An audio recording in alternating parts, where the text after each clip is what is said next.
Esteemed Chair of the Board of Trustees, dear Rectors, Professor Dr. Murat Yulek and Professor Dr. Lutfi Shunar, dear Vice Rectors, Deans, esteemed speakers, distinguished guests, dear professors, colleagues, dear students.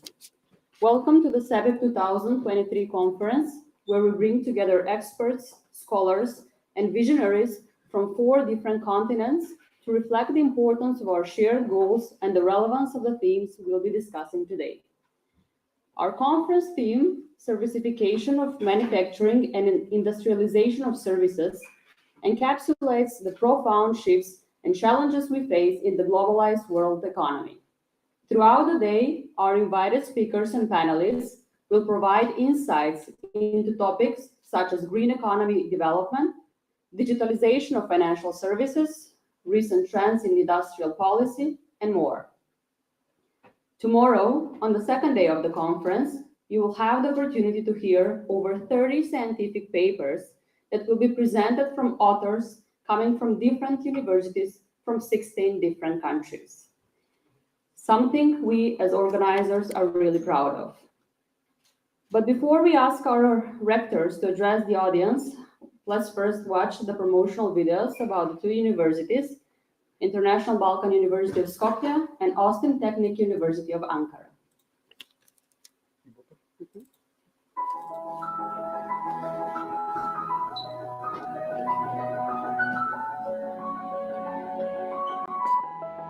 Imagine.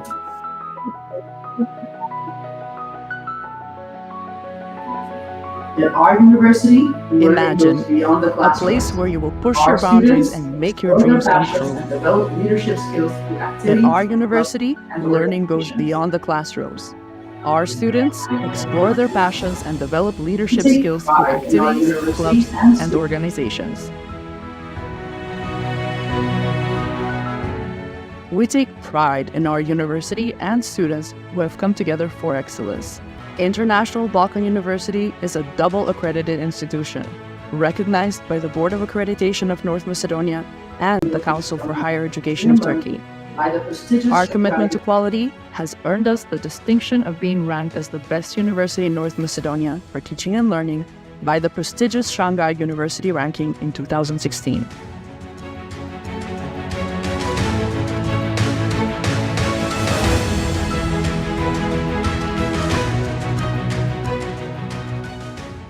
Our campus is like a home for everyone. Our students live freely in an environment where they can create unforgettable memories. Graduation is not just an endpoint for us. Our graduates continue to make great contributions to their communities while pursuing successful careers worldwide.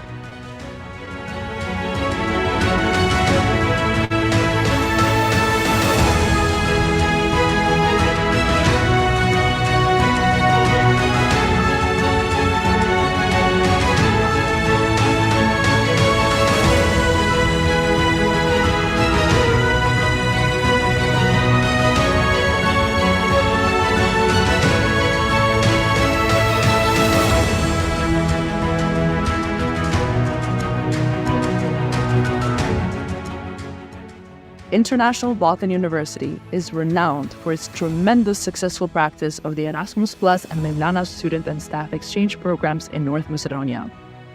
Within this framework, IBU offers its students and staff international education experience in over 40 countries of the world. We are here to shape the future, because this university is not just an institution that imparts knowledge, but a family that lays the foundation for a society.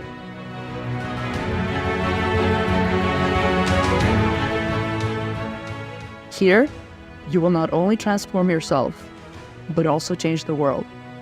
You will become the leaders, innovators, and visionaries of the future. This university is a platform that brings you closer to everything you've ever dreamed of.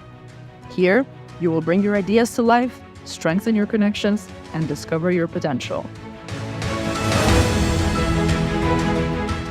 This journey is not just an academic experience. Here, you will form friendships, create memories, and establish lifelong connections. This university is not just a temporary phase, but instead, it is a lifelong bond. Our graduates take pride in being part of this family they belong to. In this university, in which you will build your future, you will transcend your limits, discover the power of knowledge, and change the world. International Balkan University. Excellence for the future.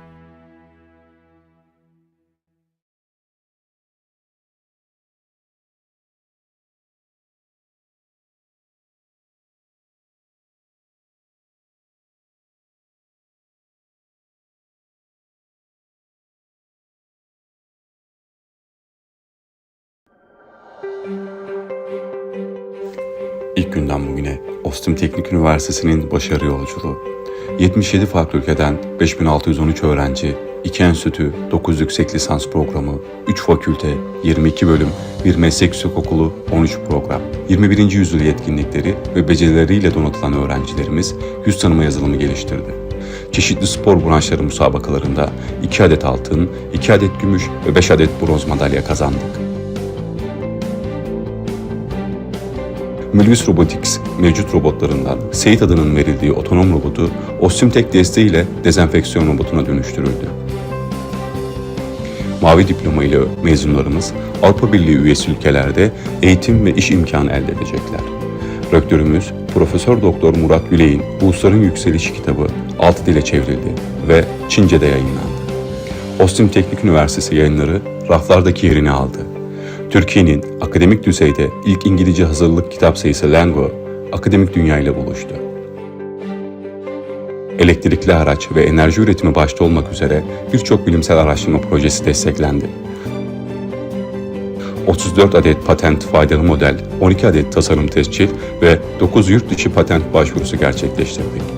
2022-2023 akademik yılında Ar-Ge bütçesini 10 milyon TL olarak belirledik. Türkiye'de ilk olan silah sanayi teknikerliği ile hibrit ve elektrikli taşıtlar teknolojisi programları eğitim öğretim faaliyetlerine başladı. 6 dilde 2. yabancı dil eğitim hakkını öğrencilerimize sunduk. AYAS sınav merkezi seçildik. 700'ün üzerinde seminer, panel, zirve, söyleşi ve sanaltay etkinliği gerçekleştirdik. Üçüncüsü düzenlenen SEPIP konferansının açılış konuşmasını Malezya eski Başbakanı Mahathir bin Mohamed gerçekleştirdi. Professor Dr. Murat Yulek, Rector, OSTIM Technical University, Turkey, Mr. Orhan Aydin, Chairman, OSTIM Technical University, His Excellency. OSTIM Tek İstanbul Uluslararası Buluş Fuarı 2023'ten 5 ödülle döndü. Öğrencilerimizin başlattığı dijital girişim projesi Danimarkalı bir yatırım firmasından tohum yatırımı aldı. Bozankaya tarafından üretilen %100 elektrikli yerli metrobüsün geliştirilmesi amacıyla işbirliği protokolü imzalandı.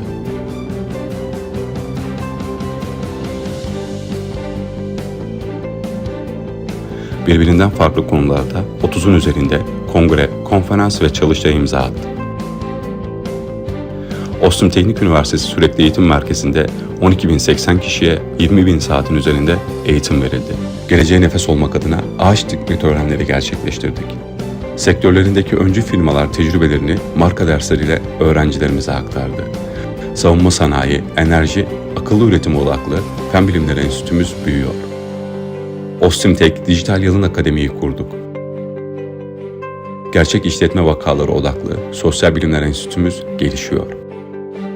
Üniversitemiz, üniversitelerin Birleşmiş Milletler Sürdürülebilir Kalkınma Amaçlarına katkılarını ölçen dünya sıralamasında yerini aldı. 520 öğrenciye 820 saatin üzerinde bireysel kariyer, 200 öğrenciye 360 saatin üzerinde mezun danışmanlığı yapıldı. Dünyada yaşanılan kültürleri öğrencilerimize farkındalık oluşturması adına gerçekleştirdiğimiz organizasyon ile tanıttık. Pitching'de yetkinliğimiz kapsamında öğrencilerimizle 350'nin üzerinde girişimcilik projesi yaptık. Erasmus ile uluslararası işbirliklerimiz artıyor. Azerbaycan'da ofis olan ilk Türkiye Üniversitesi olduk. Akademisyenlerimiz üniversite sanayi işbirliğini destekleyen 500'ün üzerinde proje, yayın ve danışmanlığa imza attı. Üniversitemizin akıllı, ekonomik ve çevreci şehir içi ulaşım aracı geliştirme projesi desteklendi. OSTIM Teknik Üniversitesi Genç Ofisi açılışı, Türkiye Cumhuriyeti Gençlik ve Spor Bakanı Mehmet Kasapoğlu'nun katılımıyla gerçekleştirildi. Yeni yerleşkelerimiz ve kampüs alanlarımızın açılışını gerçekleştirdik. TUSAŞ ile Milli Muharip Uçağı'nın yıldırım testlerinin yapılması üzerine işbirliği protokolü imzalandı.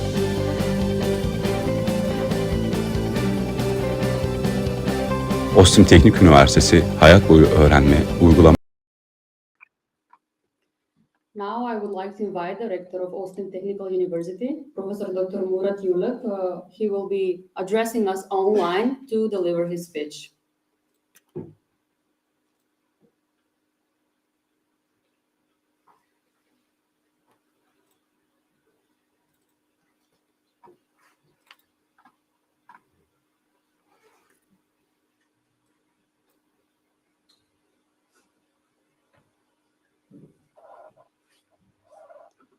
Professor Murat, do you hear us?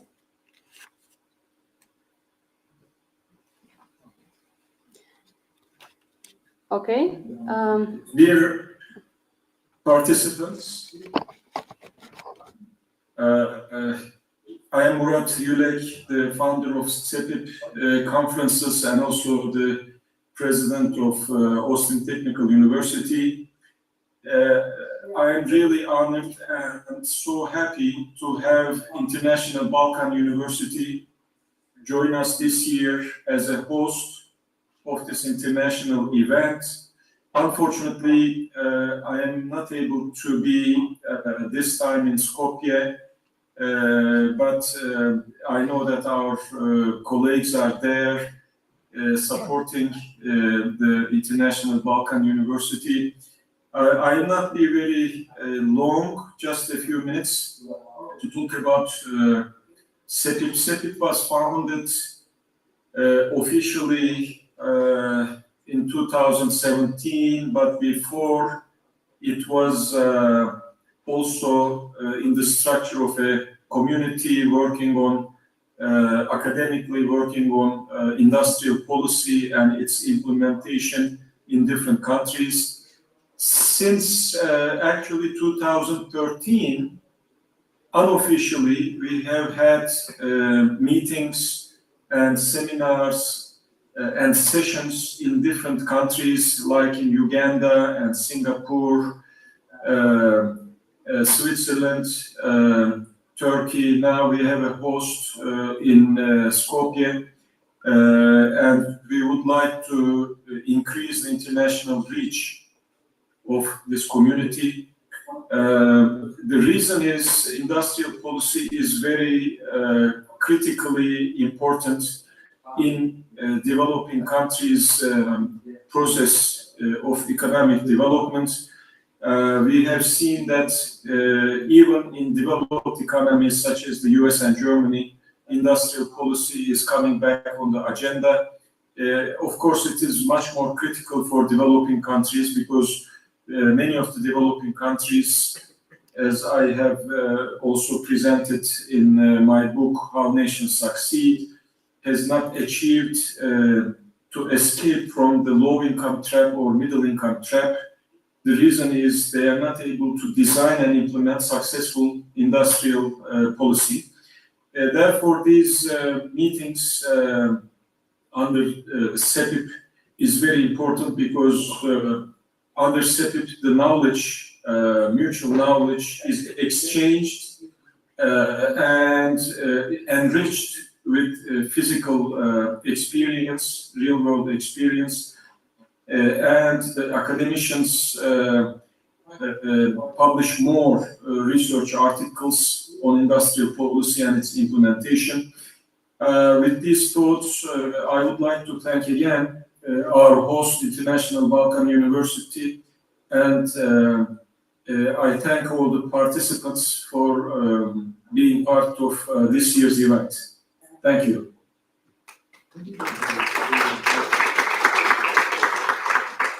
Thank you, Professor Dr. Murat Yulek.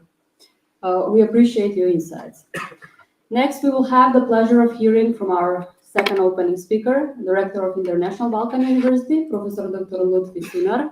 So please join us in welcoming Dr. Lutfi Sunar to the podium.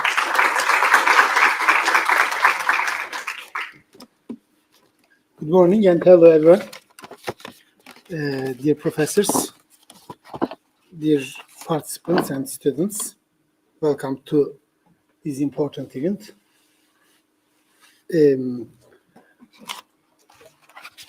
As you know, this is the seventh one of these SEPIP conferences. And the sequential conferences are too much important.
We academics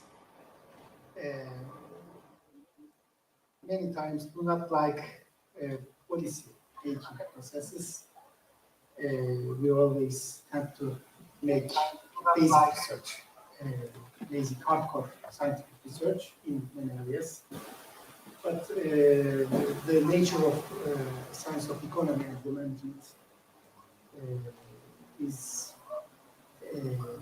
always leaning to the policy making in the classrooms, in the PhD programs. So, we trying to educate tomorrow's economists, tomorrow's policy makers, and for that reason, in tomorrow's world, the smart economic planning and the policy making, economic policy making, is also important.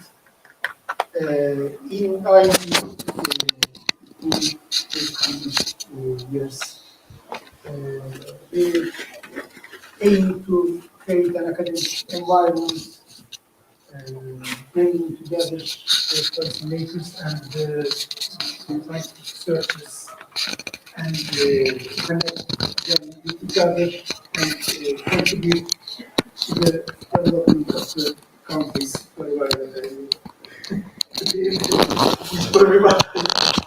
would like to read the speech. Thank you for that.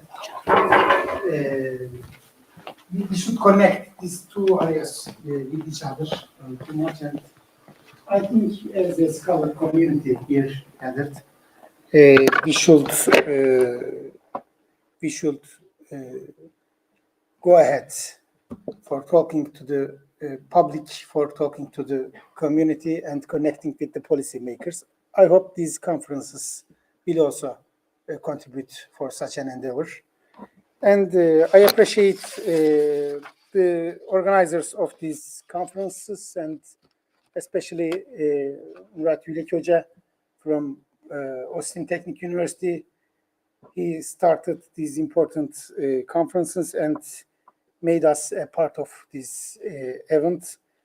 In IBU, this conference will also contribute to our policy-making process, developing our educational policy and research policy.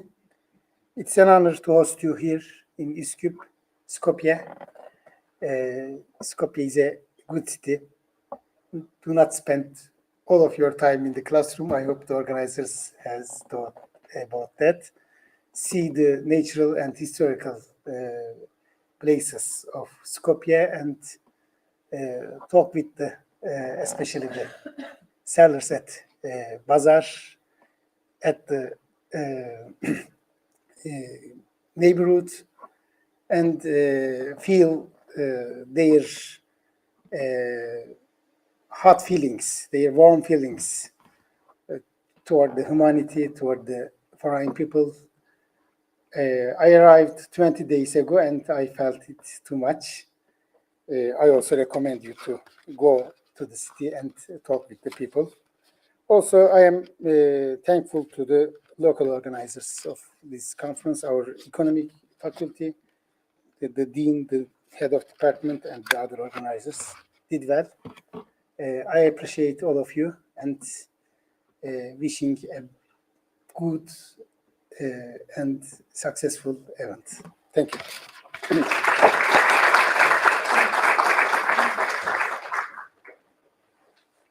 Thank you, Professor Dr. Lutfi Sunar, for the insightful speech. We are running a little bit earlier than the agenda because we have one speaker who is not today, but let's see if our next speaker, Professor Dr. Alexander Zidanshek, is joining us online. Okay. So let's move on then to our first session, where we have the privilege of hosting an invited speaker. As I said, Professor Dr. Alexander Zidanshek, who is the Vice Dean of Joseph Stefan International Graduate School, the University of Maribor, who will deliver a speech on the topic of competency development for green economy and sustainable development.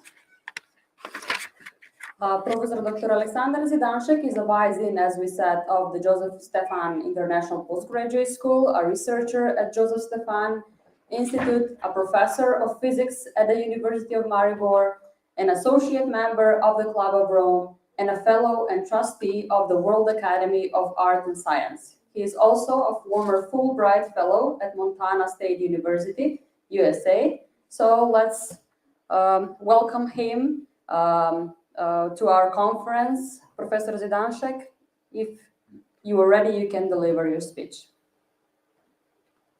Thank you, Madam Chairman, distinguished guests, distinguished rectors, members of Parliament.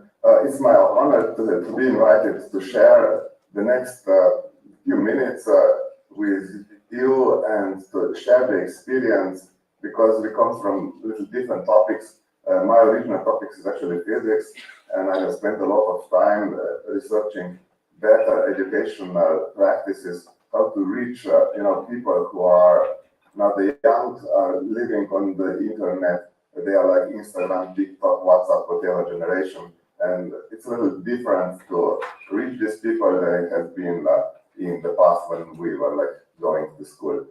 So today's topic is going to be competency development for the green economy and sustainable development. And as you see, I come from Joseph Stefan Institute and Joseph Stefan International Postgraduate School. I'm also at the University of Maribor and the Slovenian Association for the Club of Rome.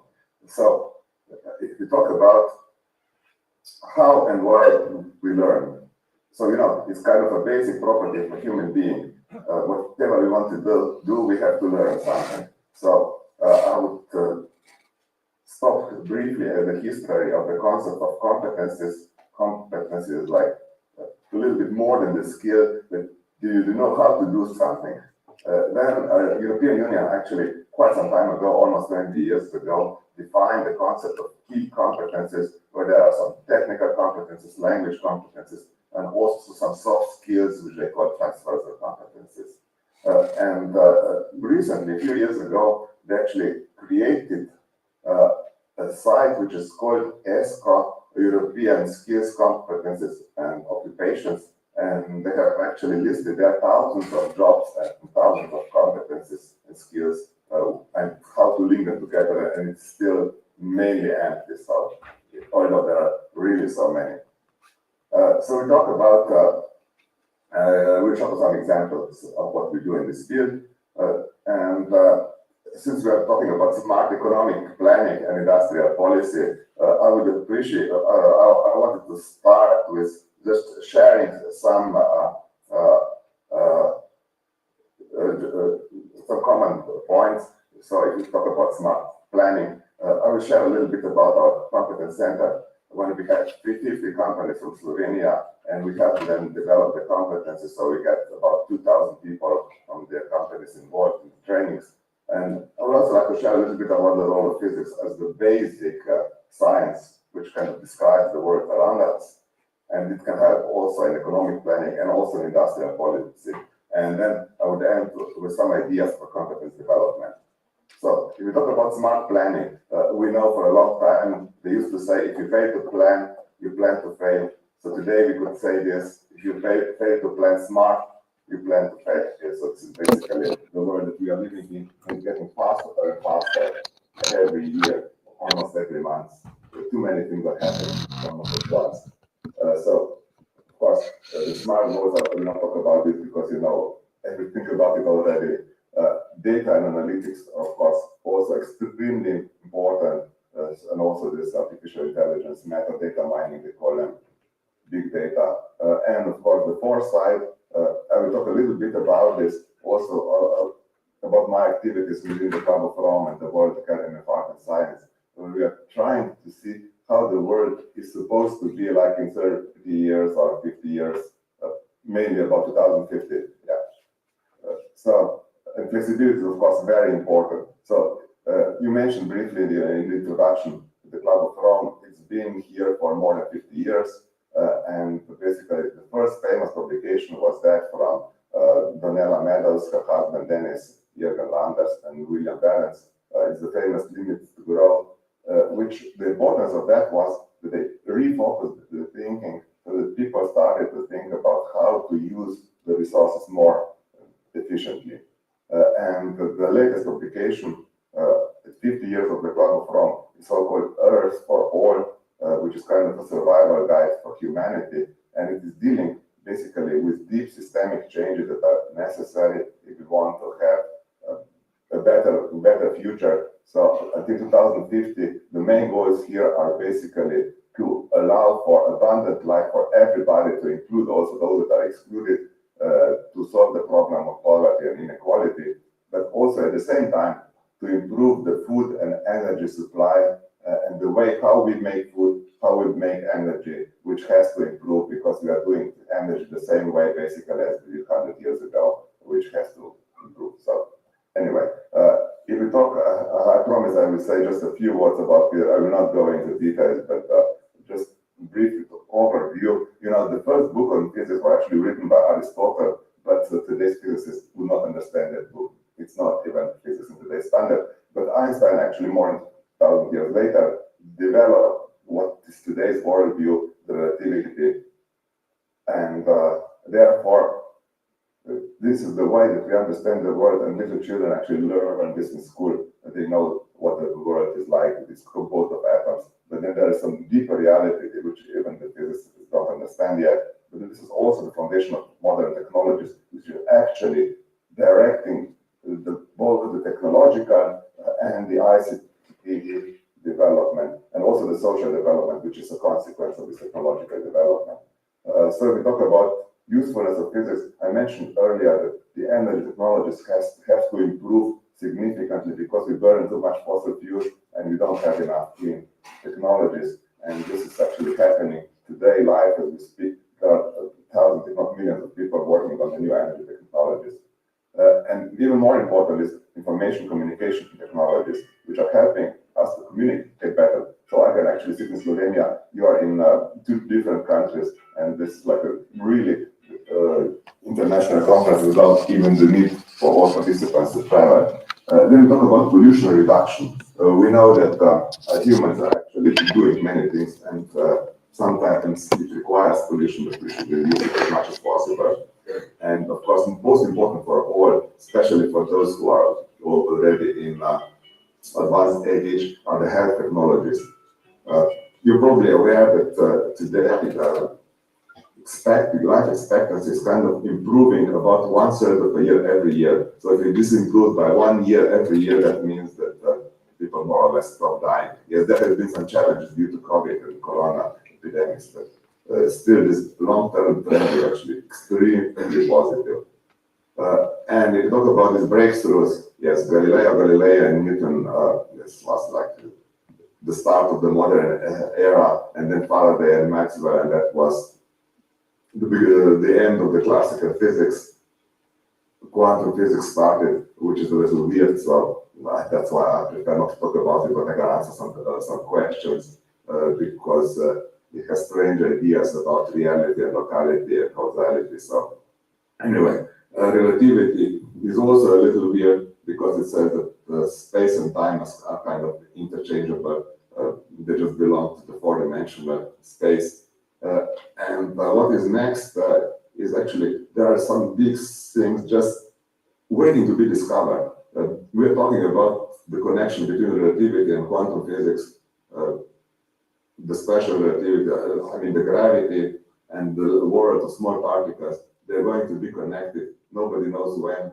It could be tomorrow, could be 100 years, but when they are, this will produce tremendous technological opportunities to change the way we are doing business and industry even more than it has happened in the past 50 years.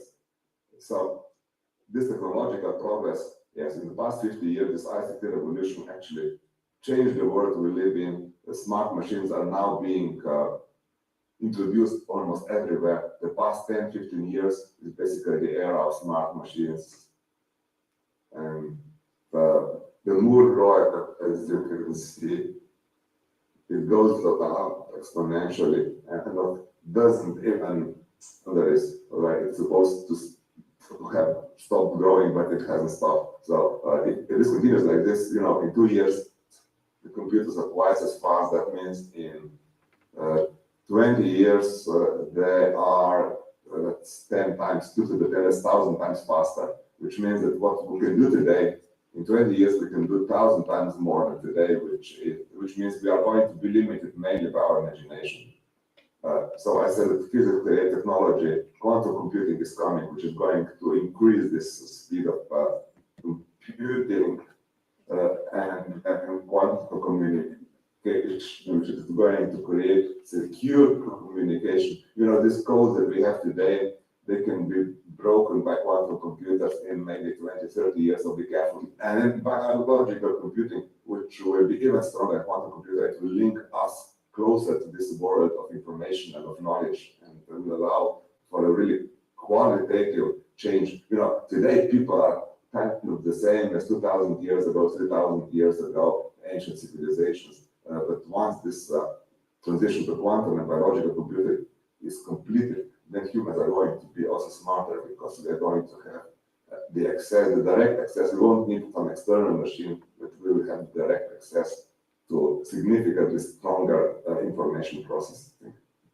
Okay, so anyway, this is like an example of what we are doing in this nanotechnology field, but this is probably less interesting for you. What I want to show you, this is probably an interesting case where the neural network from Google, AlphaFold, designed, actually calculated the structure of protein, which was supposed to be impossible before. So impossible things are being done today. You know, if they used to say, when difficult takes a long time, impossible takes just a little bit longer, and just a little bit longer has become shorter nowadays. Okay, so if we talk about these key competences, you probably saw this list of the 8 key competences in European Union. We talk about literacy and in own language and in other languages. So in Europe, it's expected that every person would speak, in addition to their own language and to English language, at least 1 or 2 other European languages, so that we kind of connect better together. It's not only to communicate better to other cultures, but it also changes the thinking processes in the brain. So if you are fluent in a different language, then you can actually process information in a different way, usually more creative. So these are the first 2. And then the third is so-called STEM or STEAM field, science, technology, engineering, mathematics, and some people add art to that, which is top science is basically also an art. And the art can be a great source of motivation for scientists. So, and the fourth one is, of course, digital technologies, ICT, artificial intelligence. So these are like hard skills, and then you have those soft skills, the last four, when you can communicate better to other people, when you are more active citizen, entrepreneur, and you have cultural awareness. That's basically when people actually achieve these competencies, the world kind of becomes better. And I mentioned this ESCO system. You see, thousands of skills, competencies, jobs are kind of linked together, and most of them are actually still missing, although there are thousands. You see, 13,890 skills. This is pictures actually from last year. So about this 21st century, the competencies, you see, there are like foundational literacies, which means this already everybody has when they finish the school, but then there are competencies and character qualities which are useful in every field. Are we talking about smart planning or industrial development or physics or whatever you're doing? If you have this competence of critical thinking, creativity, communication, and collaboration, you're going to make a great team member everywhere. And if you have also these character qualities of curiosity, initiative, persistence, adaptability, leadership, and social cultural awareness, then you're going to fit even better. And these teams are going to create magnificent results in the near future. So we have to take this into account when we do any planning, that the future is going to be much better. Of course, if you don't do something stupid, but in principle, the future is going to be much better because young people are more educated than we have been, and they have more of these character qualities, even though sometimes it doesn't seem like that, but they do. So this is actually an interesting graphic which tells you what is the correlation between the mathematical skills and social skills. And you can see property means that you have both mathematical and social skills, and these are actually jobs like physicians, computer scientists, management analysts, economists, planners. People who have both, they're going to be the most successful, while those who are lacking one or the other are going to have less opportunity in the future. So basically, our system to evaluate these competencies, we said, let's figure out what are the competencies that are necessary, evaluate which competencies are required for the workplace, list, identify the trainings that can improve the competencies, and then suggest the training to the person, and then analyze this lack of the competencies, report the results, and then continue the cycle. In this way, what we want to do is to more effectively use the time, which is of course a precious commodity, so people cannot really spend too much time for training because they have to work. But when you do spend time for training, it has to be effective. So that's what we are trying to help them. You see, there are a lot of competencies that have been selected. I don't want to read this, but these are just the competencies that have been selected. And then we did like a plan for the system which we are developing, where we use a little bit of artificial intelligence in this select of competencies. And this is like an example. You have like qualities that are required by a person, like industry inside, and then we say how important this is, how strong it should be required, how much it is measured, and then we measure the lack, you see, on the top. So this red is the lack, and if the lack is huge, that means the person is out of education. If the lack is small, they don't need education in that skill. So that's how you can actually select for which skills you should do the most education. When I'm coming close to my time, just please let me know. So I'm just going to go over this app that we have developed. It identifies first the competence which has the highest gap for a selected person, and then it recommends the best possible training for this person. And then after the training, it evaluates how much did this learner improve for this selected competence, which means this can be done actually in any field. It doesn't matter what you do, but you can do this improvement of your competencies. So for example, it looks like this. This is our professor who is actually leading the development of this app. And here we selected like the competencies which he would need to have. And then we said, what are the best trainings that could be done? So we identified several possible trainings which would improve their competencies.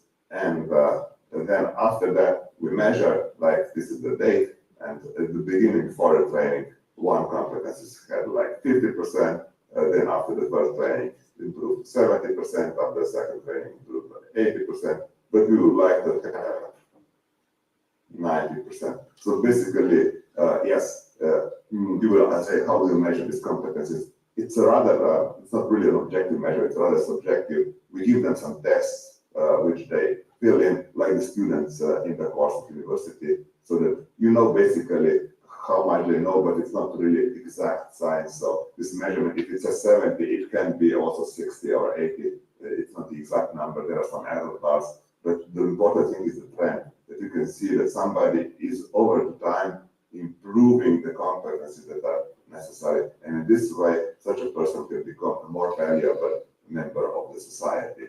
So this is like in short, and I was told that I should finish in about 15 minutes, that we have enough time for discussion. So what I wanted to show you is that competent workforce is the basis of healthy industry. So the better competence of the workforce, the better future planning. So in any type of smart planning, it's really important that the improvement of the competencies of the people who are involved in the industry is taken into account, because it has probably one of the biggest impact on the successful future. Then this competence development, of course, also has smart planning. So on one hand, if you plan for other people to improve the competencies, they will work better. But also, if we improve our own competencies, our planning process is going to get better.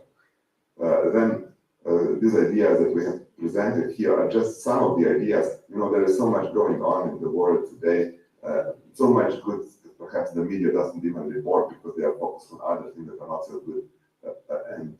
In order to find this good and to get motivated, and also to motivate other people to improve the competences, I think this is one of the biggest tasks that we have as educators, as university professors, to kind of motivate our students, our colleagues, to figure out what's the best way that we improve, that we gain our competences, and that we improve the world. And of course, flexibility here is crucial, because without it, we're not going to make the big progress, because situation is changing practically almost from day to day.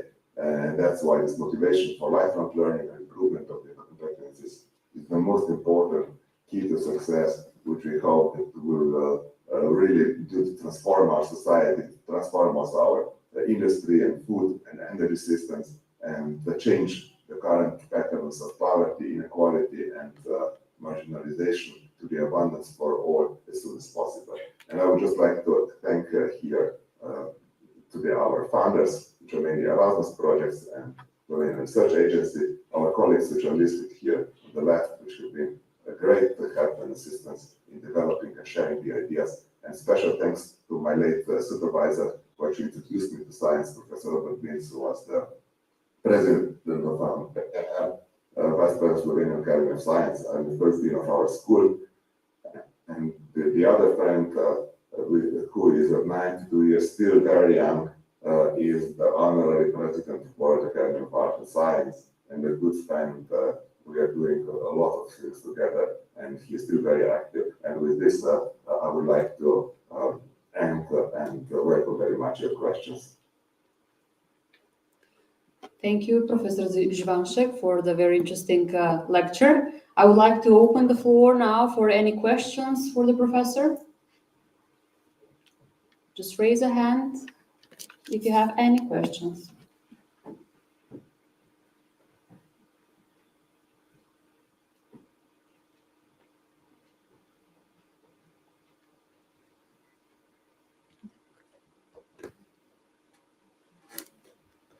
Okay, Professor Majva, yes?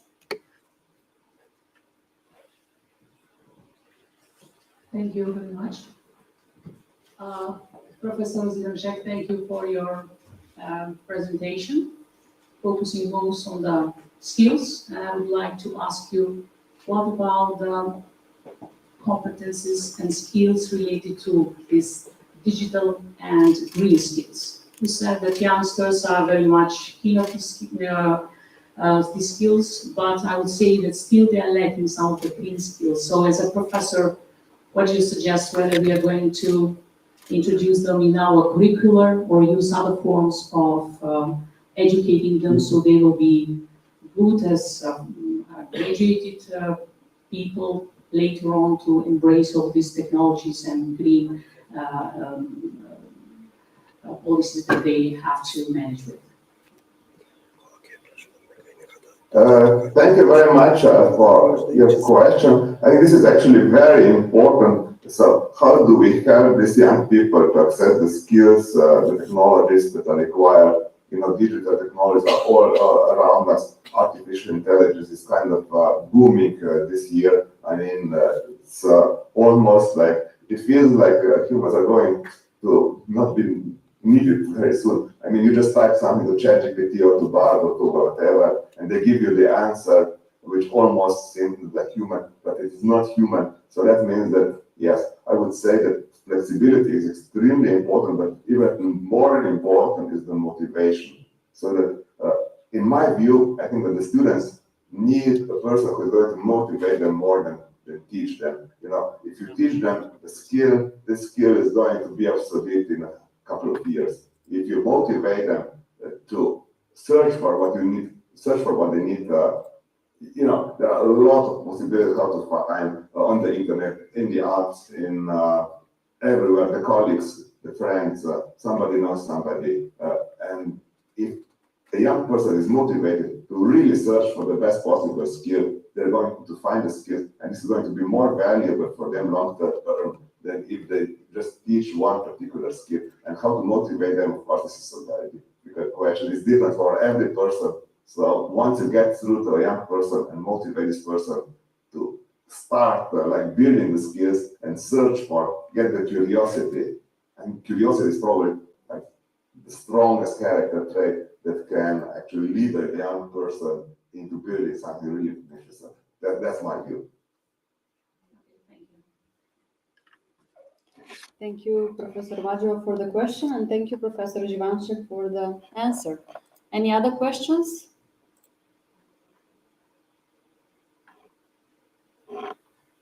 Okay.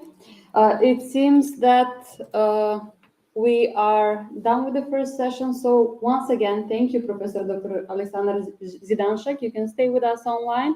We will continue with the second session then. Okay. Thank you. All the best.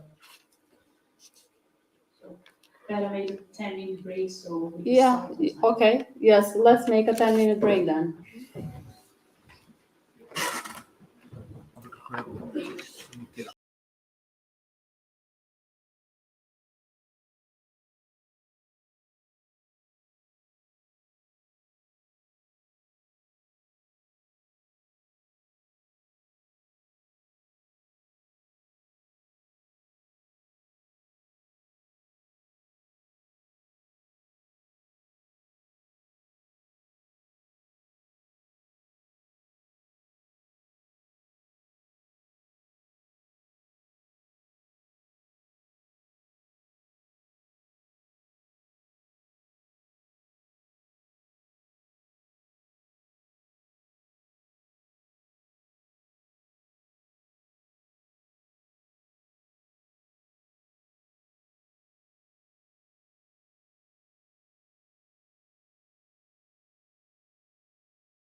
Много ли сухо? Не може да се крем. Да.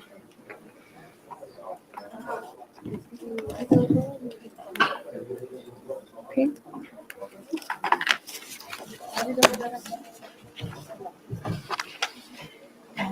Знаеш ли той дали Карин е стигна? Карин дали. Слушаш ли?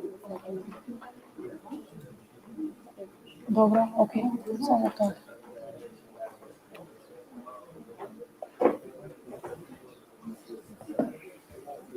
Окей.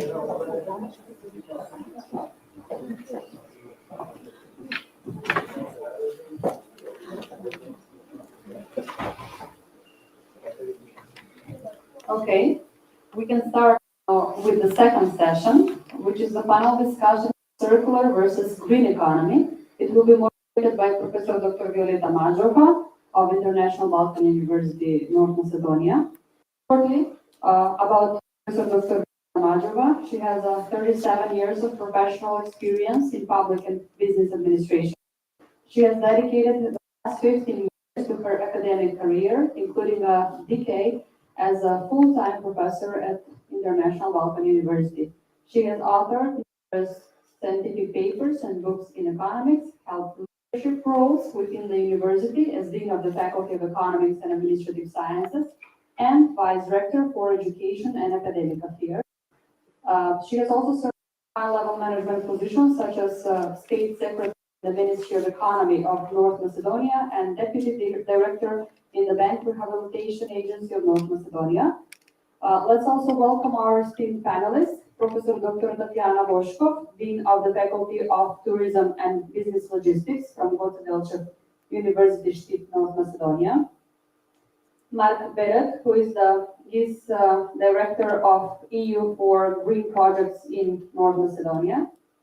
And joining us online is Karim Hajiev, Junior Research Fellow, Economic Scientific Research Institute from Azerbaijan. So Professor Dr. Violeta Majova, the floor is yours to start the discussion. Thank you very much, Christina. Hello, everybody. This is our second session and a first panel session, titled as a Green and versus Circular Economy, trying to present some theoretical as well as practical aspects related to one of the most important topics today in the global framework, but as well in particular countries. Generally, in the recent years, the global economic landscape has been witnessing a profound transformation, driven by the growing recognition of the urgent needs to address environmental challenges and promote sustainable development. Two significant and interrelated trends have emerged in this context: the circular economy and the green economy. Okay. These trends reflect a fundamental shift in how societies, industry, and the governments resource management, production, consumption, and economic.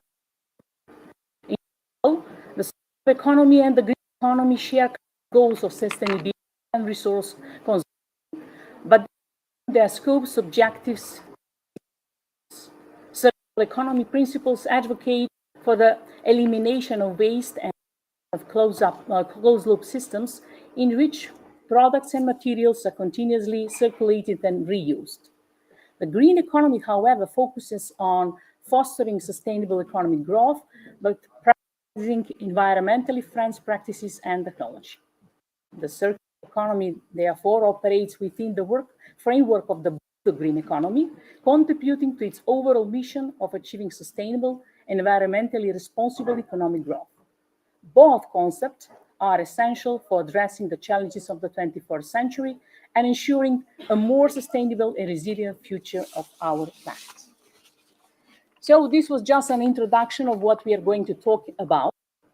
Today, Christina already mentioned, we have three panel speakers. I will make a short break just so our colleagues to get in.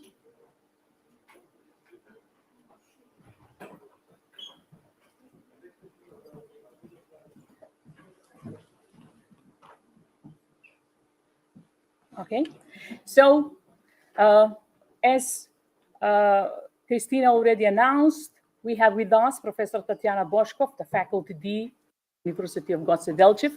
We have Mark Barrack, who is experienced expert originally from Canada, with a permanent resident in Great Britain, being employed by the German Society of International Cooperation, GIZ, and a team leader supporting implementation of a green project in North Macedonia. Really international. And we have also online Hajiev, who is with us online, who is a research fellow at Economic Science Research Institute from Baku, Azerbaijan. So I would like to start first with addressing our first panel speakers. As I mentioned, she is a university professor and a dean of faculty of tourism and business logistics of Goce Delchev University, Štip, North Macedonia. She has published more than 130 pages in relevant international journals and has been a part of organizational development activity through participation in numerous scientific projects in the country and abroad. Her research focus is EU convergence, macroeconomics, finance, and what is most important for us in our session today, circular economy. Even more, she is an author of the recent published monography titled "A Circular Economy, Theory and Practice." Beside her academic engagement since 2017, Professor Boshkov is a Rotary member in the oldest club in North Macedonia, Rotary Club Skopje, and was elected to be a Rotary Club president in 2022-2023 Rotarian year, participating in international activities foreseen in a club's mission. So, as I introduced her very well, I think, I would like to give a floor so she can have her presentation and start with this panel.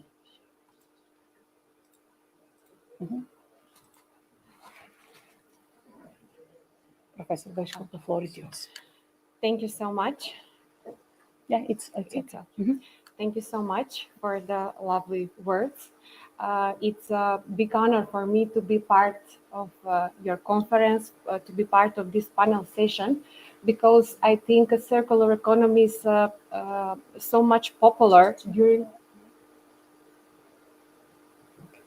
Okay, I think that I should not repeat because I think that we can hurt each other. Actually, I'm very honored to speak about the circular economy because it's beginning very popular, and I think that our country should give all our efforts to make reforms, implement mechanism to do our best and to have a great transition from linear economy to full circular economy. And I have some presentation. At the beginning, I will tell you some facts for circular economy because it's a synonym like it is an innovative concept. It can be perceived by us like strong business case, but also we must make a good strategy to get fully to circular economy. But also it's good for us if we start see circular economy as model of economic growth. Why?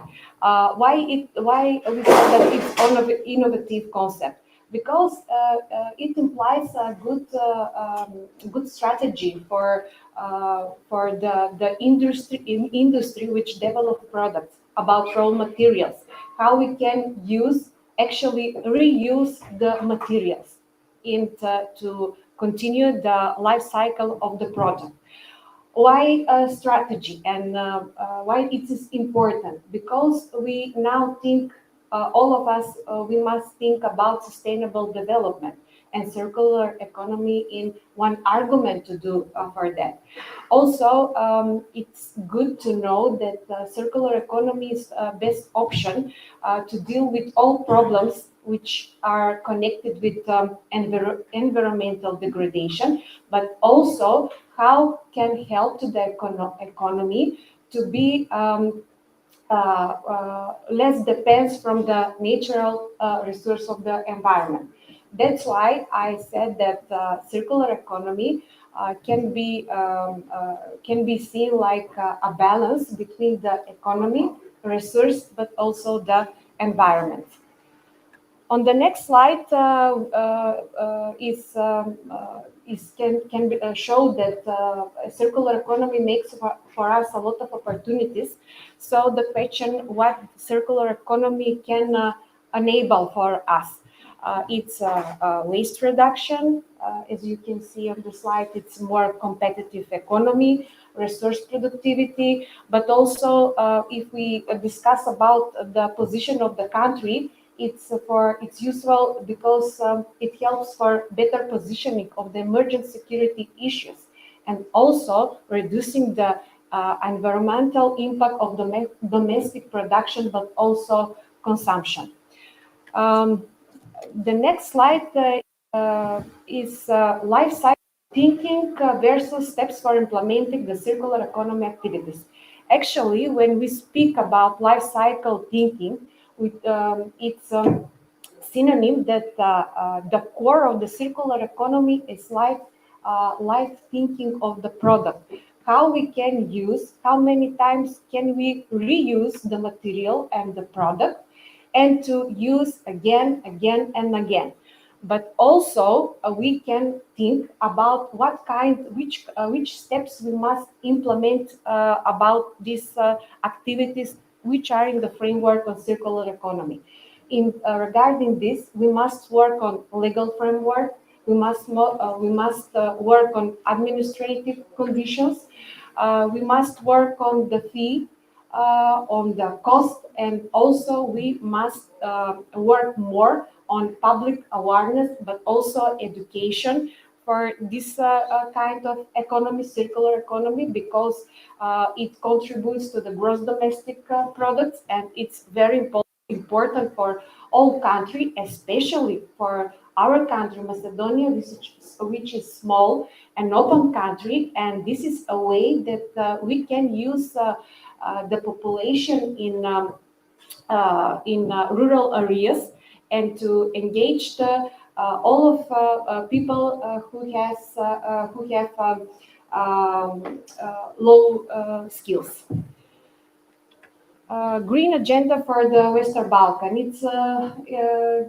It's very popular, very important for our country because it offers through the project and strategy transition from linear to full circular economy.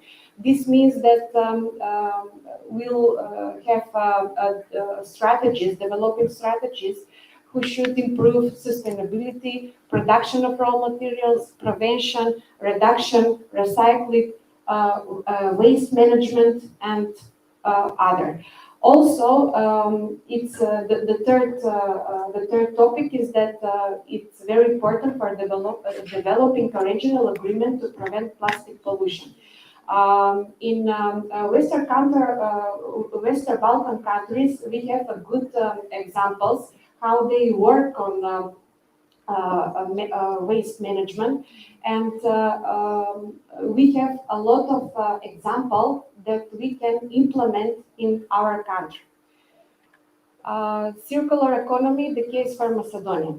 Regarding this, as Professor Majeva told, I have many researches about circular economy in our country, and I will not now explain all the table, but I will, during the time framework, I will only underline the results. This analysis expects that the circular economy must work on our behavior, because this economy, development of this economy depends on our behavior. If we have that habits, and if our society make good practice and involve all of us, actually motivate all of us to be part of this sector, then I'm very optimistic that will be very good in this sector. Also, the results show that any change in industry, regulation, and mechanism will depend from the beliefs of the people. Some statistic is North Macedonia market share per type of packaging waste. So we can see that the biggest part belongs to paper. Then we have plastic, glass, then composite, metal, and at the end wood. So we have some challenges to work if we want to use everything that green agenda offer for our country, because our barrier is that our country is non-EU member. Also, waste collection maturity well behind EU countries. Low waste infrastructure by municipality and government. Also, 40% of business are not part of any extended producer responsibility law. So we must work on this, on actually to focus on the partnership with government and make or define very good strategy. In which way? We must build a system which will be easy for implementing and allow more efficiency for all of us. What is the solution? How to accelerate collection? One colleague says that the cultural is a slow process. So I think maybe first of all we should work on public awareness, on education, to set this mind and this recommendation in our mind, in our mindset, that everything depends of all of us. Then implementing of the mechanism, administrative condition, and so on, will be on better place. Solution for these challenges. Actually, which are the first step that we should work? I mentioned here co-creation, networking, increasing transparency, which is very important for all of us, not also in this sector, but in all other sector, providing information, but also the very important thing is digitalization in circular economy. In the moment, it is the biggest barrier that circular economy is facing. And also, as I mentioned before, we must work on political and legislative framework, organization of institution and human resource, collection of cost, financing services, investment, more good offer for governments, for local municipality. And then we can be very optimistic to speak about the impact of public health, but also on our environment. And we must implement circular economy, but also green economy. The big picture, we speak about activities that we should implement it. But if we do it, now, then we can discuss about social economy organization, because it's one of the things that circular economy develops, but it's not so analyzed in the last year. Also, we will effort social inclusion, because it's very important, providing job and training opportunities for vulnerable groups. It's very important to work on as a society, a strategic partnership among different actors. If we have desire to listen our needs from any sectors, from any diverse actors, I'm optimistic that we can good in anything we will done or make. That's why I make some note that the action necessary to accompany this transition rely on skills, but also capacity building. We must move forward, and this will build support from EU financing project, reinforcing transitional networking, cross-sectoral partnership, and also improving the evidence base of the ecosystem. At the end, I would like to say that the first things is a provision of information, but provision of information is our joint responsibilities. So whatever we will do on micro or macro level, the starting point is ourselves. Then we'll be successful in anything we will do. For example, in this focus, circular economy. Thanks for your attention.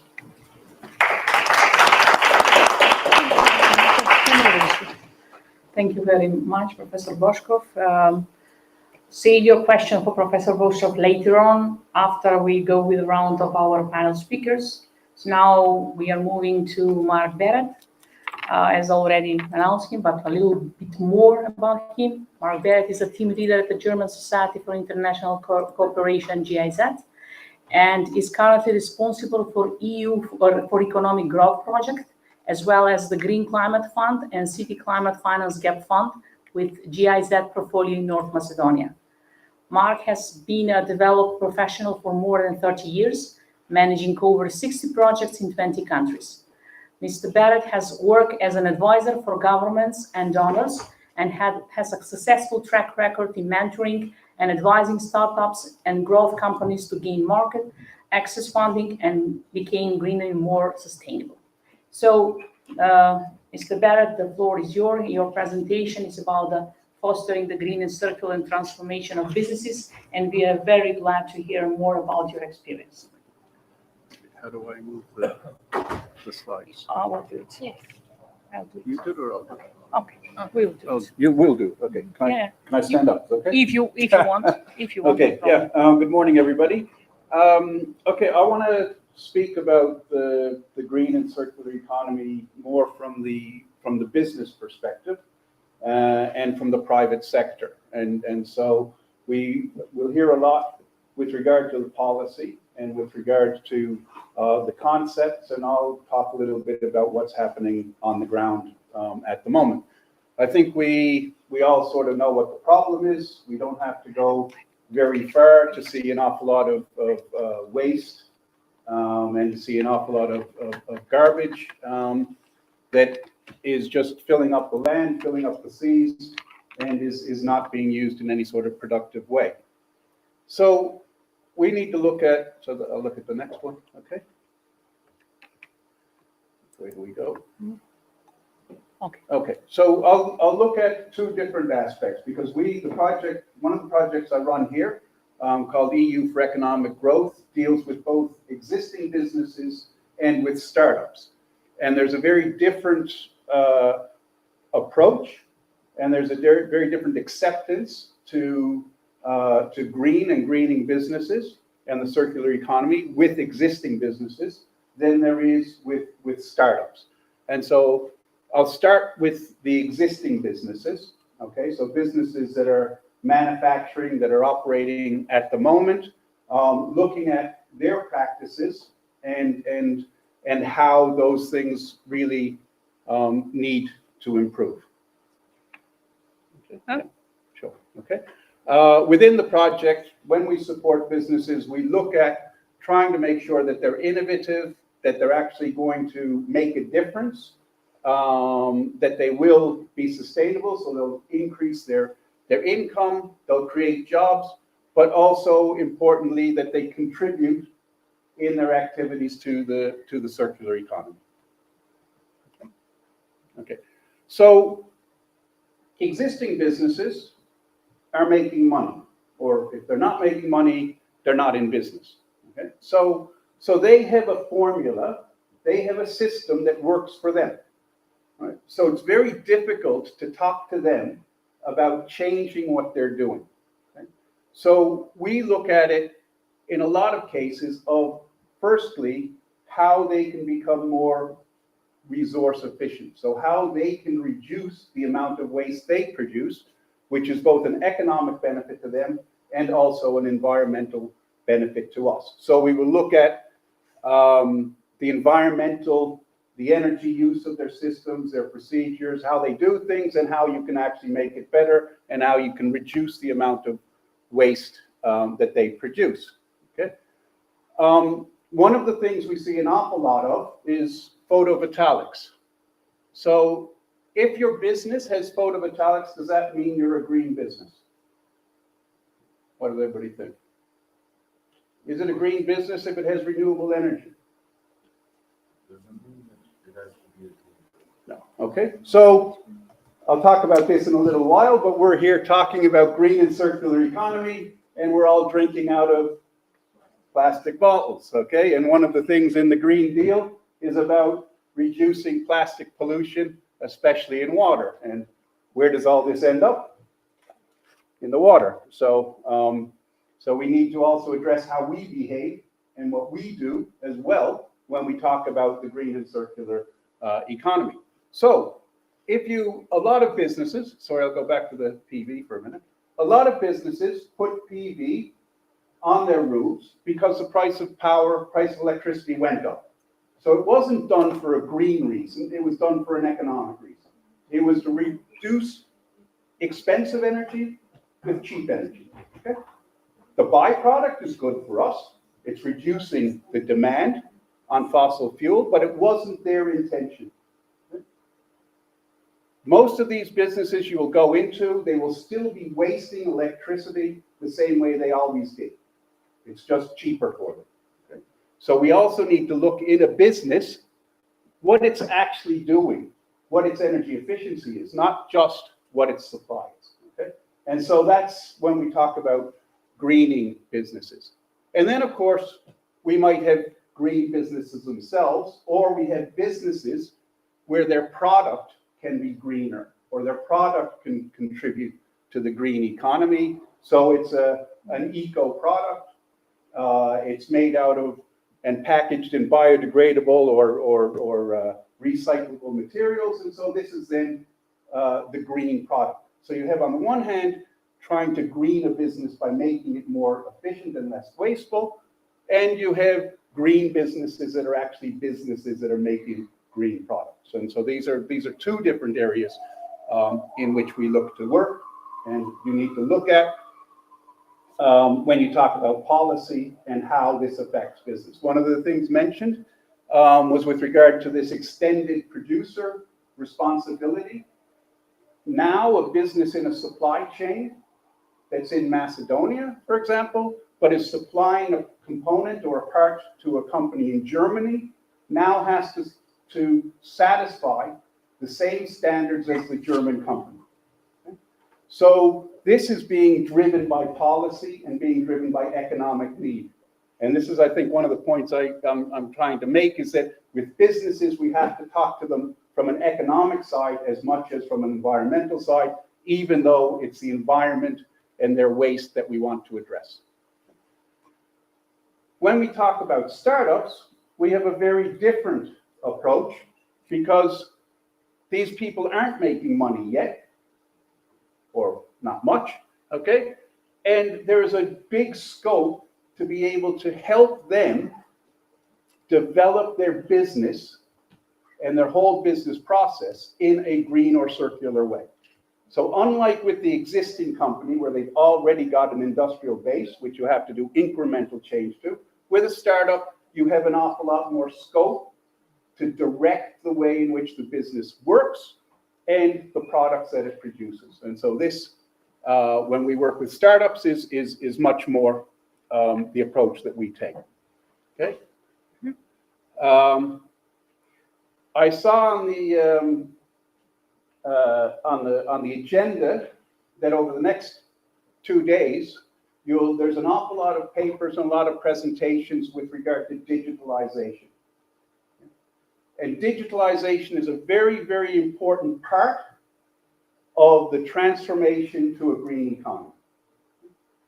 Digitalization alone, in terms of industrial processes and things, from wastage and reducing it, can save up to 20%, okay, of the waste that you have in industry. So digitalization is a very, very important component, and that's why when you look at EU papers with regard to the green transition, they talk about the twin transition.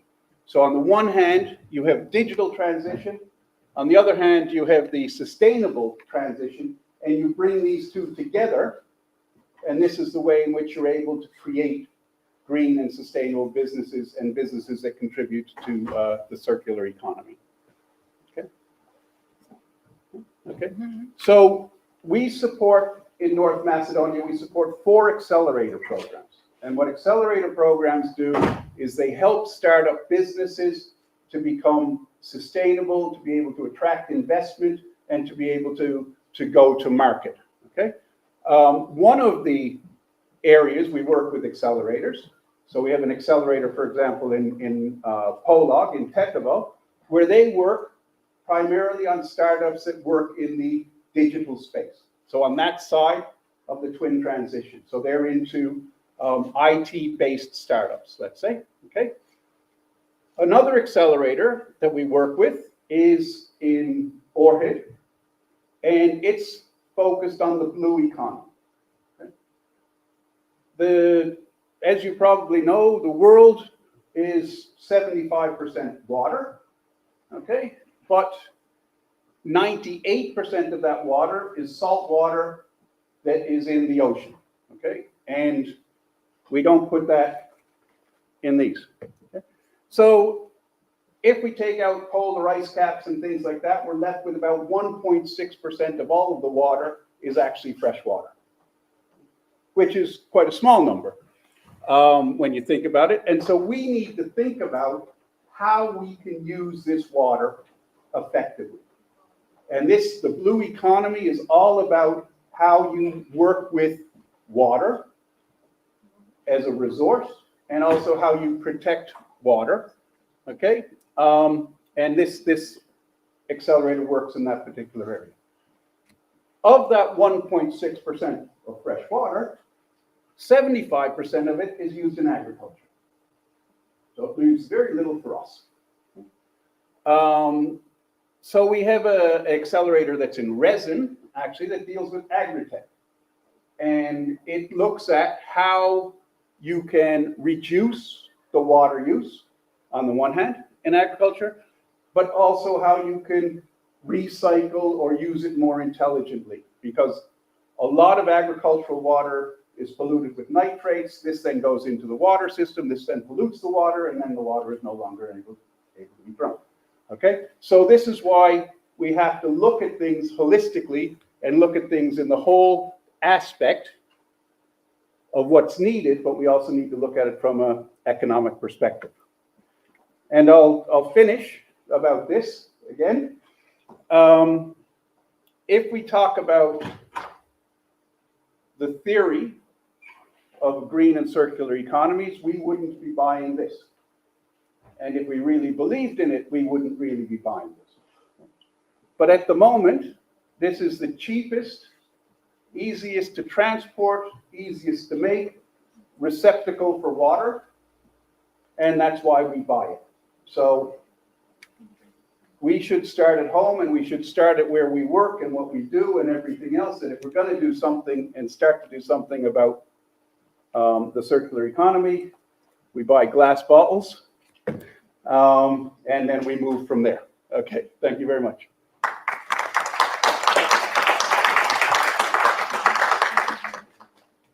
Okay, thank you. Thank you very much. Thank you very much, Mr. Barrett. Now we are moving to our third panelist, who is online. I saw that he is already with us. So it's Karim Hajiev. He's from Azerbaijan. Hello, Karim. Okay. He's a research fellow at Economics and Scientific Research Institute in Balkan. So he has a master's degree from Azerbaijan State Economic University and has a bachelor in marketing from Azerbaijan, from the same institution. But he has experienced research work at the Western Switzerland University of Applied Sciences at Art in the business administration through several exchange programs. So we have Karim with us, and I'll give him the floor to present his views about this topic.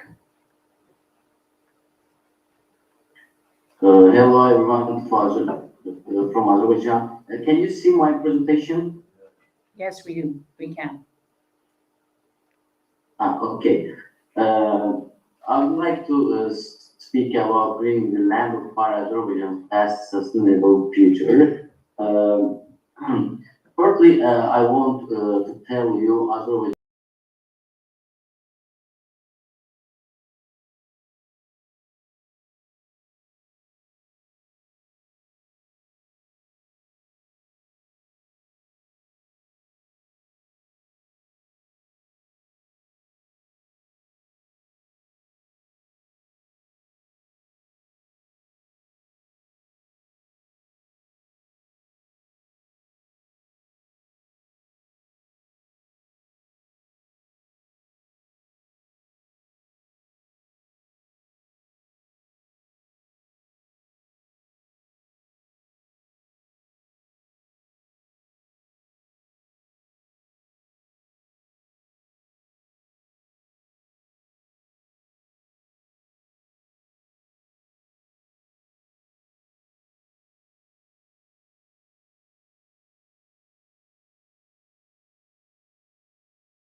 net zero emission zone in the liberated territories as an additional voluntary commitment. In 2019, the emission of greenhouse gases in Azerbaijan amounted to 61.6 million tons of CO2 equivalent and decreased by 16% compared to 1990. A positive trend is also the fact that observations in 2019 have doubled compared to 1990.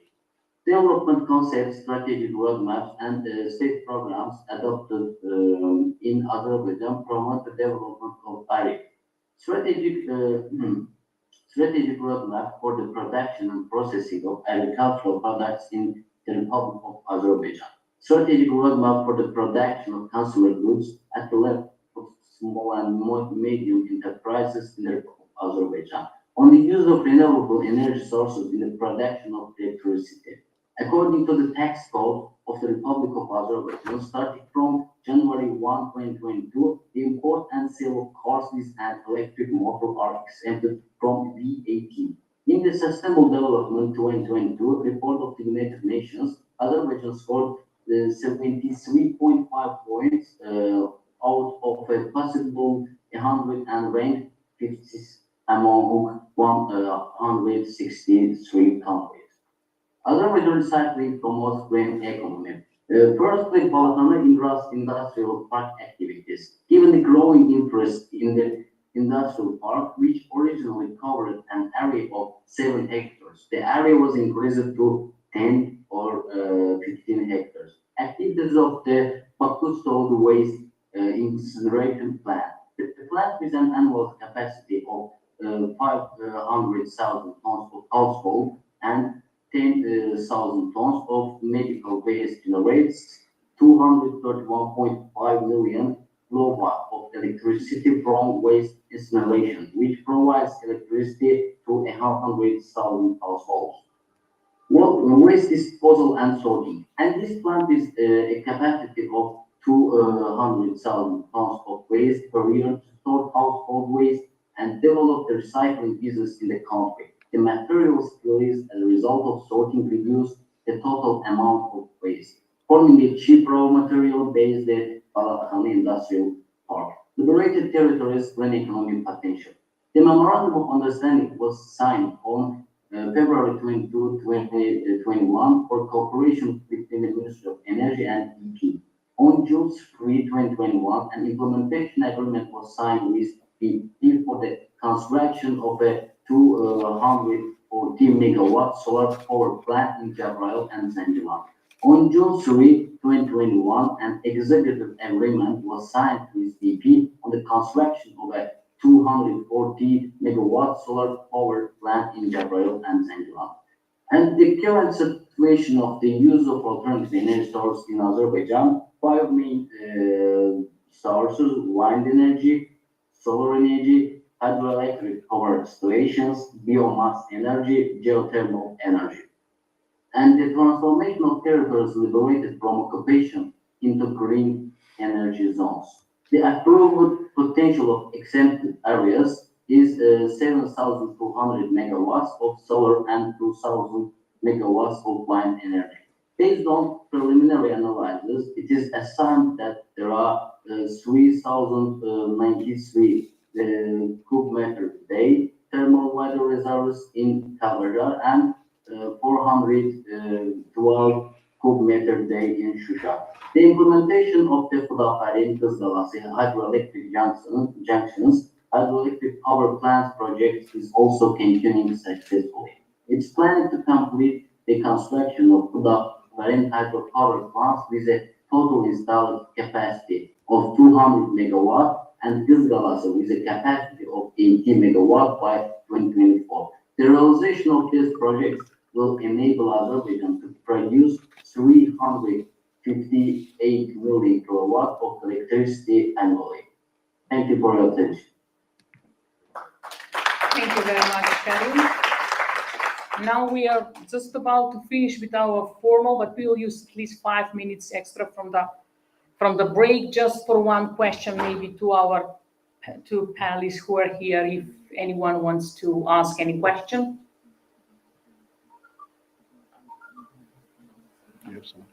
Yeah, okay. We can hear you from here, so. So thank you very much. Okay.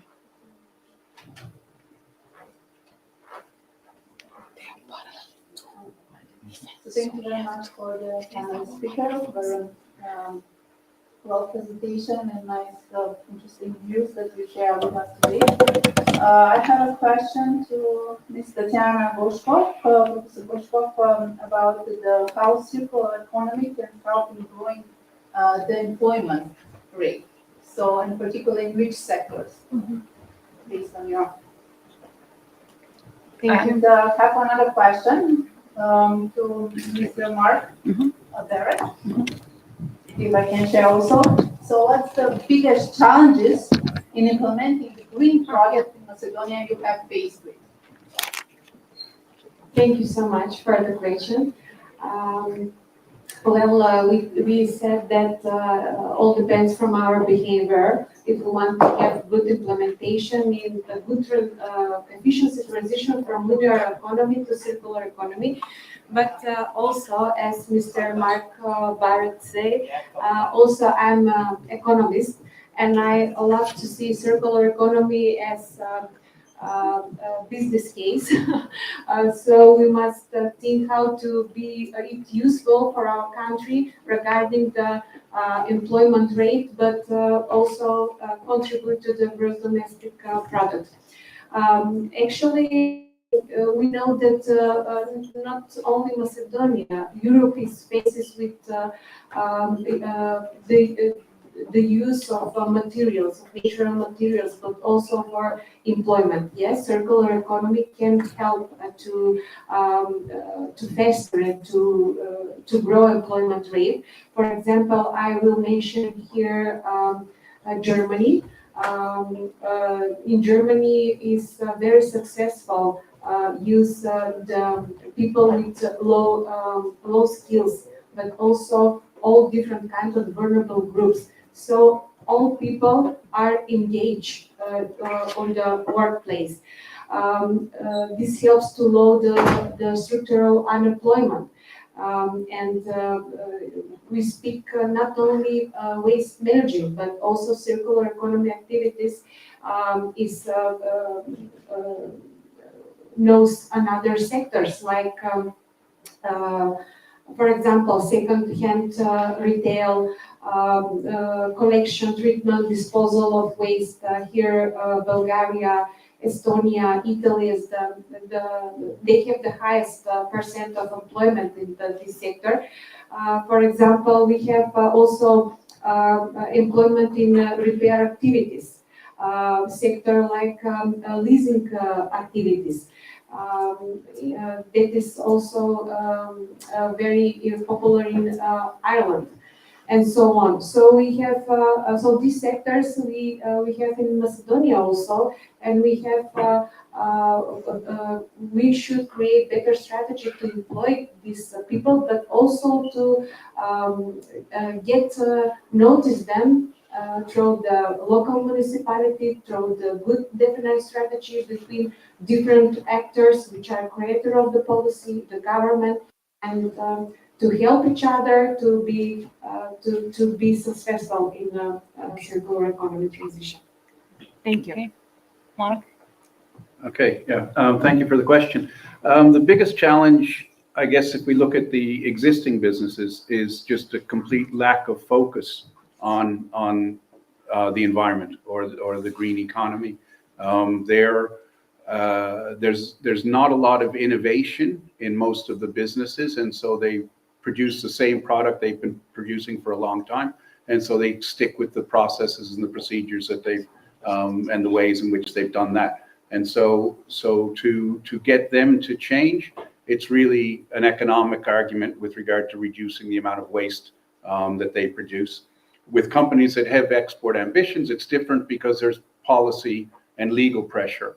As I said, with regard to the extended, when you're in the supply chain, you are now having to start to comply with regulations from other countries, and that's forcing businesses to change. But the actual sort of light bulb moment of saying, oh, I'm going to become a green company or something is not really there. So we do a lot of business, a lot of work also with regard to the awareness raising from school children up to executives, and this is the challenge that we face.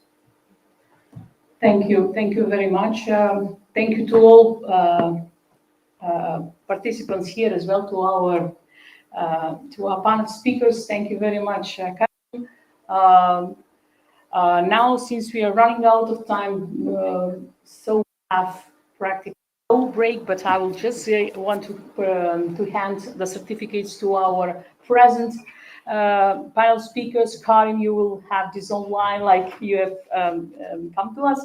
So in a few minutes, actually, the next speaker, Bala Shimshek, will address to you. Now I'd like just formally to hand the certificates to our present panel speakers.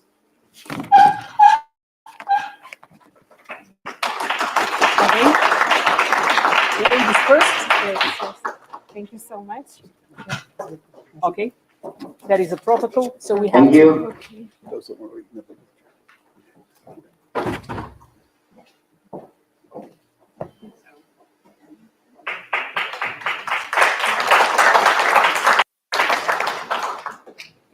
you very much. Thank you very much.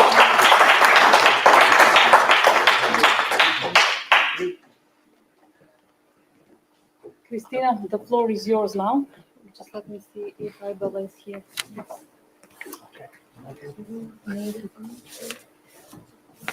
Това не е приключено. Сега колко притиска?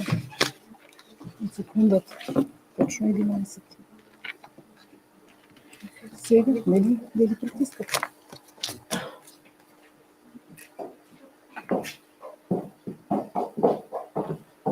Сега. Тя не знам, че това.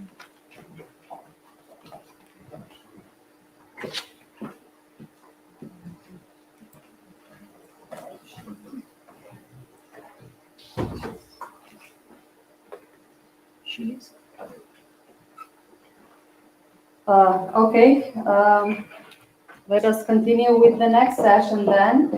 We have Aybola Şimşek just joining us now. Aybola, if you can hear us.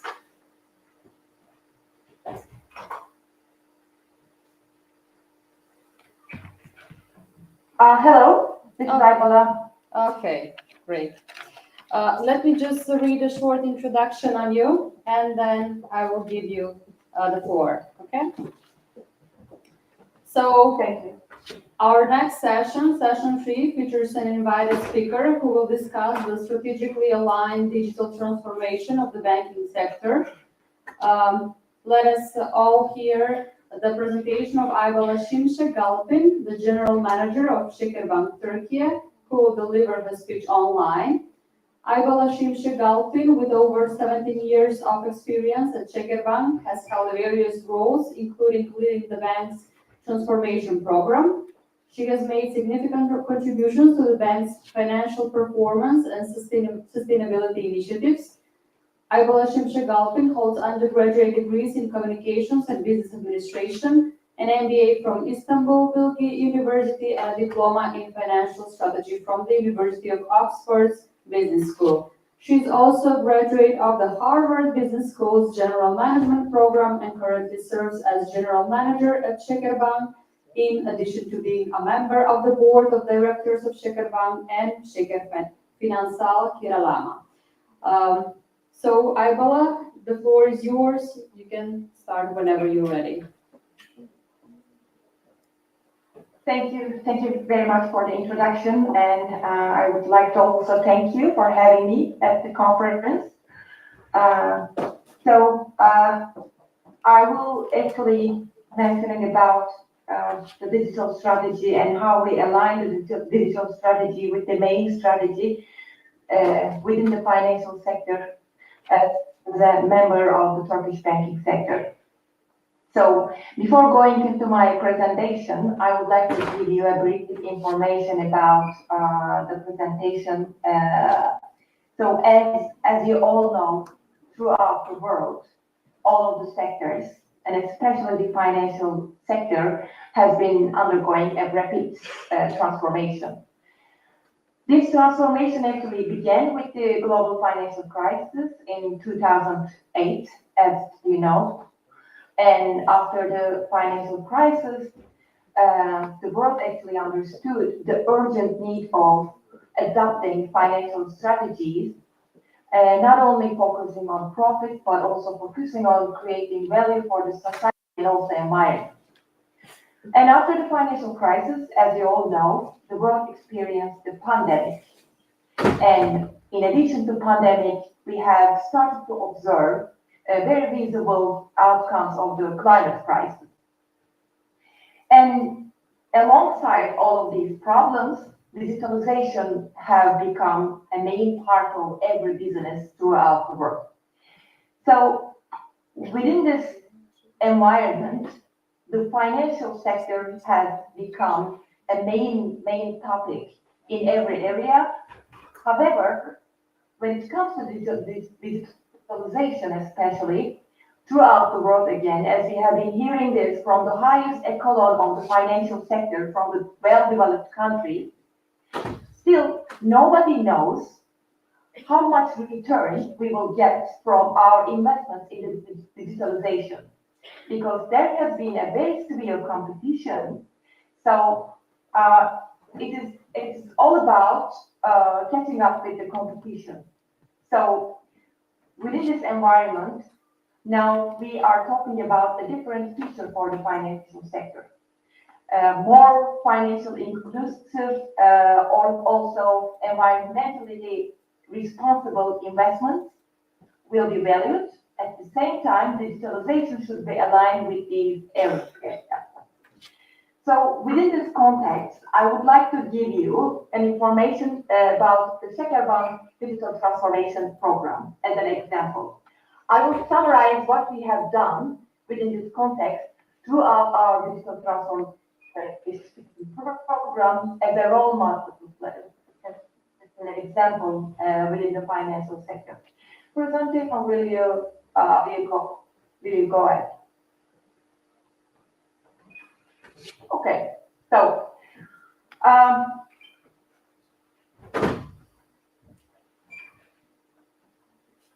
shall I share the? I think it would be better if I share the.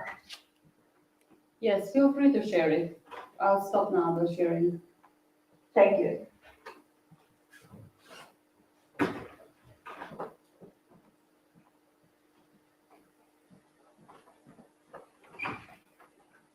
Okay, so Şekerbank stands out within the Turkish banking sector, especially in terms of its mission.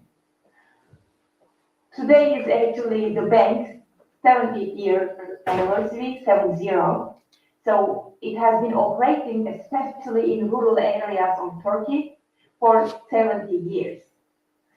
And it is difficult to find a peer group for the bank because our peer group in terms of asset size mainly focus on urban areas with a limited number of branches and especially corporate segment, whereas Şekerbank's main concentration has been always in rural areas and also SME and agricultural banking.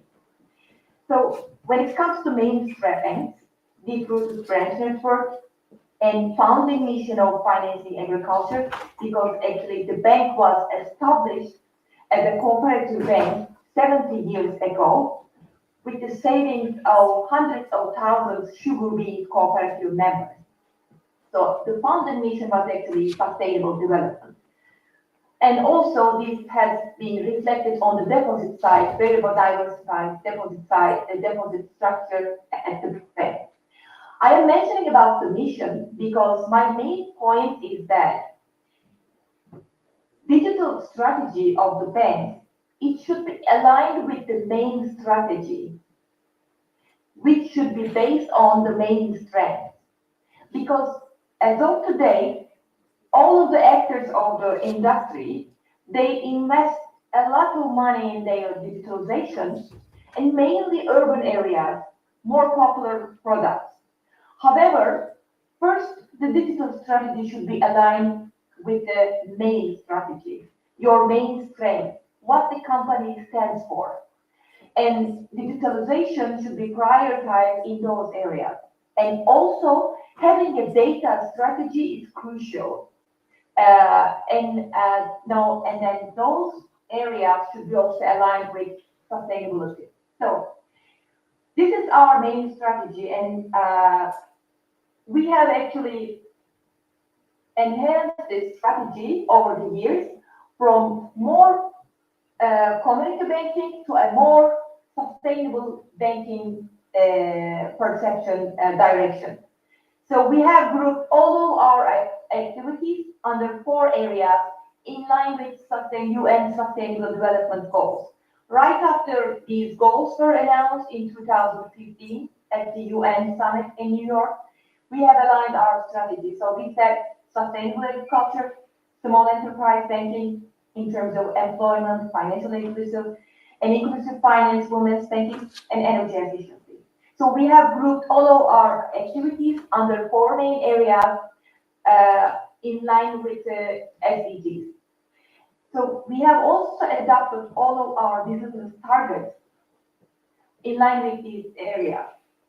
So first of all, before the digitalization and before having a digital strategy, we have aligned our strategy with the Sustainable Development Goals in a much bolder way. We were already doing this because it is our DNA, but we have just named our activities more in line with the international agenda, which is Sustainable Development Goals. And then we initiated a very comprehensive digital transformation program. It was the last quarter of 2018 and the beginning of 2019. This transformation program has been not only just investing in digital channels, it has been a total transformation of the bank, but the main mission has been enhancing our strength, main mission, which is financial inclusion, energy efficiency, sustainable development, with a more competent way. We have actually prioritized our main target areas, historically target areas, to have to be able to serve in these areas in a more competent way, because we know that this mission, which is creating value for society and environment while also improving our financial performance, will be even much more important in the upcoming area. So this is an international vision, even though we are a local bank.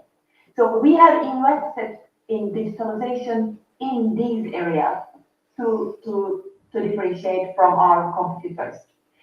So it is as I mentioned earlier, our main target is SMEs, especially small businesses and agricultural segment. And it is also risky to grow in these areas. So we said we should have a very advanced loan allocation system from end to end, from application scorecards, loan allocation system, early warning systems, and other areas. So this is actually credit quality, because we all talk about financial inclusion. Financial inclusion actually means that reaching out to the people who have never had banking services before. And Turkey has a big potential in this area. Based on the surveys, we know that there are 15 million people who have never had banking services before. And since we are much closer to the European countries, we are a developing country. However, as most of the professors and the esteemed attendees know, that in Turkey actually, in terms of purchasing power of purchasing, the community is different than any other developing countries, such as African countries or Indian countries. Because of this difference, in Turkey, a special microfinance business, for example, or special tools for these underbanked, unbanked population has not been improved, developed so far. But there is still a big potential, and so we have prioritized this area, growing in these segments, which are small businesses, underbanked, unbanked population, women, and more rural areas, agricultural segment, healthily. And digital banking.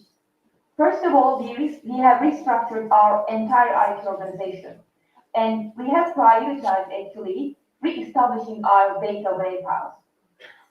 I was speaking with an IT professional this morning, and we mentioned about this once again, that digital strategy is all about data strategy.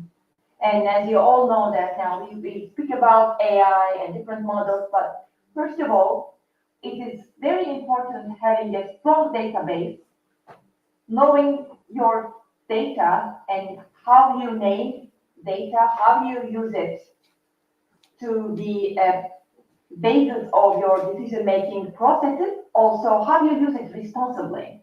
So it's all about data strategy, and so we establish our data warehouse. We actually, talent is also very important, as you know. So we establish our analytical teams within the bank, and to improve, to develop all of the analytical models for these areas. And funding structure is also important. This sustainable banking is a huge opportunity for Turkey to receive longer term international funds. We have a very special position in Turkey. So if the banking sector can succeed in really focusing ESG, then it will be a big opportunity for the banking sector to obtain more funds from international financial institutions. So we have also prioritized these areas. Of course, performance cost management was another part, and save for effectiveness.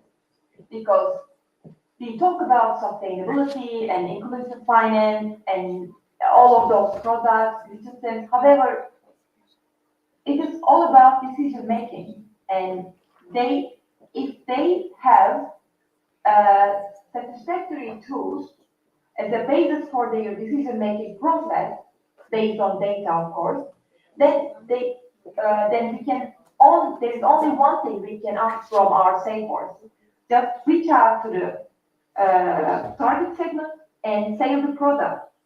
And still very important face-to-face communication for these communities in terms of social side of sustainable development.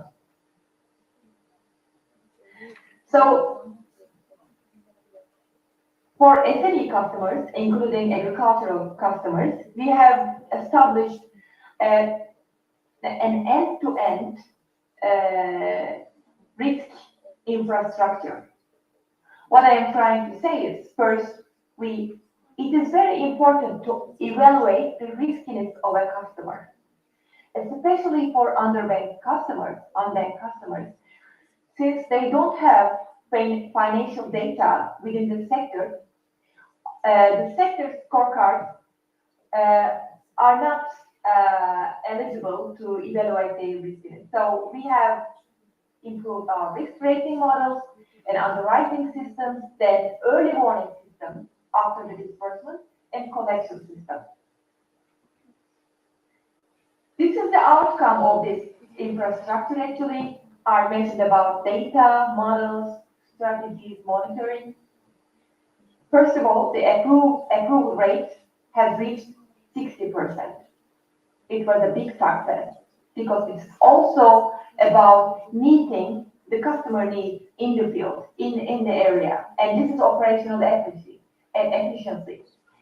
66% of the entire applications has been finalized at the branch level. This is very crucial because they have that money within a day, within hours. If we used to approve these loans at the headquarters rather than branches which are located throughout the country, 238 branches. So we have been able to address the customer needs at the branch level with a high automation structure and also risk management. This is the total NPL ratio out of the loans disbursed throughout the system, 1.2 ratio. People who are familiar with the banking financials, like the esteemed professors who attended conference, they know that this is a quite low NPL ratio for this very high risky segment, and this is the percentage of the customers who are non-delinquent at all. So we have actually addressed our main focus area. We said we will grow, we will create financial success, but we will also contribute to society, and actually we have managed it. And it's also processes, because the customer experience is getting in a more competitive area for the banks, because our competitor is not only banks now, fintechs and actually other institutions outside the financial sector. They are all our competitors. So we have to deliver a service in a shorter time. So we have decreased all the number of documents, and as you see here, customer onboarding processes. We used to open an account almost in 40 minutes, and now it is 8 minutes. And one microcredit allocation, 4 days, now it is 1 day. Actually, sometimes it is finalized within half an hour. This is an average number. And also other processes. It is also about improving customer experience, investing in processes. This is very crucial throughout this digital transformation process. And as I mentioned earlier, we have prioritized our target segments, and I just wanted to give you two concrete examples what we have actually done throughout this digital transformation. This is actually a tablet channel, iPad. We discovered that face-to-face communication is still very crucial in terms of financial inclusion. We have invested in mobile banking. However, this is our customer. They want to see a customer representative just against them. So we have deployed the entire loan allocation system, which I tried to summarize earlier, into this tablets. And now our branch employees, they are able to visit the field and to reach out to even more rural areas to be able to disperse loan. And they can disperse loan. These are small amounts, but still important for the customer within the field. Without So as you see last year, 51% of these quick small amount proposals are submitted via this tablet channel. So this is digitalization, but this is also sustainability banking. We have invested in sustainable. This has increased financial inclusion substantially. Most of these customers didn't used to work with a bank. So, and another thing, instead of prioritizing urban population or more popular areas in the banking sector, in mobile banking solutions, we have prioritized our historically targeted segments, small businesses and agricultural segments, farmers, and we have developed the first in terms of mobile banking solutions in these areas. So, in summary, actually, I have finalized my slide.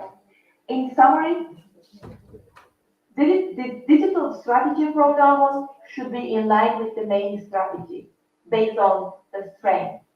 And within the digital strategy, the companies should have a data strategy. This is very crucial.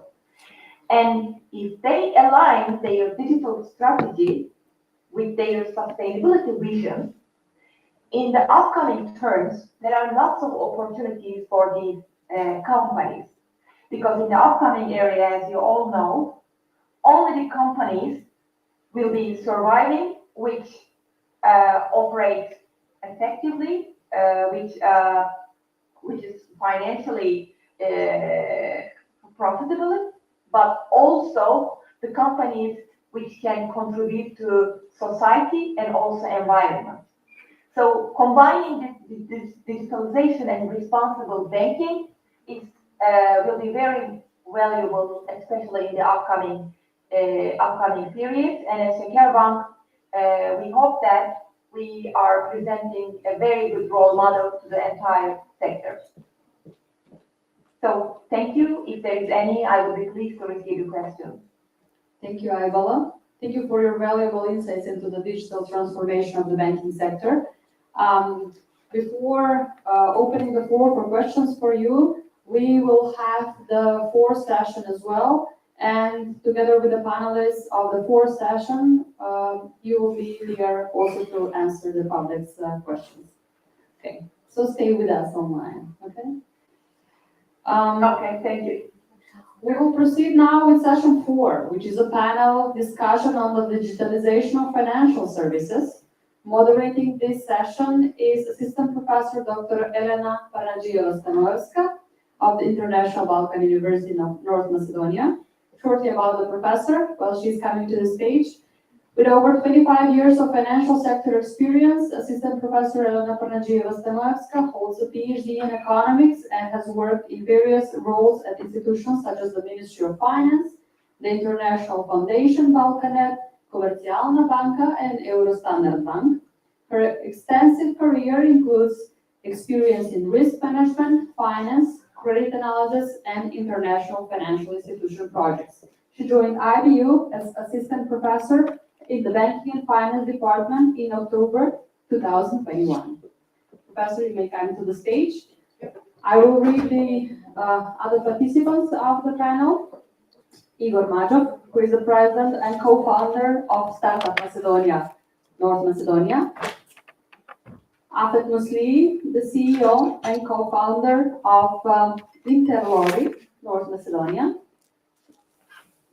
And joining us online is Ruber Abazov, Junior Research Fellow from the Economic Scientific Research Institute of Azerbaijan. Assistant Professor Dr. Elena Paragieva-Stanovska, please take the lead in moderating this session. Thank you. Thank you very much for your introduction. So should I keep it like that? Or should I? Hello. Okay. So thank you, Christina, for say words. So dear panelists, dear professors, dear assistants, dear guests, warm welcome to our panel discussion on the profound impact of digitalization in the financial services. So today, as a part of the International Conference, Smart Economic Planning in Industrial Policy, International Balkan University as a host has gathered experts from various fields to delve into the far-reaching effects, opportunities, and challenges presented by the rapid digital transformation of the financial industry. So before giving the stage to our panelists, presenters, let's briefly explore how technology is reshaping the finance. Nowadays, financial services are pressed by financial industry trends of digitalization from one side and by customer expectations in terms of simplicity, choice, and instant services on the other. Three key factors, we can say, enhance the digitalization in the financial industry. That's the fourth and ongoing now, the fifth industrial revolution, the COVID-19 pandemic, and the changed needs of the consumers. Digitalization in the financial sector refers to the integration with the technology and data-driven solutions in the traditional financial services, with main goal to recreate efficient operating system and processes. It's no longer regarded only as the technology upgrade, but more as a core digital business strategy.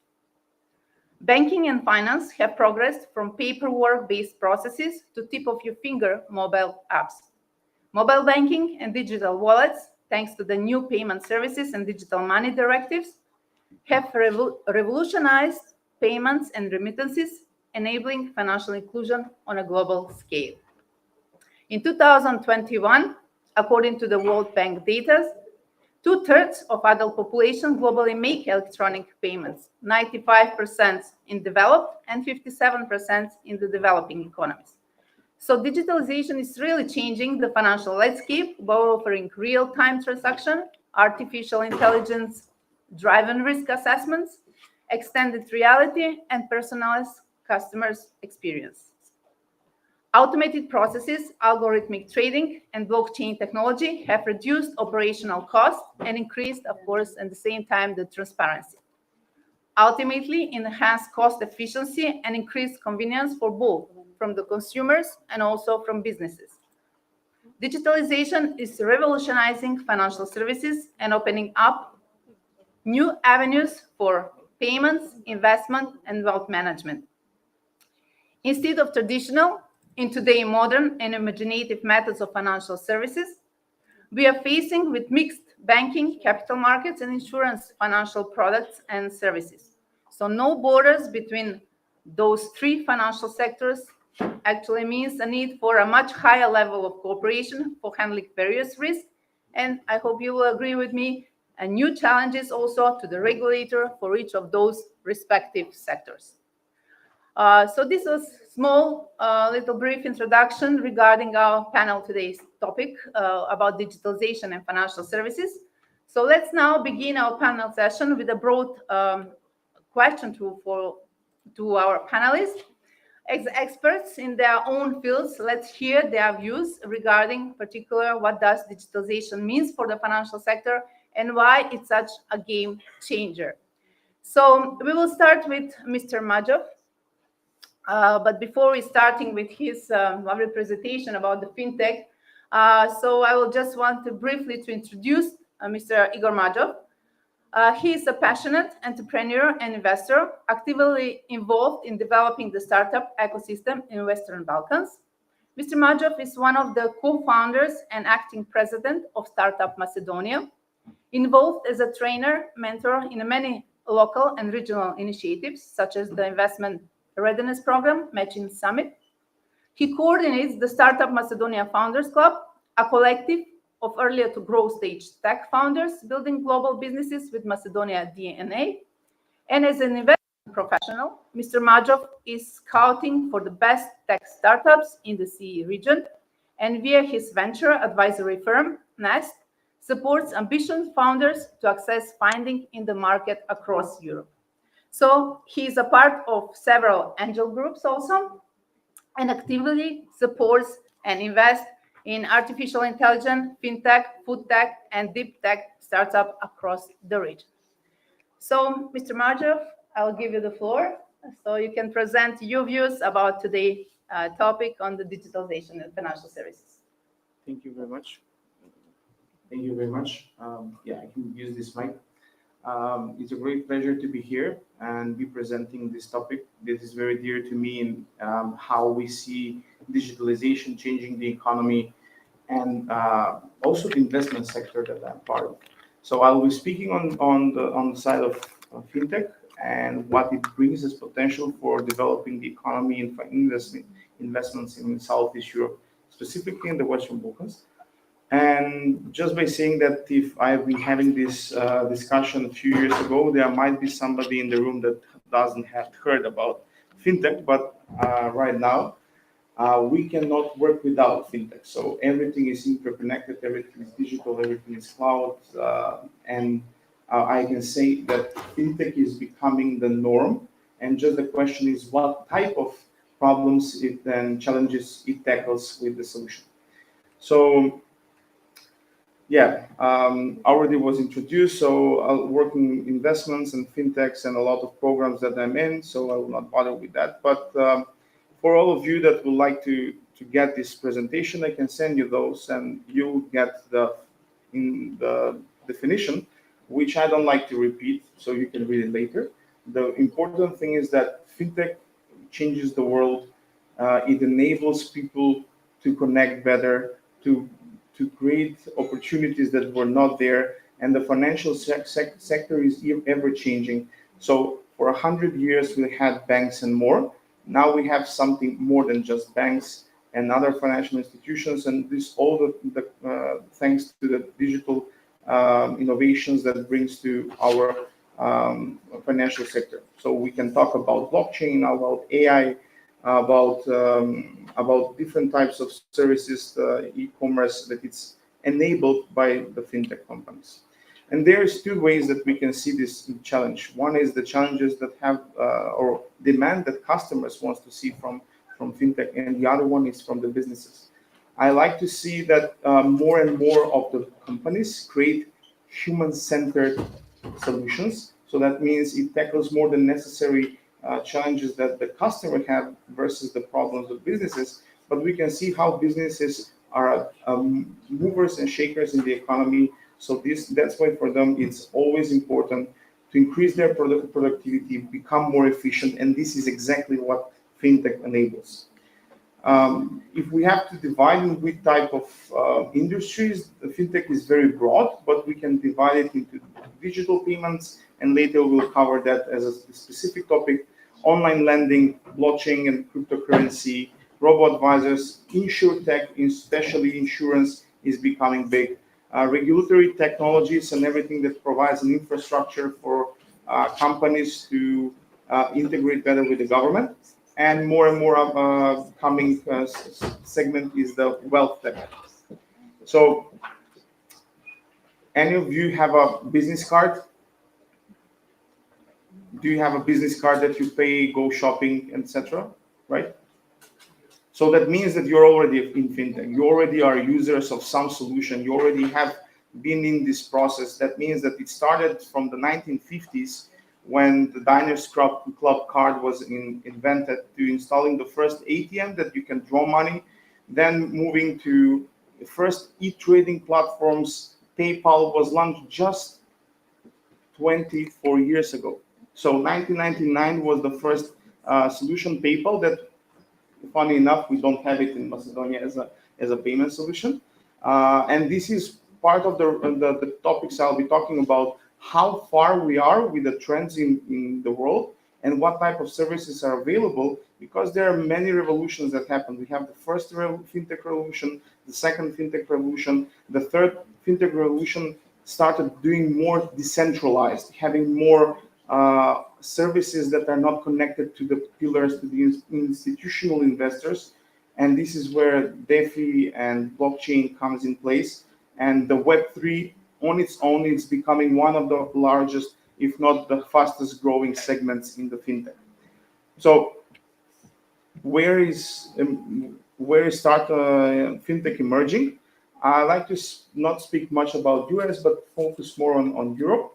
And what trends do we see here? Because we are working with a lot of investors and startups, especially in Southeast Europe, if not Europe in general.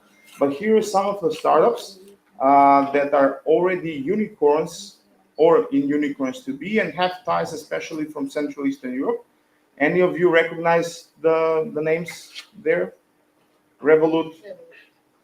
Some of you might have used it, even though we don't have it here. TransferWise, also one of the bigger transfer services. UiPath provides a connective systems for various large corporates. Payoneer, if you're a freelancer and don't have it, probably you have it. And Cognizant, it's AI involving into decision-making and fintech. So these all, and just on the map, you can see some of the names that are associated in fintech with each of the countries. Macedonia was not involved in this one, but we'll specifically cover that later in the presentation. So when we talk about trends, we can see that the high growth of fintech, especially in the last 30 years, where Europe is not the largest market. First is Asia, second it's Africa. Now third it's basically the United States of North America, and then Europe is fourth. But in activity and a number of investments is among the two most active markets. So I would say that much of the solutions are built in Europe, but then because of the size of the market and how many consumers there are in US, in Asia and Africa, it's logical that the gross turnover is much larger there. On market size, 430 billion, it's fintech in 2023. There is one part that says that how much it's into lending and also into prop tech and wealth tech. So wealth tech, it's 20%, and spending or lending e-commerce, it's over 33%. On global side, fintech is one of the three most invested businesses.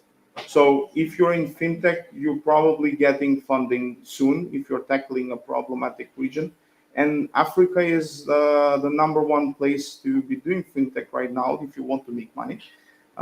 Even though Europe is very much growing disproportionately, Western Europe has already been there with fintech for the past 20 years. Central Eastern Europe and Eastern Europe and Southeast Europe specifically are just catching up, but growing in very fast pace. When it comes to investments, we've seen that this is amount invested in billions. So 28 billions were invested in 2021, and about 22 billion were invested in 2022 just into fintech startups. So I'm talking about new coming companies that are looking to disrupt the already existing financial sector. Not to put in mind all the investments that are coming from the financial institutions like banks, which either will innovate with the help of startups or slowly degrade for their position. So the question is, how fast will implement digitalization in our processes? How fast will become a fintech service providing services to our clients and innovate? You are a very interesting audience.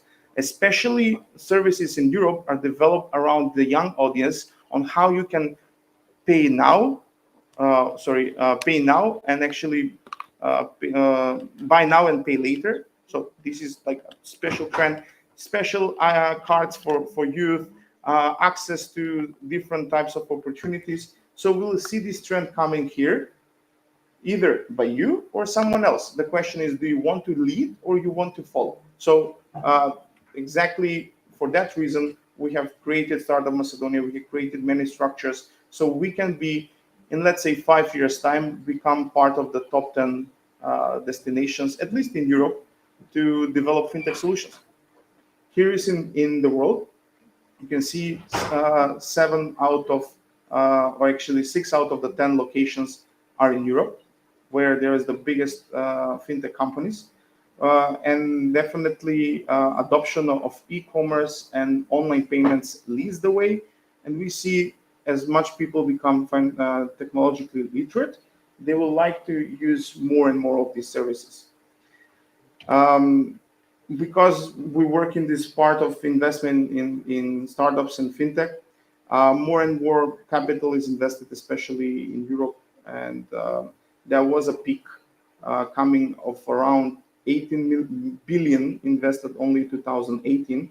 The market is going to be, it's a bear market. If some of you know what is a bull or a bear market, now it's a bear market. Now it's a different, valuations are down, and it's a better way to innovate, and is the best way for early stage seed companies. For later stage companies, a little bit challenging, but still multiple investors specifically investing only in this sector.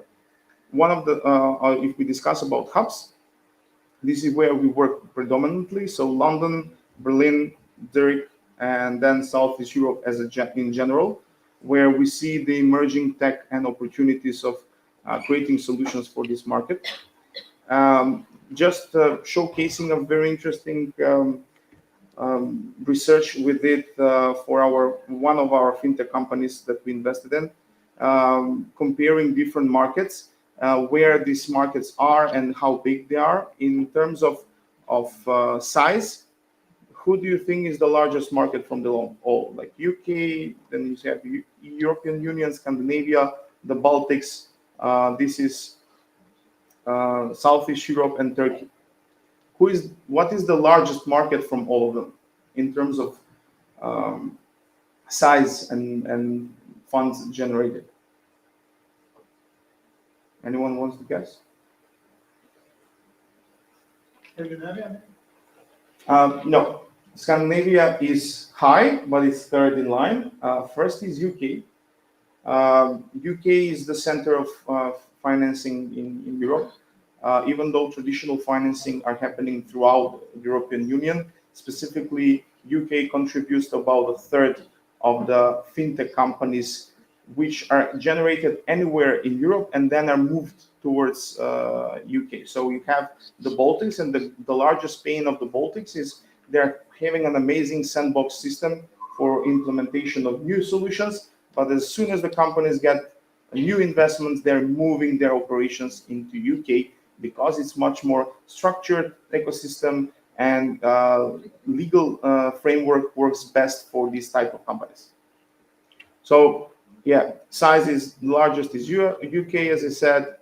Special about them that they have every regulatory framework implemented. and they provide also support from the very early stages up until the very end.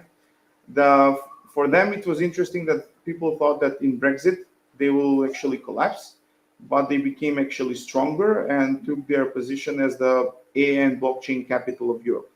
So moving to number two, very fast, European Union, very diverse, very segmented markets. Language is a barrier there. So if you're in one market, you're probably not entering another.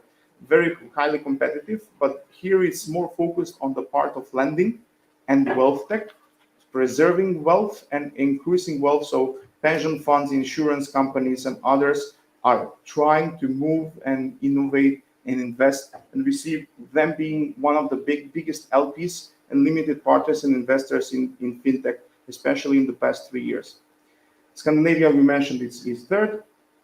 It really adopts innovation. And here is one of the good examples how banks can work with companies, innovative programs that banks and financial institutions can develop for the fintech sector, and together with a young, inspirational generation of innovators, create the new solutions for the new generation. So this is what Scandinavia is special. And for Southeast Europe, Belgrade, Sofia, and Athens are the largest points where there is activity, and we see strong differences in development of services. Belgrade, Skopje are very strong in development. So Skopje is not that strong in the volume of services that are offered. But this is where the regulatory framework needs to be changed in order to be more compliant and more supportive to fintech companies. This is one of the newest edition of services by Revolut, where they are going to help you invest in your future and invest in planning. So everything to be automated, and we are moving to this AI-driven reality. But until then, we see that markets needs to be developed. And how we can develop these markets is basically looking into at least what closest to us we have, and that's European Union, where PSD2 is implemented, open banking, SEPA transfers, and at least this basic infrastructure is allowed for things to be built, third-party applications used for the wider public, not just for the businesses, but also for the customers. And we like this regulatory environment to be implemented. Unfortunately, 2022 was the year that we needed to see this implementation. They were not. 2003, there is a little more push from the banks, even though the banks are one of the most profitable businesses in Macedonia. Still, innovation is not their strength, and we do call them to be more actively supporting innovation and support companies. On the side of consumer preferences and adaptation of rates, digital banking, it's almost 100% adopted in European Union, and they're having actually problem with the physical contact. So in order for you to go to a bank or any personal contact with a referent, you need to schedule 1 week ahead, which is unthinkable by our standards, where you just stand in line and you will be served. This is the changing environment of fintech, and traditional banking here is very much active. We like whenever a company is pushing some new services. So there are many established players. I will speak later about 3 from Macedonia, especially LimpPay, FinCup, and Cognizant in different sectors where they are implementing. Just for you to know, if any of you is looking for capital, there is funding for this. Very early on, these are one of the top investors. So these are on average investing between 100 and 300,000 euros. Plus there are accelerators, incubators that are existing in our country and abroad that can help you. So money is available. The challenge is how to articulate a big enough a good solution for a big enough problem that somebody is looking to pay. So this is your starting point, and if you have a solution, just go for it. There is money for that. I will just very briefly, not to take much time, talk about 4 solutions that you can use, if you like, in Macedonia, built in Macedonia. So Envoice can be very simple app, but can be very useful, especially if you're a freelancer and you need to invoice multiple platforms and manage your inflow of cash. As a freelancer, they're enabling that with Deutsche Telekom. They have a partnership, and they're working with, I believe, about like 50,000 freelancers plus companies that issue their invoices to them. Something happened there. Okay. FinCup is a fintech platform.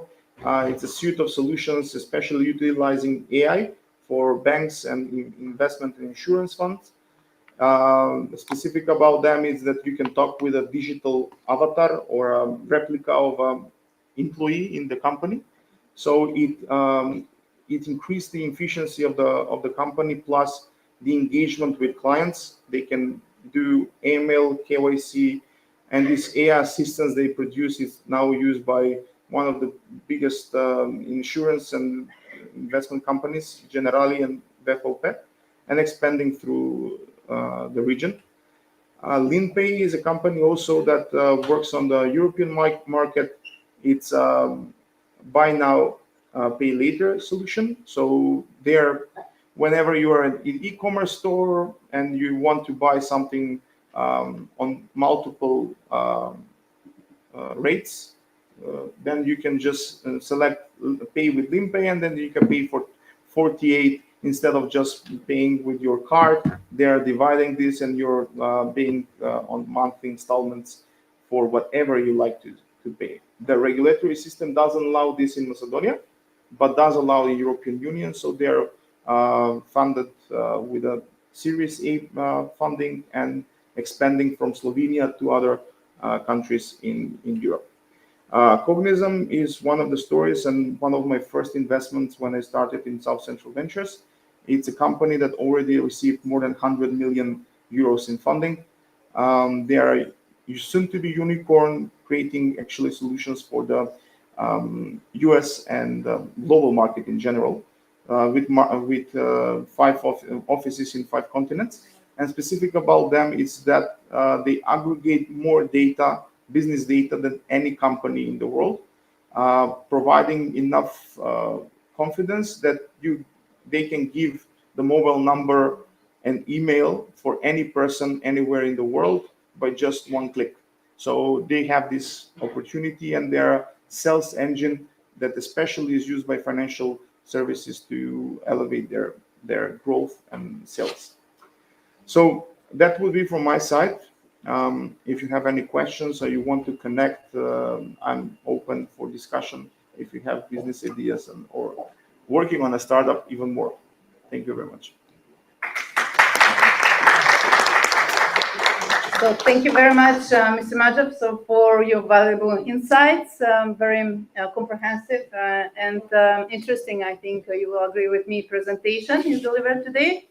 With the question of the audience, I will go later if you have a time. I just now will want to raise one question regarding the fintechs startups, since particularly the number of fintech startups nowadays, it's really increasing and it's progressive rate. So reaching out of 26,000 from 12,000 from 2019. So it's almost has more than doubled.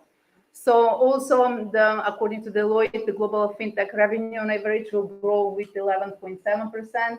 So embedded finance is also skyrocketing, looking from the number perspectives, as you mentioned also in the beginning. So it's really this progressive rates to the future.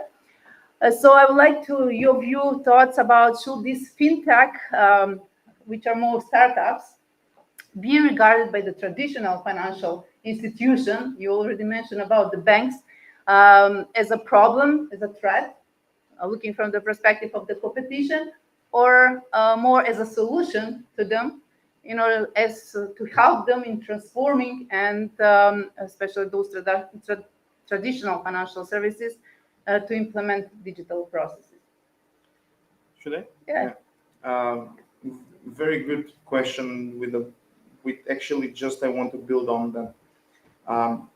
The difference between traditional corporations, financial institutions, and startups is how fast they can move and hear the voice of their customers. So this flexibility gives them the chance to adapt much faster to the changes of the market, the new generations, where the traditional companies, traditional financial institutions or banks already have the clients, already have the infrastructure. So it's actually there in the advantage than the startups. So the startups is there to actually show much better product on a less amount of money to be distributed much faster. So, but I would just mention to end this discussion, we like to see the synergy between the two. One and without the other would work really hard, but together they can make miracles. And that's why, for example, with one of the companies with FinCup, we actually are helping banks become fintech. So creating a chance for them to become the new technology giants and lead the way and be innovative. Thank you very much once again. We'll keep the question from the audience if you have for later. So let's now proceed with our second panelist speaker with Mr. Afet Musli. Brief introduction about Mr. Musli.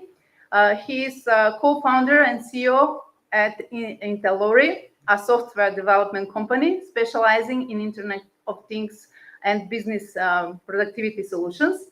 In addition to his entrepreneurial journey, he also actively pursuing a PhD in digital twins in manufacturing, delving into the cutting-edge world of technology and its application to reshape the future of industry. Drawing from multiple years of diverse international experience, Mr. Musli brings a global perspective to our local community. His passion lies in cultivating value-based entrepreneurship and organizations where ethics and social responsibilities are at the forefront of his endeavors. So, Mr. Musli, please take your floor. Thanks. With your thoughts Thanks about for the introduction. Happy to be here today to talk about innovations and financial services.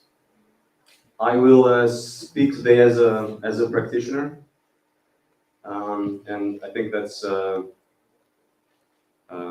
something that universities need more and more, in addition to the theoretical frameworks that you guys study here.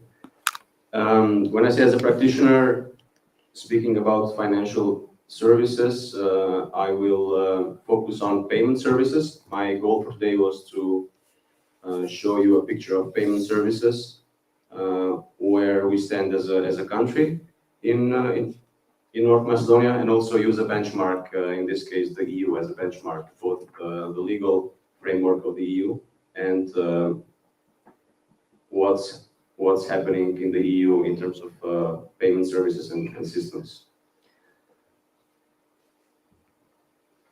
So maybe Igor can help me with scrolling through the slides, or? Yes. Next slide. Okay. Yeah, so a starting point would be something which is called open innovation. I'm sure you've heard of it.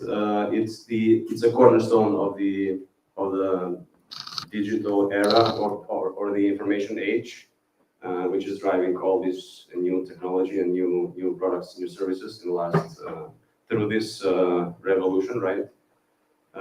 So open innovation and open banking are related. So I'll show you what open banking means. And a key player in the payments industry, or the financial or the payments services, are the payment service providers.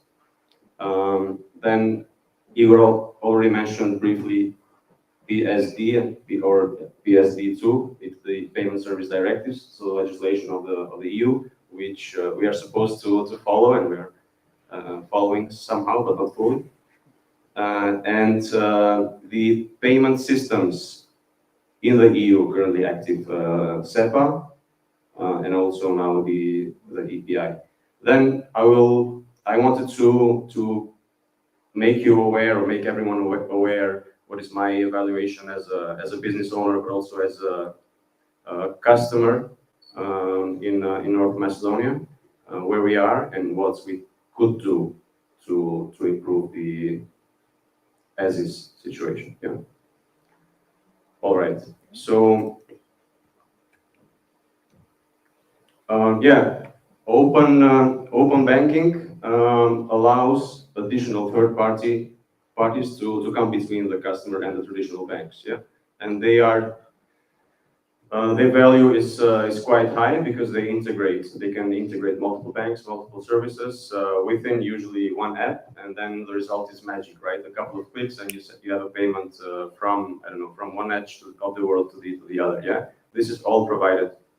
The background is APIs, so programming interfaces through the internet, different systems communicating together.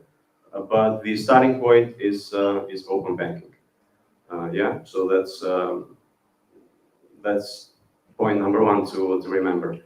And this is again very different from traditional thinking, which is also true for open innovation. Yeah, open innovation is a different way of thinking because traditionally firms work in secret on their own for many years, and then when they announce a project or a product, it's ready to be sold. But open innovation draws from the crowd, and the realization is that if you can utilize more resources, you'll become more successful. And the same logic goes with open banking. Now, payment service providers are usually the intermediaries between traditional banks because they won't go anywhere; they're still needed, and the consumers. Yeah, so they are able to, through the magic of again technology, IT, APIs, they're able to integrate and pull many services together to offer a great customer experience to regular users, both consumers but also business. Yeah, so PSP, payment service providers, an important player in this value chain. Yeah, so the 2007 is when the EU is not a pioneer of financial service innovations or what is known as fintech products and services.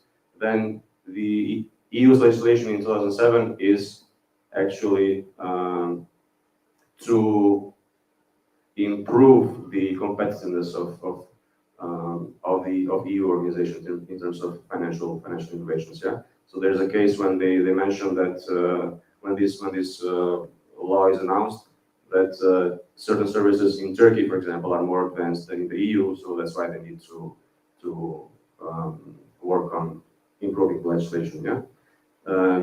So then, but 2007 does not include open banking yet. That comes in 2015 when the PSD2 obliges banks to open their systems, to open their APIs, and importantly, free of charge. Yeah, free of charge for the first users. In terms of payment systems or networks, there's a single payment system in the EU, but also the EFTA countries, so Switzerland, Iceland, and so on, where we're not part of, and which is a huge disadvantage. Yeah? So this single payment system enables almost free of charge transfers between different countries. Yeah? So a business in Switzerland can send a payment to Iceland, for example, free of charge, and that's for us. That for us is at the moment is almost like science fiction. So if I receive a payment from a customer in the Netherlands, I pay 50, 60 euros just for transfer costs. Yeah? And which is also ironic, I had to send some money to my wife the other day, and I had to pay 35 dinars.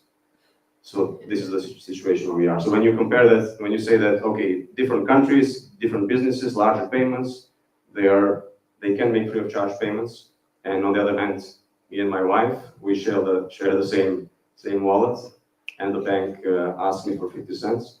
That's something that's not right. Yeah. So I think this is the yeah.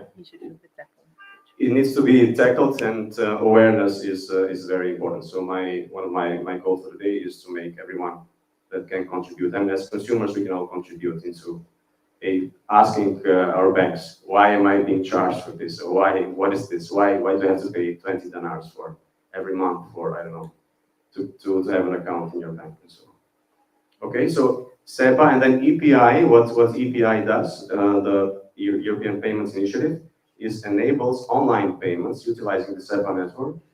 And this is supposed to, or it will compete with MasterCard and Visa. Yeah? So MasterCard and Visa are kings in online payments, but what EPI will do is enable European consumers to make online payments directly from their bank account. Yeah? That's something, huge as well. All right. So I will connect to Igor's point. He mentioned a law in 2022. There's a new law since last year and in force this year. What, in my opinion, in our evaluation, what the biggest drawback is the following: is that it does not require banks to offer their APIs free of charge. Yeah? So the banks are obliged with the new law to offer APIs or to open their systems, but there's no mention of free of charge. Yeah? So which you can only expect that, okay, they can charge whatever they want. Yeah? So that's the biggest drawback among others. In summary, so yeah, this it's a sensitive topic. Regulation is always important because of the sensitivity of the industry. It's money, payments, wealth, and so on. So our legislation is not harmonized, even though that's how the law is promoted by politicians. The conclusion is that it's not harmonized, and we need to ask for a new law. Then being outside of these networks and in under not ideal legislation. So for us as business owners, but also as consumers, for everyone, we need to pay a high price. Banks charging us for every possible money movement, and also the payments are slow. So I can send, for example, money to my wife today at 4 p.m. and then she will receive them next day. What if she needs them right away? Yeah, if you want to do that, you need to pay 500 dinars, which is ridiculous. Okay, so and also for businesses, yeah, we need to wait for a payment. The customer pays us today, it will be with us 2 or 3 days, working days later, and minus 50 euros in the bank account. Yeah. Domestic payments between regular customers, which I'm sure is every one of you. You're faced with the same situation. Yeah. So legislation needs to be addressed. Banks, but there's also a banking lobby which is quite strong. We heard that they're very profitable. So they in this regard they hinder innovation. Yeah, and they make everyone's life worse. And then when, of course, our country is supposedly trying to join the EU, but we never know when that will happen. And what's to speed this up is what the country can do, or our politicians can do, is try to join these networks as a pre-step. For example, a single payment network or a single customs union, which is another issue as well. Yeah, so that's all. If you have questions, I'll be happy to discuss and answer. It's a topic which is close to, when you're involved daily, it's close to my heart. And then So I'd be happy to discuss. Thank you, Mr. Musli. Thank you very much for your wonderful and for valuable thoughts and insights regarding especially the payment services and payment systems. So I'll just, as you have highlighted in your presentation, the legislation has a critical aspects to this transformation and digitalization in the financial services. So I have brief questions. Since we are in Macedonia here, there is all infrastructure that support technological innovation. However, there is still lack, I think, that in enacting particular fintech legislation. So do you think that there is an urgent need for the regulator to adopt new regulation for accommodating the fintech business models? For sure, yeah, for sure. So infrastructure is not an issue, even if it's missing within, I don't know, 3 to 6 months. Things move fast now in IT.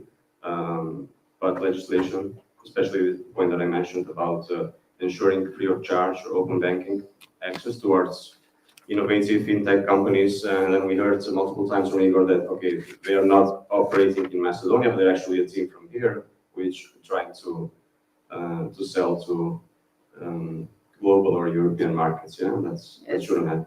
And Mr. Madrov also showed us that how experience in UK has helped a lot in order to progress in fintech development based on the previous well-developed legislation. So thank you very much. We are going to proceed with our next panel speaker, Mr. Vugar Abbasov. He is going to join us online. So let's see whether he's here. Mr. Abbasov, can you hear us? Yeah, I'm here. Yeah. Okay. So let me briefly introduce you in front of our audience, and I will give you the floor. So Mr. Vugar Abbasov is a junior research fellow at the Economic Scientific Research Institute in Azerbaijan. He holds a master's degree in development science from Sapienza University di Roma. He also has prior experience as a clerk at the US Embassy in Baku. His educational background includes a bachelor's degree in international studies from ATA University, as well as participation in the exchange program at Yamanashi Gakum University in liberal arts. So, Mr. Vugar Abbasov, please, the floor is yours. You can share with us your thoughts regarding our today panel discussion of the digitalization in financial services. So, please welcome. All right. Thank you very much. Should I share my screen? I mean, the presentation, or will you just display my presentation? You can share. You can share with us your presentation. Of course. Thank you. Mm-hmm. Yeah. Ladies and gentlemen, the distinguished panel members, today I will talk about the trade and investment, the digital transformation journey of Azerbaijan. So, and how to unlock the growth in the digital age. I'm a junior research fellow of the Economic Scientific Research Institute, which serves as a think tank under the Ministry of Economy of Azerbaijan. Before delving into the topic, let us look at the digital landscape of Azerbaijan. So, as of the data from the July 2023, the population of Azerbaijan is more than 10 million. And of course, the internet usage among the population is more than 80%. If you look a bit deeper there, we'll see that 72% of the people use the social media. So we can see that the social media is part of our, let's say, the daily life. If you look at the demographics of the internet users, you would see that more than 70% of the people are aged between 26 and 64. It means that these people are mostly economically active people. So when we look at the device preference, we will see that more than 87% of the internet users prefer the portable devices like mobile phones and laptops. When we look at the ICT skills of the individuals, we'll see that, well, we have somehow little bit challenged here because 48% of the people of Azerbaijan have the basic skills, 15% possess the intermediate skills, and only 1% possess the advanced ICT skills. Let's go to the next slide. Innovation of trade. So what's important for Azerbaijan, for all general? It facilitates the seamless international trade, creates the new job opportunities, and increase export volumes. As you know, the economy of Azerbaijan is mostly oil-based. Well, I would say that more than 74% of the income comes from the oil. So in this case, Azerbaijan, in the recent years, Azerbaijan tries to diversify its economy. And in this perspective, the digitalization of the financial services and trade is very important for us. And it also gives us the opportunity of the reducing expenses. And of course, in this content, it decreases the corruption cases and the bureaucracy cases. So the next slide, digital trade hub. Well, in 2017, with the decree of the President of Azerbaijan, the digital trade hub program was established. So what is this program for? In this program, the individuals and business entities can get the air residence and M residence. They can even open the company even without being in Azerbaijan. So it offers air residency and provides various air services to foreign citizens also, and streamlines online company registration with user-friendly interface and offers electronic signature and document services. Well, next slide. One-stop shop for export. And this program was established in 2017. So it's a centralized portal for businesses. And of course, within this program, it also gives the training and services and the consultation services for business also in order to overcome the current challenge in terms of the digitalization of trade. We have also one more center for analysis in the fourth industrial revolution. Well, it's an organization under the Ministry of Economy. Also, it was established in the 2021. The mission of this organization is just overseeing the digital economy challenge initiatives and projects. And right now, we are working on the strategy for digital economy. And of course, this organization is also involved in the reshaping the digital strategy of the digital economy. So its role is shaping the country's digital future. And further development. Well, in Azerbaijan, you can get the power of attorney for rituals and the social issues only for a day. And you can do it 7 days a week for 24 hours. So there will also Assam imza, which means the Assam signature and easy signature. Well, it is literally translated in English. Well, it's a mobile identity that you may confirm your identity by accessing a service and giving digital services. So, and legal and regulatory framework in Azerbaijan. Well, the government of Azerbaijan just worked on this issue in a serious aspect that if we go back before 10 years ago, it was very difficult to open a company to involve in a business in Azerbaijan because during that time there were more than 14 procedures that you have to be involved in, and also you have to submit certain street documents there. But right now, by simplifying the regulatory framework, you should just submit the 7 documents and go through the 6 procedures. So between 2017 and 2022, the digital payment volumes surged fivefold. Why? Because the government just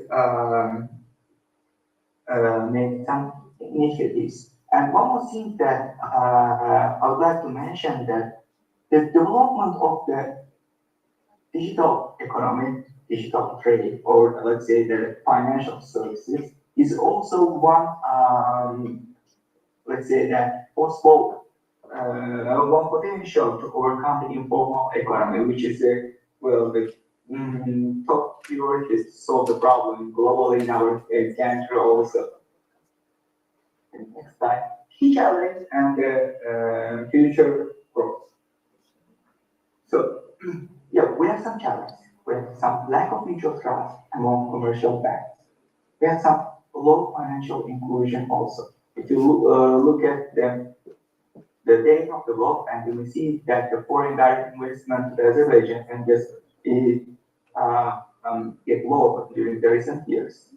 We have low but developing financial literacy rate among the small and medium enterprise owners and managers. So in order to overcome this issue, the government just established another organization called like POBIA.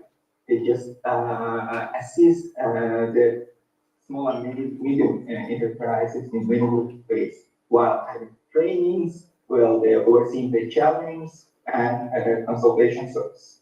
Well, there's low, but still, we have the risk of money laundering and financial financing of terrorism because it's very easy to have the illegal activities. If you open the if you run a business in just 2-3 days, you know, if everything is digital, we have such risk also. And still lower but developing ICT literacy in the population due to inadequate education path in this field. Well, as you see it in the previous slides from the data that we have, most people in Azerbaijan have the basic ICT skills, the medium ones, and we are working on it. Well, in this in the digital economy strategy that we are working on, it will just establish new training and mentor programs in order to increase the, let's say, the quality of the education in this field. Government initiatives. It's time to start from the Azerbaijan 2030 national priorities. Well,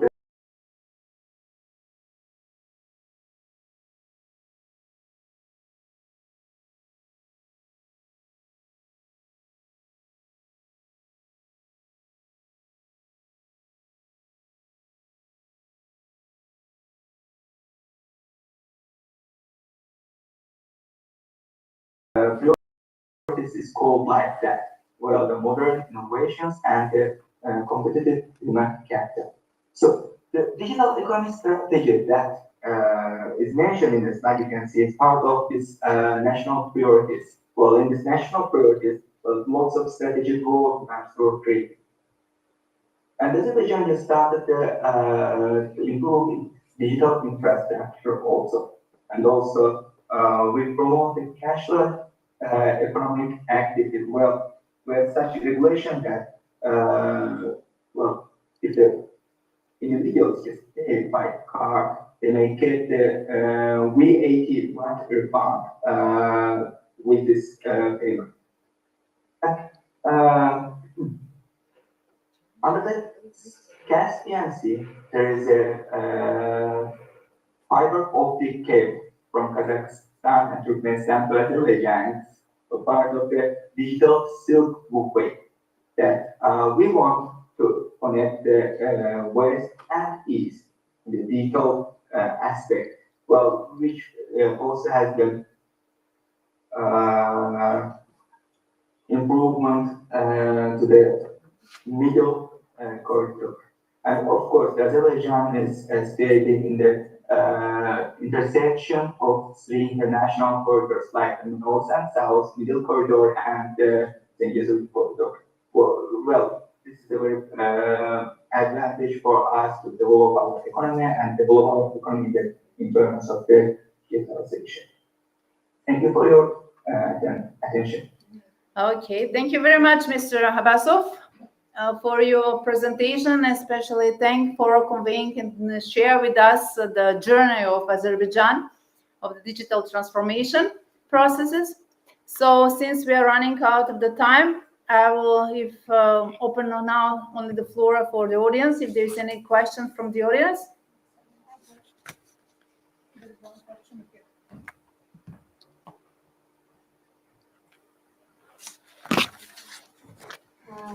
Thank you for excellent presentation. It was of good opportunity to be part of this panel session because as a researcher, my focus is also on fintech, open banking, and it's very popular to research. I have a question for Mr. Maggio because regarding the participants, I think that is good to know what can we expect regarding innovation in the, from the digitalization in the finance sector, and what will be the impact? Thank you so much. Yes. Thank you for the question. Definitely, each innovation tends to be accepted differently in different parts of the world. We like to say that we're innovative, but in general, we don't like change. So that's why there is a lot of resistance from the already existing financial sector to innovate their services, even though there is evidence of the benefits that it brings. And on the benefit side, we see people don't need to stay in lines to pay anything anymore. A lot of time. They don't have to spend time in the car. They can be more trustworthy. Definitely, it's more safe to pay digitally than actually hold cash on yourself. There is much more benefits on the transparency side, so the green economy is eliminated. If anything is monitored, there is more money to be spent into to be put into the budget from the taxation that it happens. So there is various benefits of continuous implementation of fintech. On the side of what we should expect, we should not expect miracles because miracles didn't happen in the past 10 years. With all the changes that we mentioned, we are expecting to happen. There is no, I have to say, there is a strategy for fintech that has been developed that has no financial ties. There is no projected projects. That is just a direction that the government should go after, with the banks not being punished or being incentivized to do differently. So in such environment, it's up to the free will of the people in power to actually implement solutions to what they think that is the minimum requirement of the market. So we see the startups here at the forefront of innovation saying, no, we don't want this style anymore. We expect that our peers, our generation deserves this type of services. So this is exactly what we are experiencing right now. And on the other side, just to come back to your question before, we like to see the synergies and things to move further. And when this happens, it's music to my ears. Everybody wins. It's a win for the investor, a win for the company, and win for the financial sector. But the biggest winner are the users. Users having superior solutions than the one that they are using right now. We just want more players. We want more activity.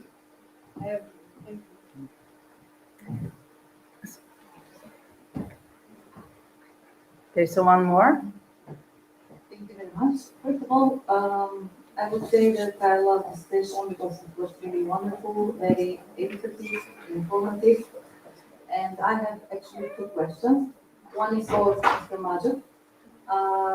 Can you reveal us the drawbacks, some digital risks that fintech is facing with? Because listening to you, yes, Macedonia is really far away, but maybe we are waiting developed countries to solve all this risk, and then we will join in perfect fintech environment. The second question is for Mr. Mustil. After your presentation, I really feel lost. Yes, I'm happy. I want to ask you because individually, like persons, we cannot fight with let's say banks. Banks really have their reasons why they are robbing us. But my question is, whether do you believe that the organization of Consumer of Macedonia, which is very active now, can help consumers? You want to go first? Or? Yeah, we can go first. Okay. Mine is too philosophical. So great, then my goal is achieved for today. So that's what we all should be feeling, yeah. And the reason maybe, so it's especially quite painful if you know what else is possible or how other countries, of course, more developed operate. I used to live in Switzerland, I lived in England. I never paid for banking, even though I had a bank account. But when you come here, you can get money. You can get money like in US. If you're a startup and you move your operations to another bank, you're awarded to between $10,000 and $20,000 for actually doing that. So that's the opposite of the total opposite. getting robbed. Yeah. So when you face that situation, so then you have higher standards, and then when you face reality here, that's when it hurts. That's yeah.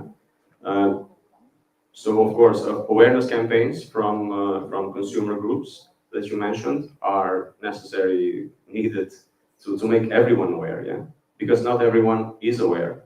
Because you say, okay, this is how it's supposed to work. This is the banking system, and of course they are here to make profits, and I use their services, so I should pay. But it's not always the case. Yeah? So they have their ways how to make their profits, but not by robbing you 50 dinars or 25 dinars every month or every transaction or every. Yeah. Even organization is not aware. Exactly. Yeah. What do you mean with organizations? Organization of consumers. Uh-huh. There is OPM, Organization of Consumers of Macedonia, but I believe after association, that they are not aware about the extent of the problem. Well, the extent is it's dramatic. You can make a comparison one-to-one, and you say, okay, free of charge everything, or this is free of charge, and then you compare it to ours. And even worse when you compare it to our purchasing power, right? So if you standardize the numbers, you say, okay, this percent of my salary or the average salary goes to the bank, and then the question is why, and what needs to be done in order to change it. Yeah, I will build on that, just also answering your question. So one of the drawbacks, so for example, Switzerland and what we are experiencing with one startup right now.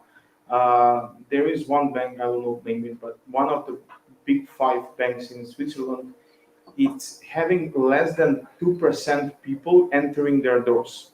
And they're having assets, they have their locations in premium locations. So for this bank, there is one company from here that developed a booking service that they are now charging their customers to actually come live in the bank. And by talking to a person, you're charged like you're talking to a lawyer. So whether you would like to speak with a person and pay, or use at the comfort of your home free services, this is their say. So this is like unimaginable to us. But this is the trend that is going more and more, with less and less people being able to actually fill positions in banks. We don't have people that are doing repetitive jobs. They need to be forward thinkers, challenging the status quo. We need to create creative minds. So all of you people here should not be looking to be a clerk at a job, at a bank. Clerk at a bank is very much replaceable, like we're replacing on a daily level. But it's just the question to increasing the effectiveness in and processes that we're having right now. So now banks are saying, okay, I want to do 5 more profit with twice less employees. That's the wrong perception. It's going for 10 times profit with the same type of people. So that means pre-qualification, education on job, many other processes that needs to be in the innovative concept of implementing fintech. And this is kind of the drawback. Fintech takes resources, it takes time, it takes money. And that's why either do it the young guys who are going to innovate and find ways to replace the people that are now in power, or it will be a joint effort to change the landscape as we know it right now. Okay, so thank you very much. We are limiting out of our time, so thank you to our panelists for their valuable insights today. I hope we have learned something new about this panel discussion, and thank you for audience also, to the audience for joining us to this discussion. So we will now deliver the certificate to our panelist guests, and we can close this panel session. Thank you. Thanks. We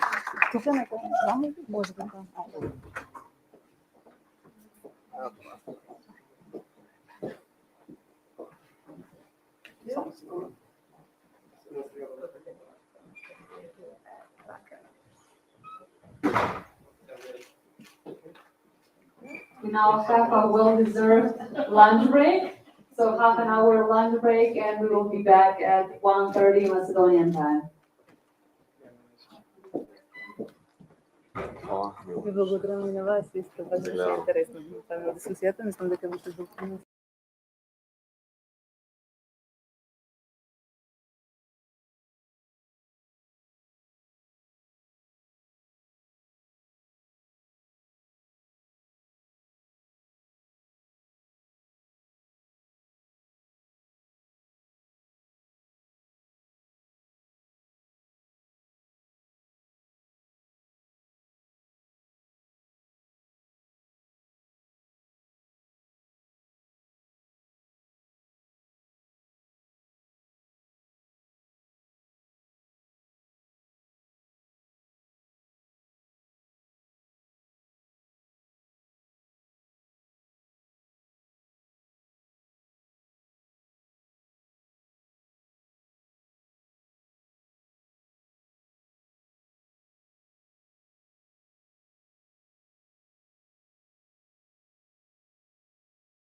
Are you ready?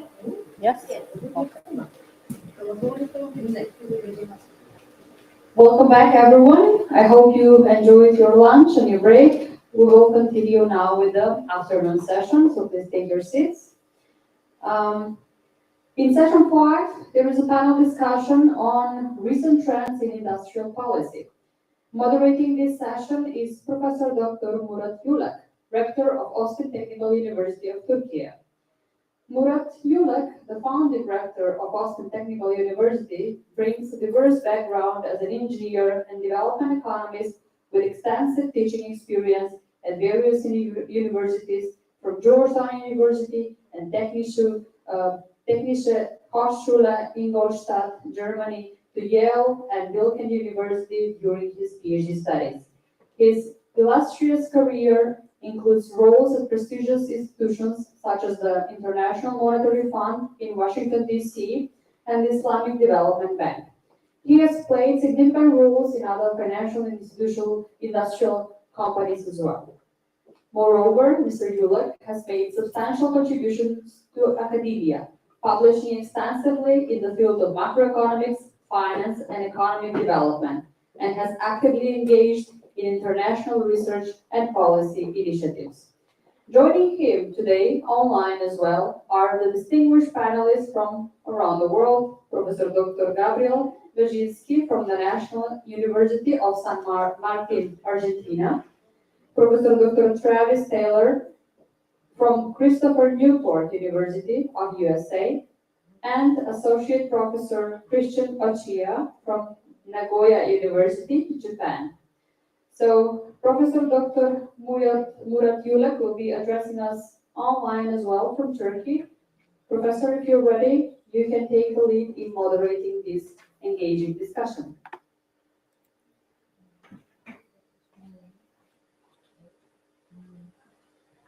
Can you make one more time invite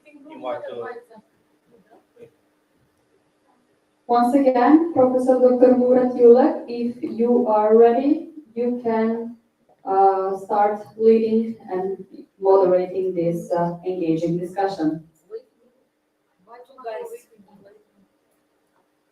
Please start.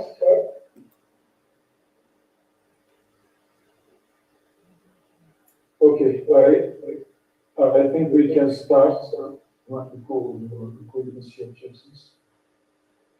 Welcome, everyone. We are starting our session in SEPIP 2023. The title of the session is Recent Trends in Industrial Policy. In this session, we are going to talk about industrial policy, design and implementation and outcomes in different parts of the world. We have a number of speakers from different parts of the world. Myself, I am Murat Yulek. I am with OSTIM Technical University, and I am attending here in Ankara. And next to me, I have El-Hadi El-Wazir. He's also in Ankara, but he's joining from Ankara, but he's going to talk about more about North America and about venture capital and funding situations, among others.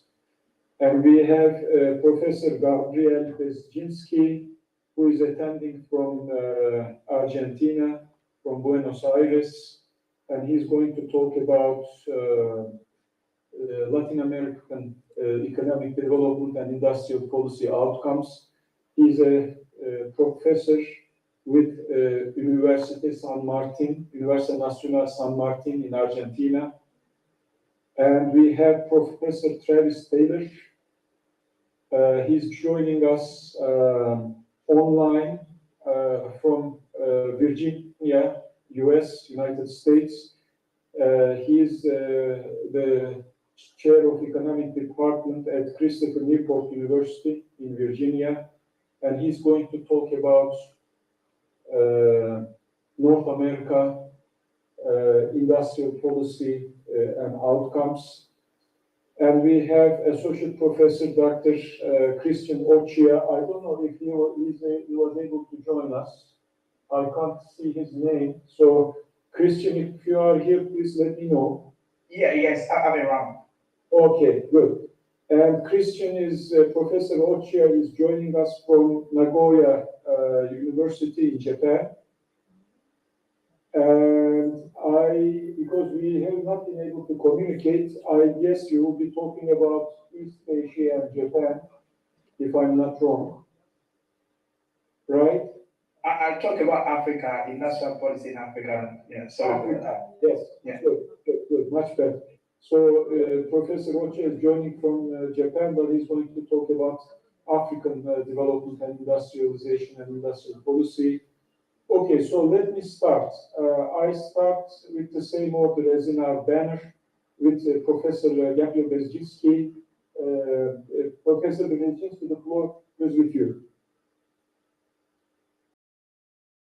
Okay, thank you very much,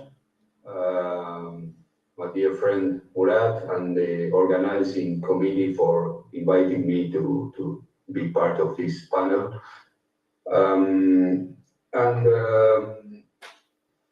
Let me share my presentation.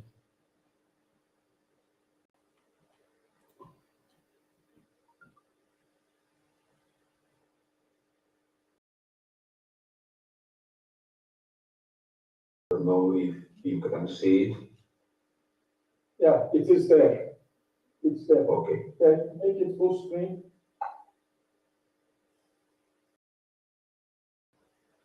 By the way, we are televised real time through YouTube. If the organizers can send us the link to YouTube channel so we can distribute it to our network. And then this session, like the others, will be posted on Austin Technical University YouTube channel. They are asking for the link from the YouTube channel to be sent. Da.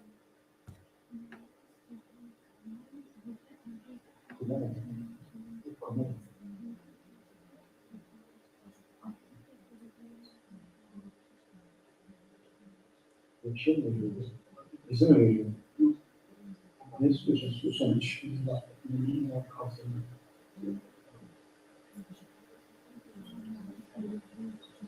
Okay, Gabriel, I think you can start. Okay.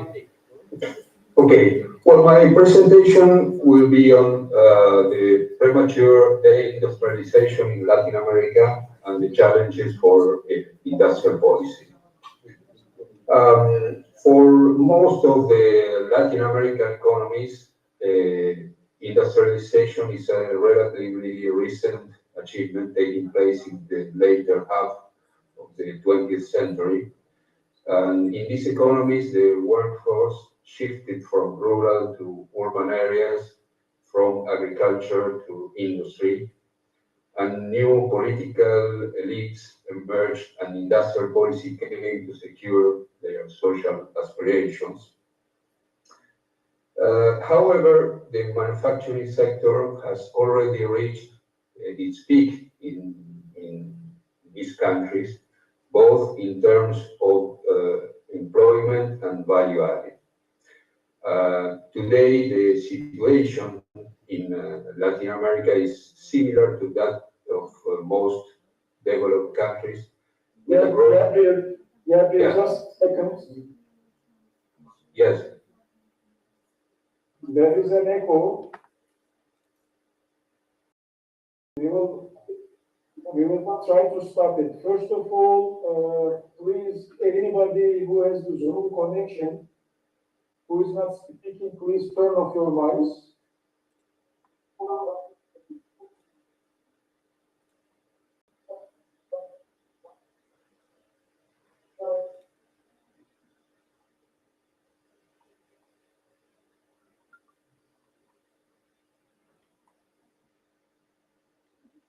It's okay. speakers also. No, not the people who are the gentleman here. The TV speaker should stay on, but your laptop speaker has to be off. Tabii ki laptopun speakerını da kapatıyor. Şekilde buradan bir defa ses gidiyor. Veya başka bir yerden gidiyor. Abi. Bizim şu mikrofonu bir kapat sıkıyor. Ürettiğinde açmışlar.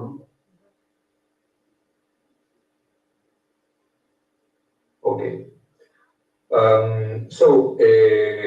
Today the situation in Latin America is similar to that of most developed countries, with a growing importance of services and premature deindustrialization at the regional level. I'll talk about the four main countries in Latin America, Mexico, Brazil, Argentina, and Chile, that account for more than 3/4 of regional GDP. One of the key arguments in favor of premature deindustrialization hypothesis lies in the low per capita GDP of Latin American countries at the time when they reached their peak levels of manufacturing, employment, and value added. While most developed countries, including late industrializing economies like Japan and South Korea, have reached a turning point with a per capita GDP in the range of $10,000 to $15,000, the four Latin American countries reached their peak. Gabriel, Yeah. Gabriel, there is one thing I think you should do. Can you turn off your speaker? Is your speaker open? No. Yeah, please turn off your speaker. No.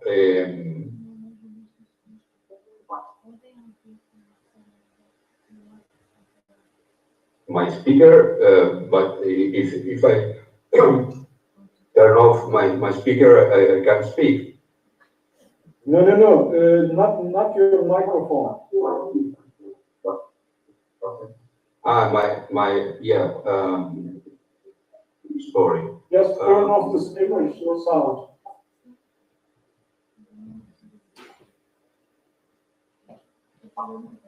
Okay?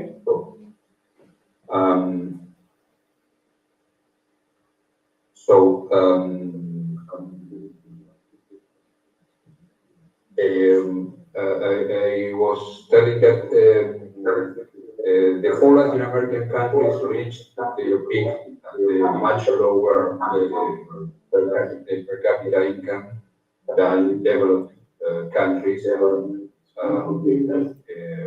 in the range of $4,000 in Chile, a little more than 5,000 in Argentina and Brazil, and 7,000 in Mexico.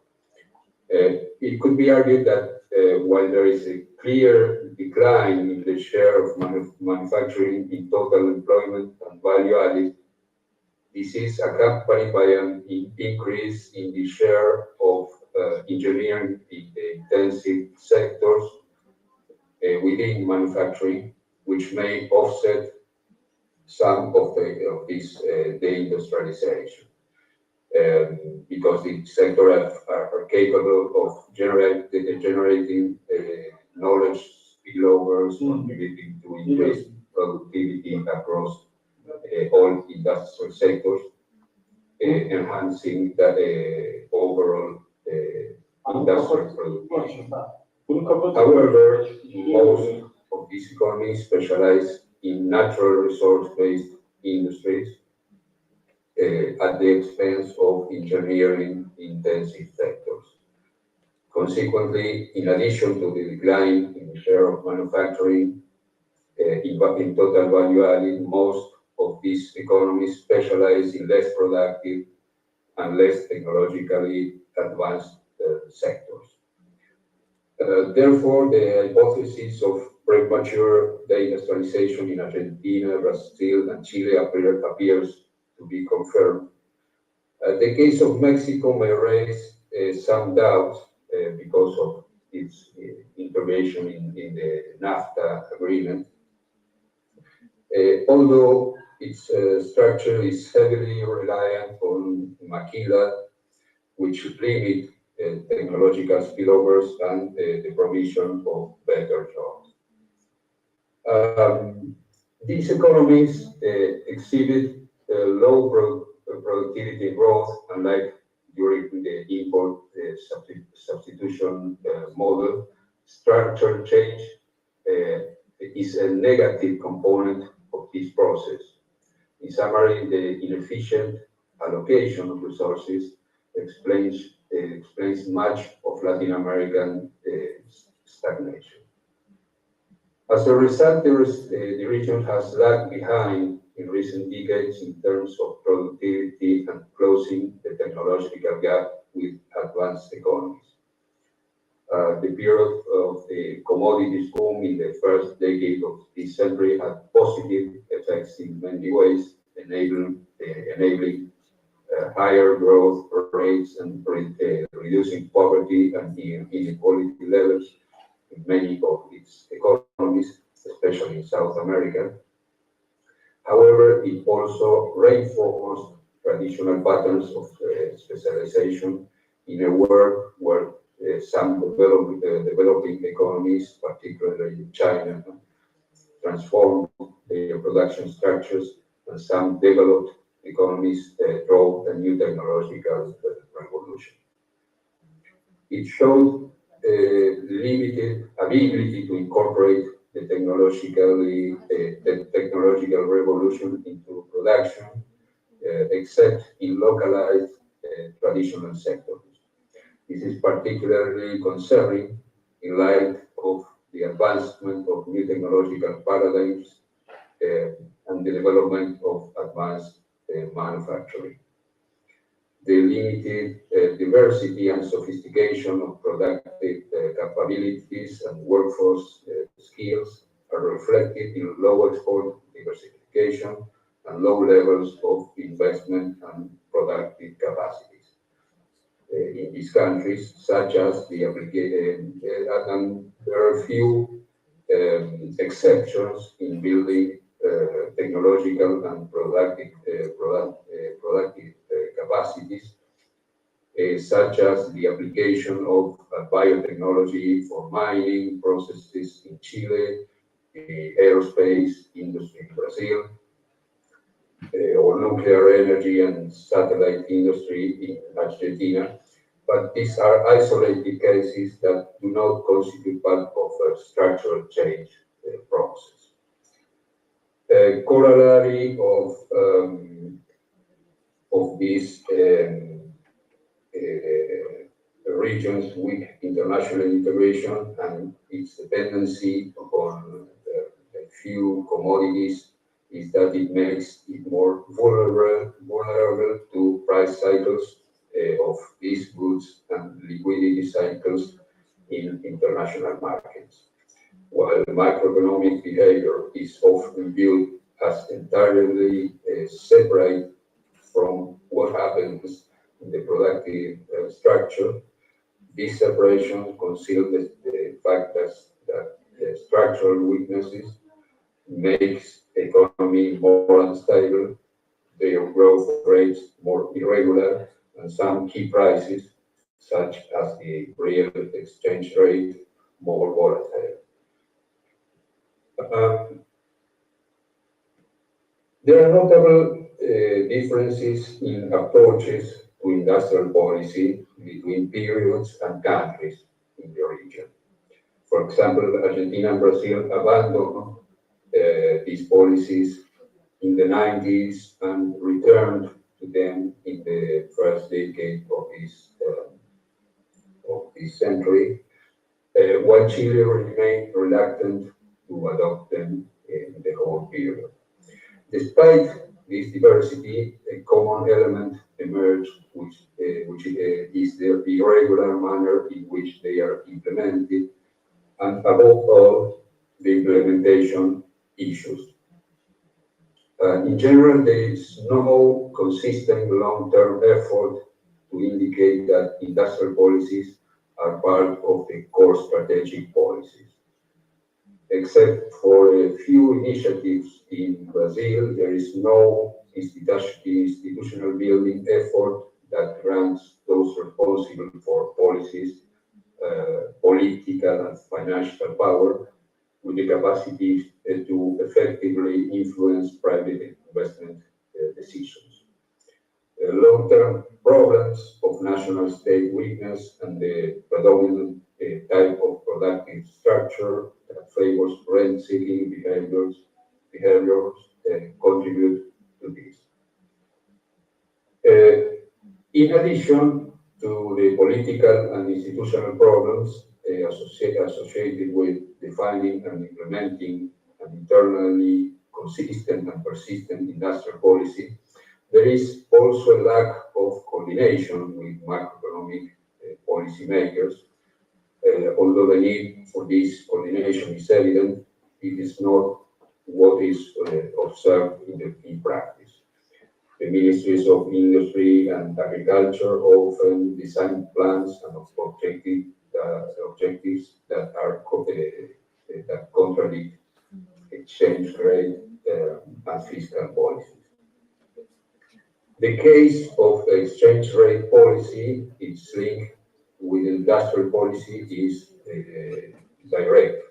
The latter seeks to alter existing incentives to redirect investment and employment towards activities considered more desirable. And a key determinant for the incentive structure is the real exchange rate. So periods of high capital liquidity or high international commodity prices appreciate the real exchange rate and reduce the country's competitiveness in tradable sectors. As a result, domestic producers lose market share both in the domestic and foreign markets. Therefore, an exchange rate policy that allows for the appreciation of the real exchange rate will counteract and most likely neutralize the sectoral incentives that industrial policy may offer. The same applies to fiscal policy. Industrial policy often involves increasing public investment or providing subsidies and financial support to new industries, innovation agencies, training, and R&D activities. And all of this has a fiscal impact that the production ministry should negotiate with the finance ministries. This negotiation is not easy, especially in a context of high fiscal deficits and ineffective implementation and limited transparency in industrial policy. Having clear goals and precise evaluation of industrial policy results is essential for effective communication with other public agencies and the private sector. When thinking about industrial policy going forward, it should be reimagined as a new type of policy that recognizes the importance of environmental issues, social inclusion, and the profound impact of the technological revolution. First and foremost, the policy of the future is defined by its emphasis on new technological paradigms and its contents, which revolve around sustainability at all levels, environmental, economic, and social. Institutions must proactively define incentives for innovation and competitiveness based on these contents and act reactively to correct market outcomes when they do not align with these objectives. The focus should be on building capacities and capabilities and mastering new technologies, so the risk of the region becoming a mere importer of environmentally friendlier technologies should be avoided. Secondly, the distinction between vertical and horizontal policies become blurred in the 21st century industrial policy. The shift towards a new production pattern and a low carbon trajectory requires simultaneous action in various sectors and the development of diverse capacities, as is typical of policies known as vision-oriented. Thirdly, the effort to improve the competencies and innovation capabilities of Latin American and Caribbean countries creates opportunities for a renewed regional agenda in science, technology, and innovation. Scientific and technological development is a highly complex and uncertain phenomenon that involves significant long-term and highly risky investment. For example, concrete projects are being defined in areas such as telemedicine, assistive technologies, additive manufacturing, reverse supply chains for electrical and electronic devices, and distributed generation of wind and photovoltaic solar energy. Fourth, industrial policy should increase the involvement of knowledge-intensive sectors in the production structure through a more active role of public investment as well as support for private investment. Fifth, policies aimed at stimulating foreign direct investment should take into account its impact in terms of innovation, learning, and quality employment. This applies to all types of investment, but it is particularly relevant for foreign direct investment. Sixth, the inclusion of small and medium-sized enterprises in the structural change is crucial for achieving equality and reducing structural heterogeneity goals. Finally, innovation and technology diffusion policies, which are traditionally taken backseat in the region, must be given very high priority. An institutional framework should be established where technology supply and demand complement each other, and public enterprises can play a significant role in creating local production and technological linkages. However, it's important to remember that before tackling all these industrial policy challenges, countries in the region must overcome hard political constraints. For example, in my country, Argentina, the leading candidate for the October 22nd elections, just 10 days ahead, is proposing to dollarize the economy, close the central bank, fully privatize healthcare and education, completely deregulate the economy, and shut down, among others, the agency responsible for scientific and technological research. That is one of the most important in Latin America. So there is very hard political issues ahead prior to thinking of a new industrial policy framework. Thank you very much. Thank you, Gabriel. This was an excellent presentation, and we have to run ahead, but I want to just summarize, of course, very briefly what you have said. One of the things you said is in Latin America, industrialization is, with your words, very recent phenomenon. And this is very interesting because Latin America, in terms of course, agriculture and natural resources, is very rich. But in terms of industrialization policy, we have always seen it as a, sorry to say it, but as a failure. But you said it is not a failure, it's just not started yet, or very recent phenomenon. So we are learning. Other than that, you emphasized the interlinkages between macroeconomic policy and industrial policy. For example, you mentioned the exchange rate policy, which is, I think, very important. That if overvalued exchange rates would harm industrialization process, and also it is part of the industrial policy design and implementation process that exchange rate and other macroeconomic policies are very much interlinked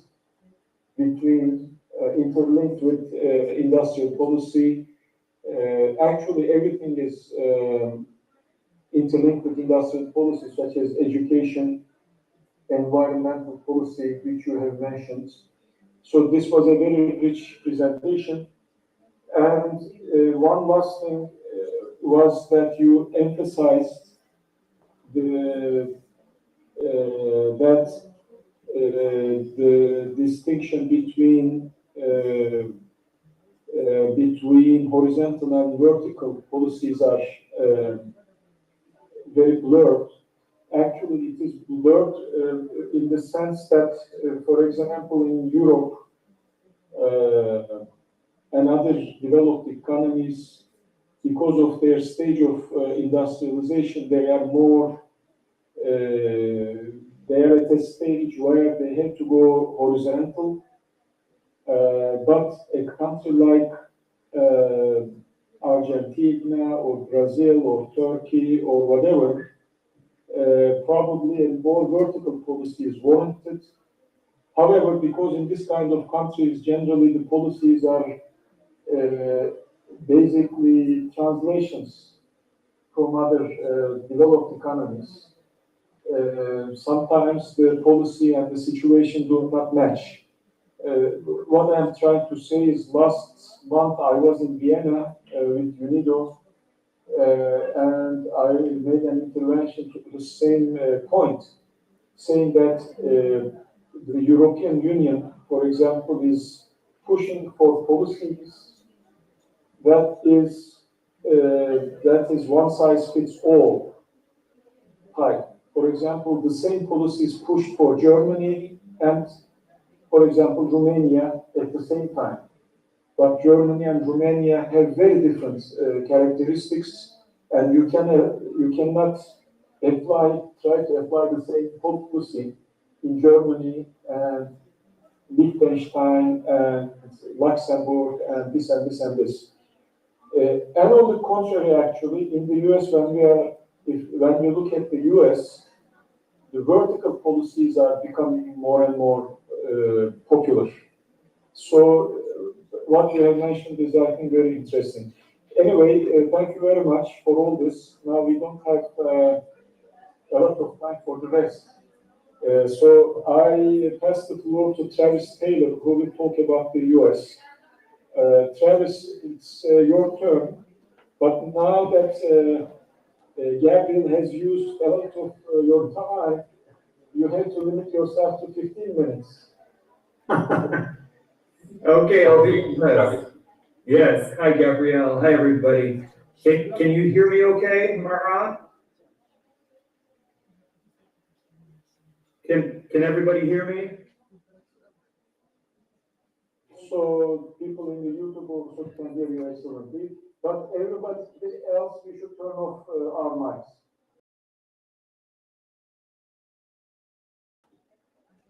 Wonderful, wonderful. Well, thanks so much, my dear friend Marat, and it's so good to see some of my old friends and new friends at the SEPIP conference.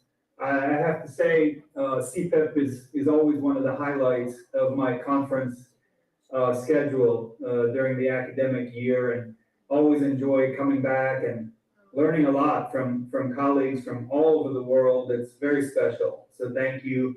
Thank you to OSTIM Technical University, of course, for organizing this, and also to IBU.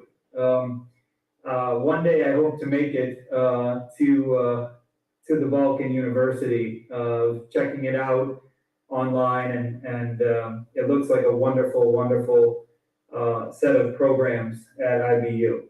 Okay, well, I know we're a little bit short on time, so I'll try to go right to my presentation and provide some value added for you today. Let me see if I can share my screen.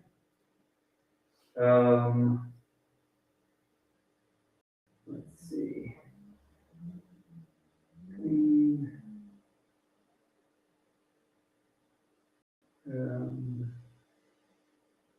Whoops.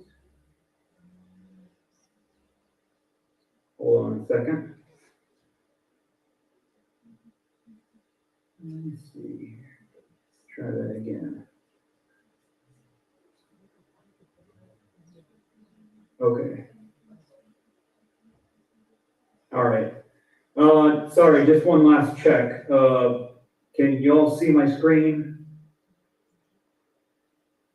Yes. Okay, thank you. All right, so I'm going to. But just make it full screen. Yeah. There we go. Okay.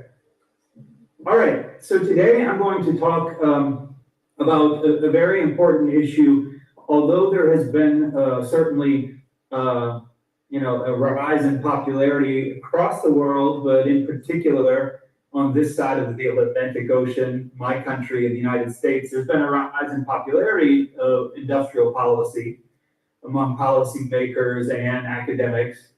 However, of course, there always is a different group, in particular more of the Chicago school-based or public school-based economists that would argue against industrial policy. So what I wanted to do in my short time today is offer a critique of a very current new academic paper by Munger in 2022, arguing that basically there is no such thing as a good industrial policy.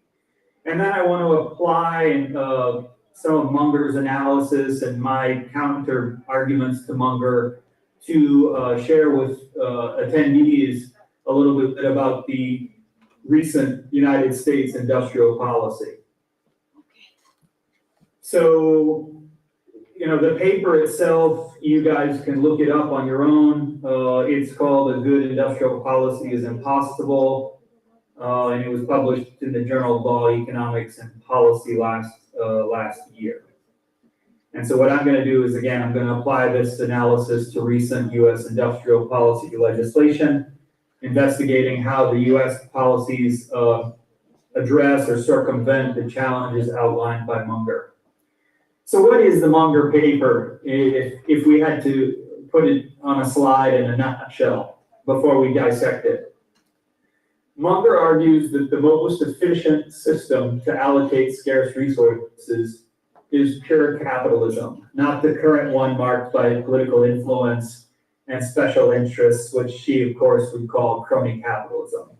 So this is all too common, right? For those of us that study industrial policy, are familiar with the academic arguments for industrial policy, and also practitioners, many practitioners joining us today. You're doing industrial policy through your government or on the ground through the public-private partnerships. You understand there's always these detractors that argue that pure capitalism is superior, and he argues the common argument is that dirigist, right, directed industrial policies that attempt to manage industries through state interventions. He argues against those types of directed industrial policies.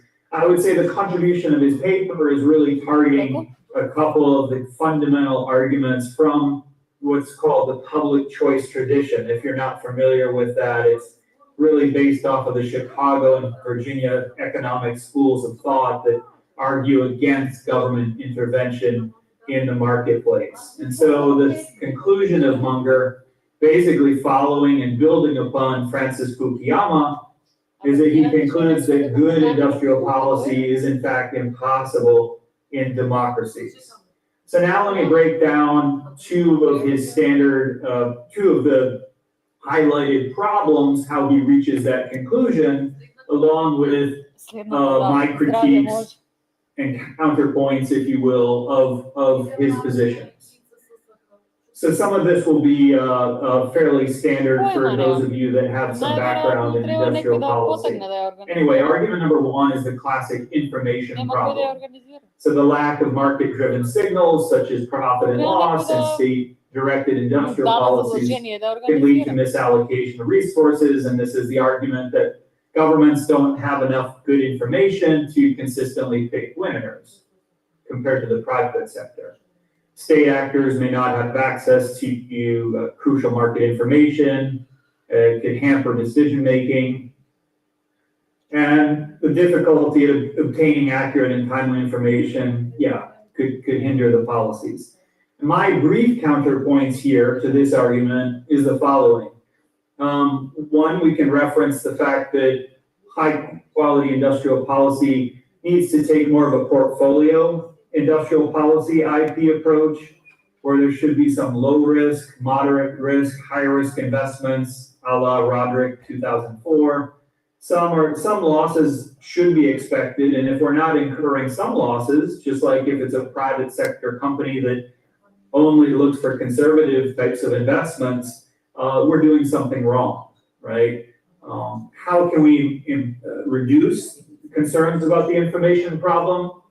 We can encourage public-private partnerships. And Evans from 1995 calls this embeddedness, right? So as opposed to some of the folks like Munger from the public choice camp, who would argue that we need to have purely 100% independent, autocratic technocrats with little or no interactions with the private sector. The counterpoint that we're learning is that if we want the industrial policy to be more adaptive, we need to have more embeddedness and connections, not in terms of special interests and lobbying, but in terms of interactive, iterative relationships between the government ministry conducting the industrial policy and the private sector. So the U.S. Defense Advanced Research Project Agency, or DARPA, offers some, merit in terms of a U.S. history. It offers promise in terms of a government agency that has a fair degree of leeway to pursue projects, yet also is embedded. There's also been recent collaboration between Google and the U.S. government. The second problem that really makes up the crux of Munger's argument about the impossibility of good industrial policy is based off of the incentive problem. And so this is the political capture argument. This is the potential for political manipulation that could distort the goals of industrial policy, leading to suboptimal outcomes. Legislators might not support policies that conflict with their political interests, even if they are beneficial for the economy. And moreover, Munger argues that even if the policy was successful in the short run, by luck or happenstance, and also good policy, he doesn't believe it's sustainable in the long run. He argues that elected officials may alter rules and reform bureaucracy for personal or political gain, possibly at the expense of public good. And my counterpoints would be institutional checks and balances, along with public accountability, can address some of these incentive problems. an institutional framework that is somewhat independent. Nothing is 100% independent, but somewhat independent from political pressure, such as some central bank systems around the world, such as the Federal Reserve Bank, or, for example, the climate change initiatives for renewable energy in Germany have proven successful in these regards. So again, Munger quoted, there's a quote from Munger that really encapsulates his argument. He says that it is thus an open secret understood by both proponents such as Robert Reich, former US Treasury Secretary under Bill Clinton, and Danny Roderick, and opponents such as Fukuyama, that a necessary but not sufficient condition for, quote, good industrial plans is an authoritarian state. Authoritarian states might choose good or bad industrial policies, of course, but only an authoritarian state can sustain what planning advocates consider to be good industrial policy. And for those that aren't familiar, that's Singapore, and that's Lee Kuan Yew, who was known as the good grandfather, but he ruled in an authoritarian manner during the rise of Singapore.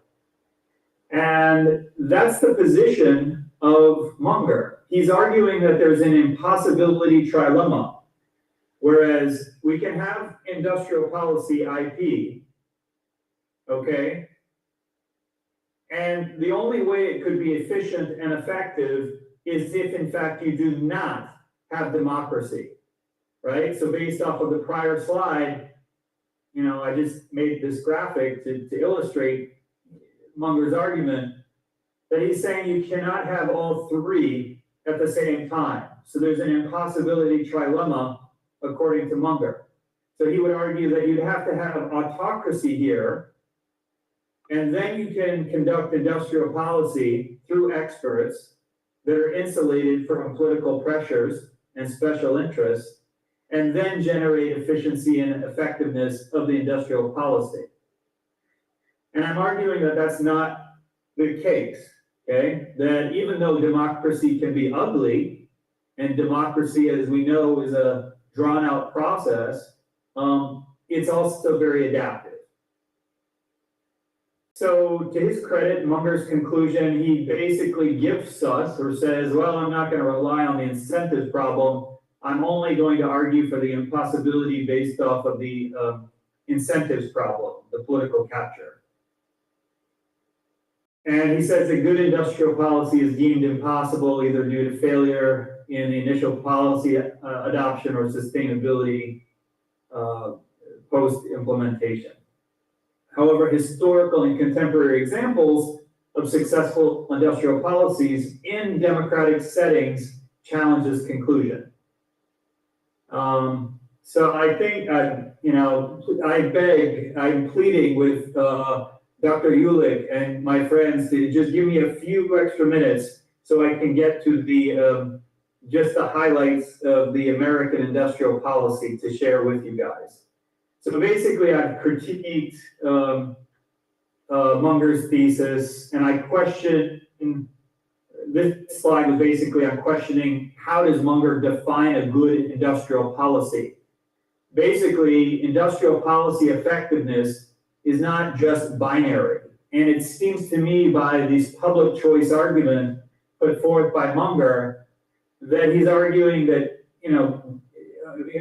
industrial policy is either good or it's bad, whereas it's actually a continuum. So we cannot just enter the data as binary 0-1 codes. And the second critique I mentioned is that I think Munger is underselling the ability of democratic institutions to adapt. And it's an iterative process like I've talked about. So how do we apply this to the United States industrial policy legislation? You might have heard about it on the news, but industrial policy has made a major comeback in the United States. Okay, it used to be a bad word. When I was going to college and grad school, none of my professors would talk about industrial policy. industrial policy was basically a nasty, bad word. And now it's been turned on its head. And now a lot of people are open to it, aside from the Chicago and public choice schools that I outlined today. So the major legislation that was passed, as you guys can see, between 2021 and 2023 with implementation, the big four is an infrastructure policy, Made in America policy, the Science and Chips Act policy, and the strangely named and kind of inappropriately named Inflation Reduction Act. So let me just show you a few of the highlights so that you know, if you're not familiar, what these include. So the investment, the infrastructure investment focuses on traditional infrastructure, roads, bridges, so forth, but also cyber and broadband. The Made in America is a type of local content, public policy, public procurement policy, focusing on construction materials, American, the materials have to be at least 55, moving up to 75% of the cost of the materials that are used have to actually be made in America, sourced in America. Okay, even if the foreign vendor could offer a more attractive price. The Science and Chips Act is focused, of course, on increasing American production of semiconductor chips, and also vastly increasing National Science Foundation's funding for research and development. And then finally, the Inflation Reduction Act really pertains to a Green New Deal type of policy. This is a green industrial policy, the Inflation Reduction Act. You can see the dollar values there up at the top. The focus is on reducing carbon emissions, electric vehicles. This was passed through Congress. They chose the name Inflation Reduction Act because America was suffering from high inflation at the time. So it looked politically, it looked like a good sell to call it the Inflation Reduction Act. But really, particularly in the first 10 years, it's not going to reveal itself in terms of inflation reduction. Science and Chips Act is at $250 billion. The Made in America Act, of the four acts, of the four types of legislation, this is the one I would nitpick about. This is a type of local content protection. This is a type of public procurement industrial policy. It enhances the Buy America requirements for the federal government, thereby supporting American businesses, manufacturers, and workers. As I mentioned earlier, it raises domestic content from 55 to 75%. But public procurement, this is for a separate talk, but it can be an effective industrial policy tool, but this particular legislation is an overreach.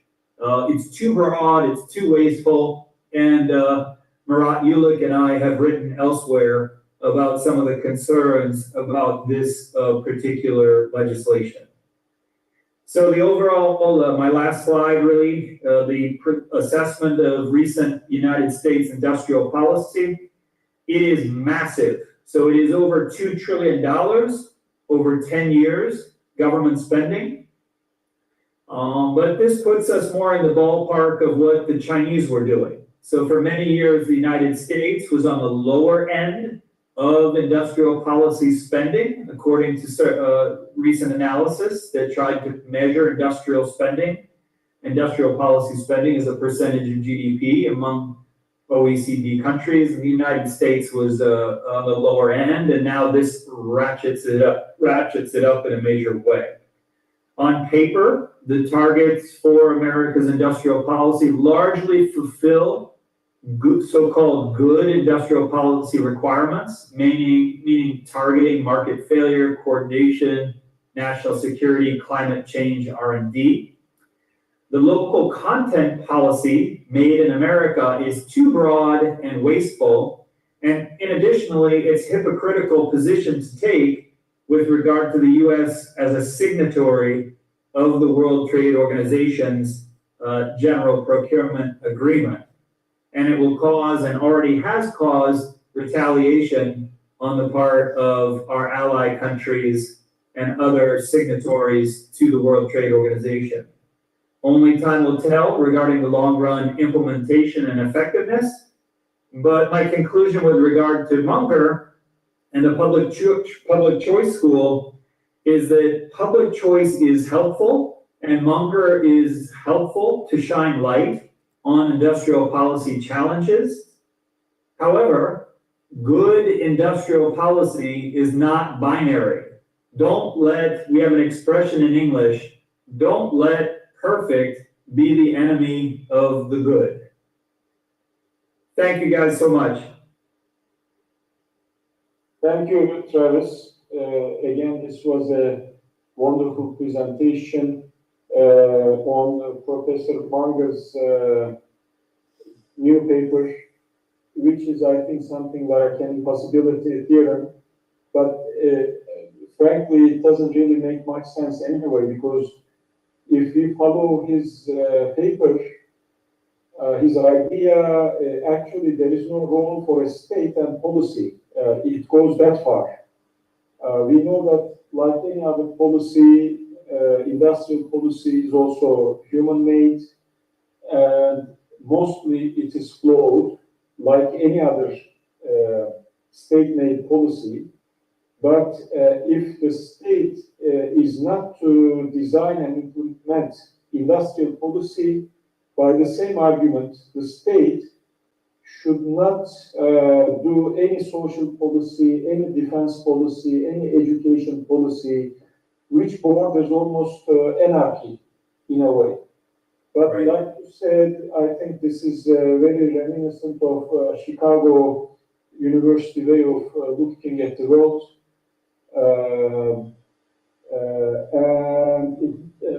And also, of course, it is very much related to the Washington consensus type of policy, which didn't work also, right? I mean, Washington consensus is basically, it says there should not be any policy. And that kind of approach also wasn't very useful, as everybody has seen in the last so many years. And that's why also, because it didn't work, because that kind of no policy has not worked, now people are looking more and more at industrial policy to mend the lack of policy, actually. And now, actually, we are going to have a related talk because, as you have mentioned, like the US position in the World Trade Organization differs with this kind of rhetoric domestically. Similar policy is recommended to Africa and other underdeveloped regions, meaning free markets will solve all the problems of development, so you don't have to go for a government design of policies, developmental policies. But then we end up with a situation like in Latin America sometimes, as Gabriel has also said, one of the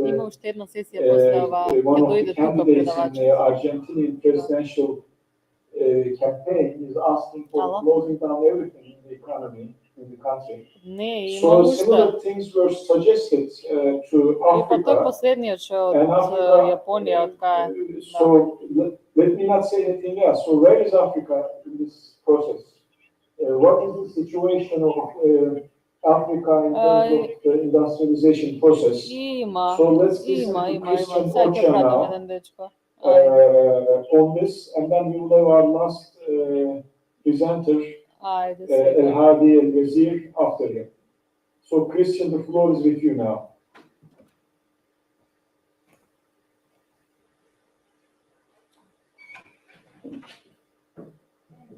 Christian, your microphone, is it on? Yes, now it's on. Can you hear me? Okay, yes.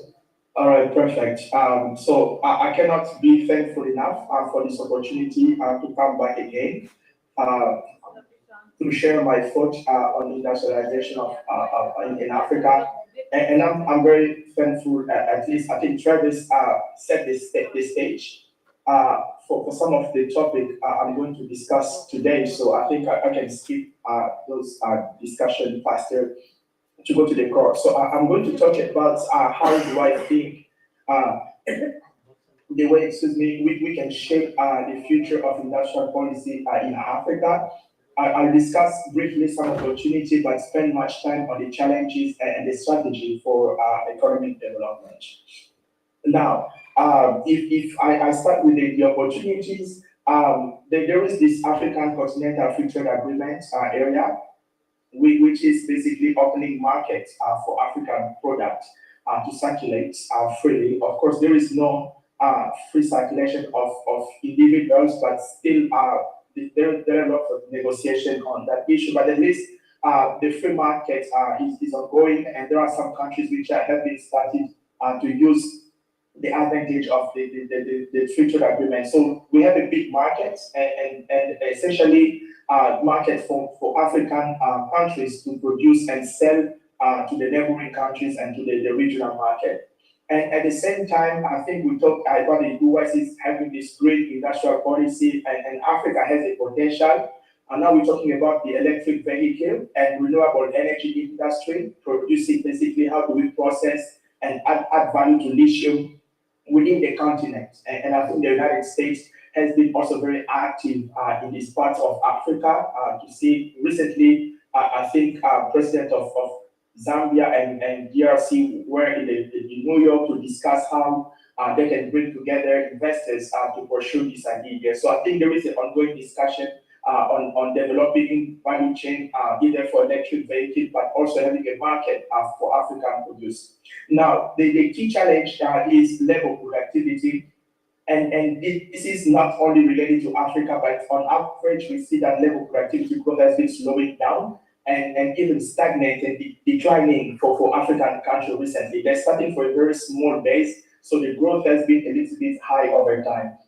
And if you think about how do we explain those changes, of course, usually we use neoclassical model or international model, but at least what we noticed recently is that we have been not able to explain recent slowdown and stagnation of productivity. Therefore, there is a way to see what could be probably the new theory. And what I want to propose today is how do we think about technological choice using this capital industrialization-based development strategy to see how we can solve the issue of labor productivity in Africa and what could be the implication for industrial policy. Now, let me just go a little bit in detail by disaggregating the average labor productivity by sector, and we see that most of the services have high labor productivity because of less investment in machinery. And in the case of Latin America and Argentina, we talk a little bit about this deindustrialization, where resources are moving from agriculture directly to services, leapfrogging the manufacturing sector. So here we also see that labor productivity seems to be quite high in service sector and very low in agriculture and also in manufacturing. And if we want to decompose the productivity to look in much more detail to see what is explaining those variations in productivity, one way is to break it down into three components, or four if you want. So the first one is the within effect, which basically measures the contribution to growth due to new technology, organizational structural change, or increased competition. And the other component is the static effect, which measures the contribution to growth due to the reallocation of labor to sector with productivity level above or below the average. And lastly, the dynamic effect, which measures the reallocation of labor from low productive sector to high productive sectors.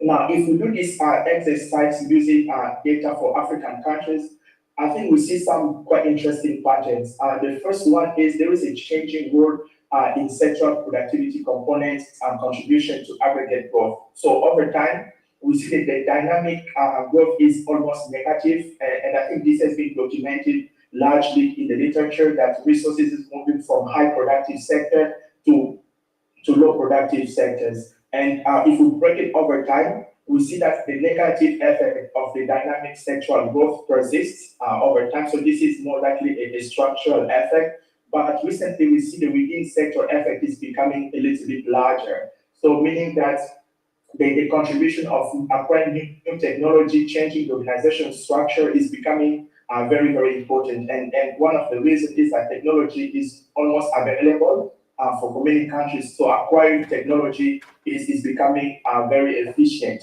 especially for many countries. And if we break down the decomposition by sector, again, here we see huge variation, especially agriculture seems to have very interesting patterns where the within productivity seems to be quite large. But again, here the dynamic is negative for all the sectors. So I think this is a big issue that is happening in Africa where resources are moving to the wrong direction. So this is what you call a wrong structural change. And I think this is where industrial policy is really needed because it can help to reallocate resources to better and high productive sectors. So we can discuss more about the figure when we break them over time, but I think the pictures is very, very similar. So and I think this graph is also quite popular, but we try to update using more recent data, where in the figure 3.6 we present the relative sectoral productivity and employment change, and here the vertical line plots the sectoral productivity, the overall total productivity at level. So you can see basically whether resources is moving to productivity to sector with higher productivity above the average, and that's what we see. Resources moving away from agriculture, mainly to service sector, which has a high productivity.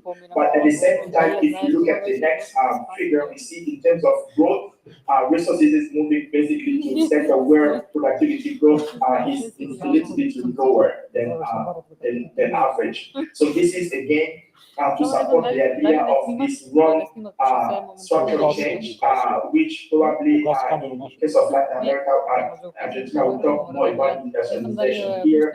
I'm using this wrong sort of structural change. So this is one of the issues that I think is also common to many Latin American countries.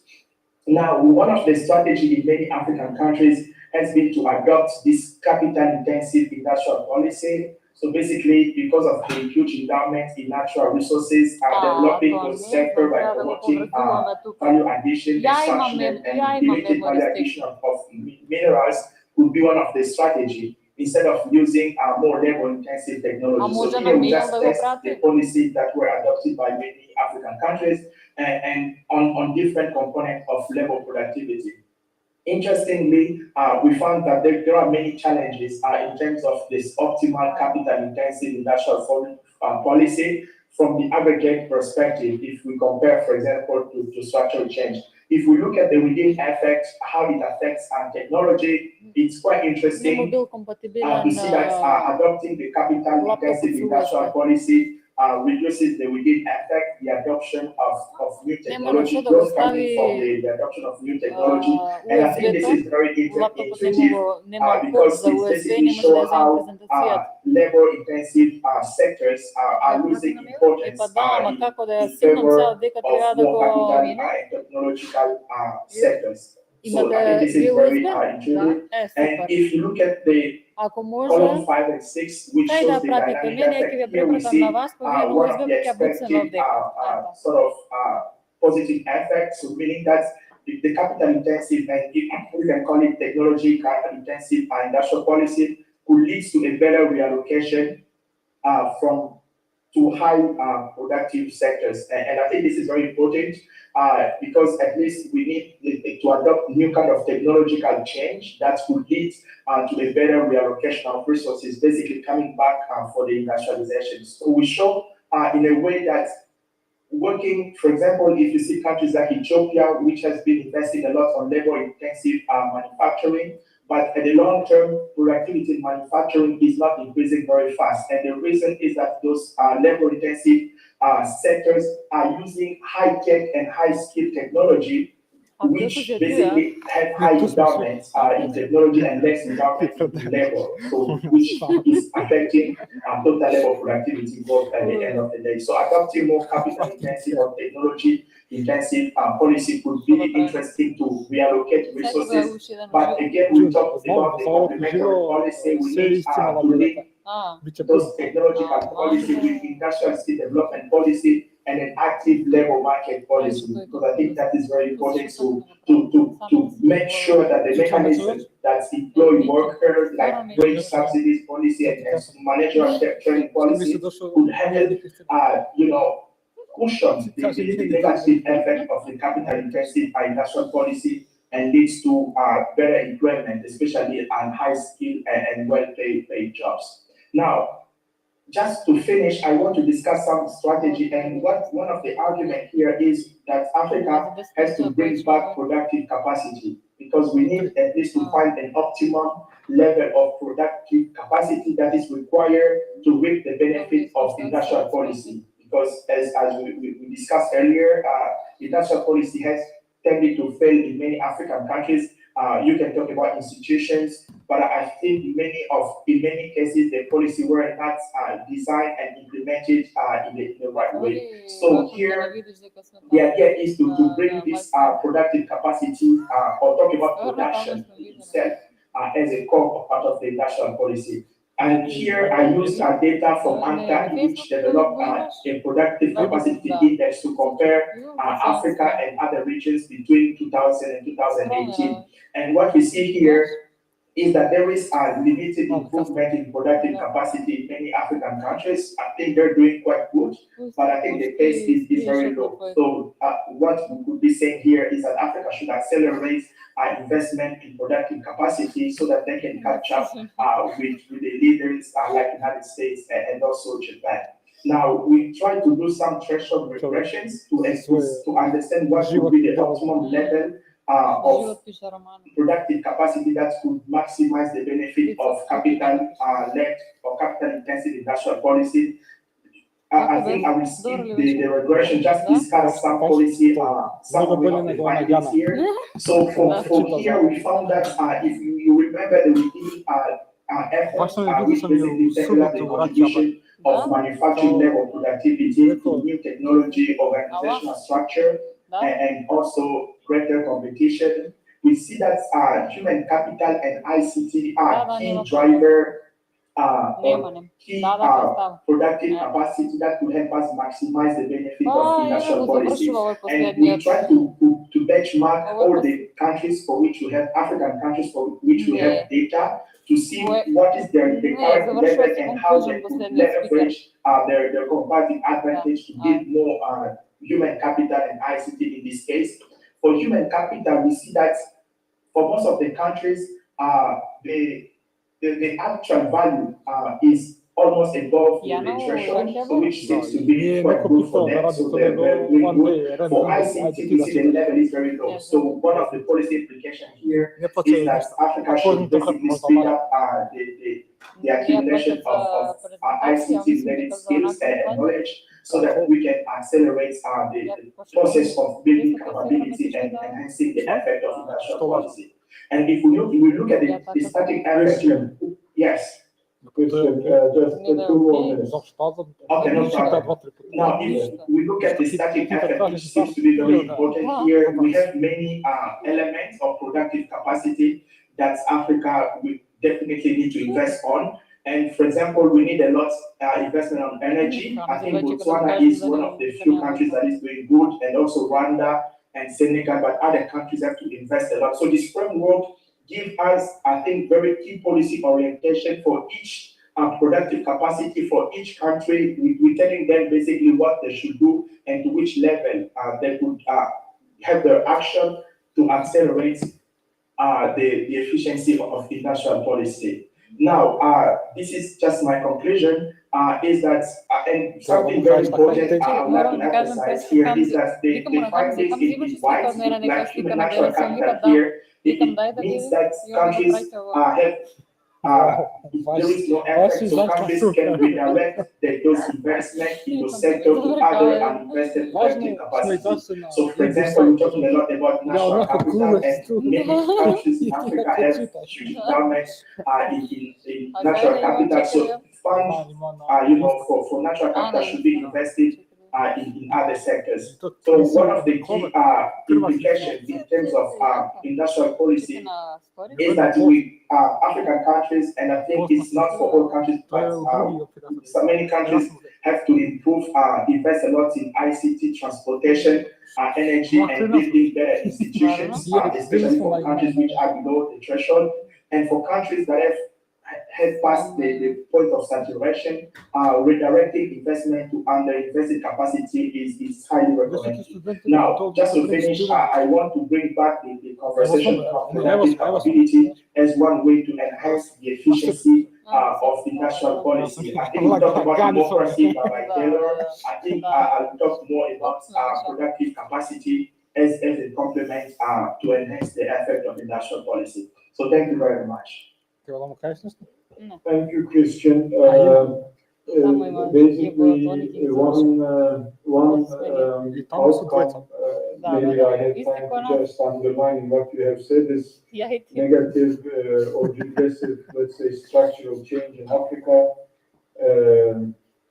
That was very interesting, and also you shared with us the results of your econometric empirical studies. Thank you for that. We are looking for the publication soon, hopefully. Now we don't have much time, so I pass it to El Hadi. He will talk about the intersection of industrial policy and regulatory structure regarding the manufacturing sector and logistics, supply chain logistics. We have, I think, officially 5 minutes, but I think you can take I can go quick. some more time and So, we'll tolerate it. No worries. Thank you. Thank you very much. I'm really happy to be here with all of you. I just want to put out a couple of disclaimers. Unlike all of the panelists, including my friend Murad, I'm not a professor or an academic. At best, maybe a practitioner, but at best. So not a business person, not an economist, not a historian. Once was an engineer, no longer an engineer, and I kind of think of myself as a bit of a storyteller. So I tell stories to investors, to policymakers, etc., to try and convince them of something, essentially.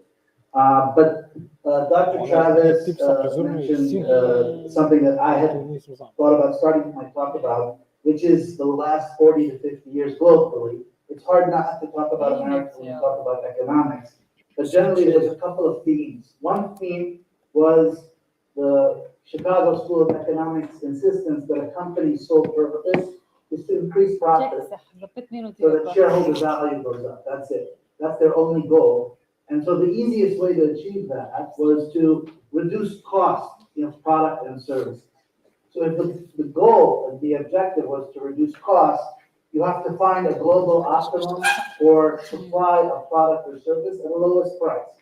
That meant in America, where you have 50 states, you're not going to have 50 car manufacturers, one in each state. You're not going to have 50 of anything across the country. There'll be certain places that have certain advantages that will have that source of production or methods of production that are the best. Now, globalization meant people look beyond the country's border. So it didn't have to be in the US, it could go to China. It could go to Japan first, then Korea, then China, then Vietnam, now Bangladesh. Cost, chasing lowest unit cost for a product or a service. And that meant a different destination for each item. So if you think about chemicals, if you think about products that go into pharmaceuticals, I'll touch on pharmaceuticals in regards to Turkey, that meant going to China and in some instances India. Between India and China, they are 80% of the world's chemical production that goes into medicine. For the whole world, 80%. Can you imagine? There hasn't been an API, which they call active pharmaceutical ingredient plant, built in Europe, I don't know, in the last 15, 20 years. I think there was one that just opened now, just recently, because of COVID. In any case, this drive for cost is partly because of that, the school of Chicago's sort of paradigm around why a corporation should exist. But a part of that is driven by the circles of analysis. So if you can only measure profit, you will draw the circle of analysis around profit. But you've heard it, this double bottom line, triple bottom line. The reason people dismiss that, which is other factors, i.e. Multiplier effects, as they call them in economics, is that they're harder to measure. If they're harder to measure, they become more qualitative and they're dismissed.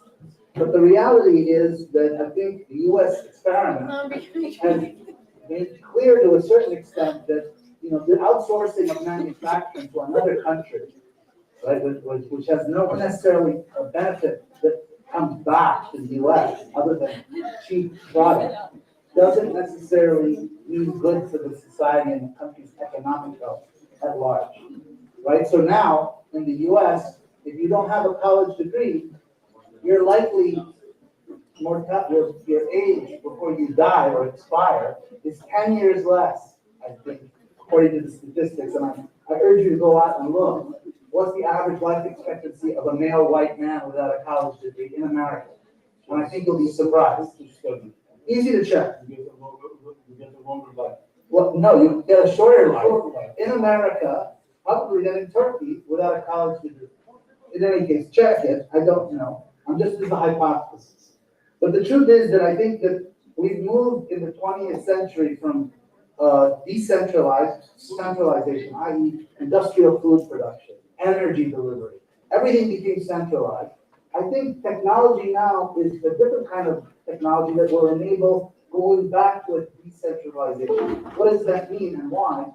You can be, to a certain extent, economically viable at smaller scale. Generally, that's the theme. And that applies to pharmaceuticals. So why does China and India control the API market globally? Is because they're the cheapest supplier, because they have huge scale. Now, nobody wants to do APIs in their country. I get asked by many countries, and I'm sure Turkey thinks about this all the time, should we have a pharmaceutical active ingredient manufacturing industry in Turkey? You don't have it now. You have formulation. You buy the APIs from China or India, you make the medicine, paracetamol or whatever, you formulate. But the active ingredients, the chemical ingredients come from someplace else. Now, why can't you have it here? Why can't you have it in Saudi? Why can't you have it in the UAE? Because if you build it, you will not be competitive with China and India. And if I'm Kojak or Sanovel or Billam, I will buy from China. I will not buy from Turkey. So how can you overcome that price issue, that non-effectiveness, non-competitiveness? There are certain technologies that may allow for that to happen. They haven't been used historically, but they're being developed because there's this pressure, essentially, to decentralize certain supply chains. Because of what happened in COVID, it was a bit of a wake-up call. All of a sudden, you couldn't fly, you couldn't ship, ports were closed. People need certain things, and you just cannot get that. So people sort of, governments in particular, at least in the region, began to think, wait, for security reasons and disruption reasons, we need to have our own. To be independent and not rely on other countries, we need to have our own. China regularly does not ship to India because of the political difficulties between the two countries. If you don't want to be subject to another country's leverage, you need to be independent. The third is actually economy, jobs, multiplier effect. These are generally science-based jobs, working in a plant, working in a factory that produces specialty chemicals, specialty goods. These are not bad employment areas. So there's a push for this. The next thing is, in certain countries, like in Turkey, if there is a company that produces a certain pharmaceutical, you cannot export that pharmaceutical from outside into Turkey. It has to be manufactured in Turkey. It forces the outside company to find a local Turkish partner to produce. In Algeria, they cut the import window off if there are 2 or 3 manufacturers of that product locally. Other places, like Saudi, encourage local production by giving incentives on price, i.e. they'll give them a premium, or they'll give them faster approval process to encourage them. So there are things, these levers are very important if you want to create a local industry that normally might not be cost competitive with global competitors. And as I said before, I think technology is going to reverse, and you're going to see Tesla. What does it mean to have storage technology?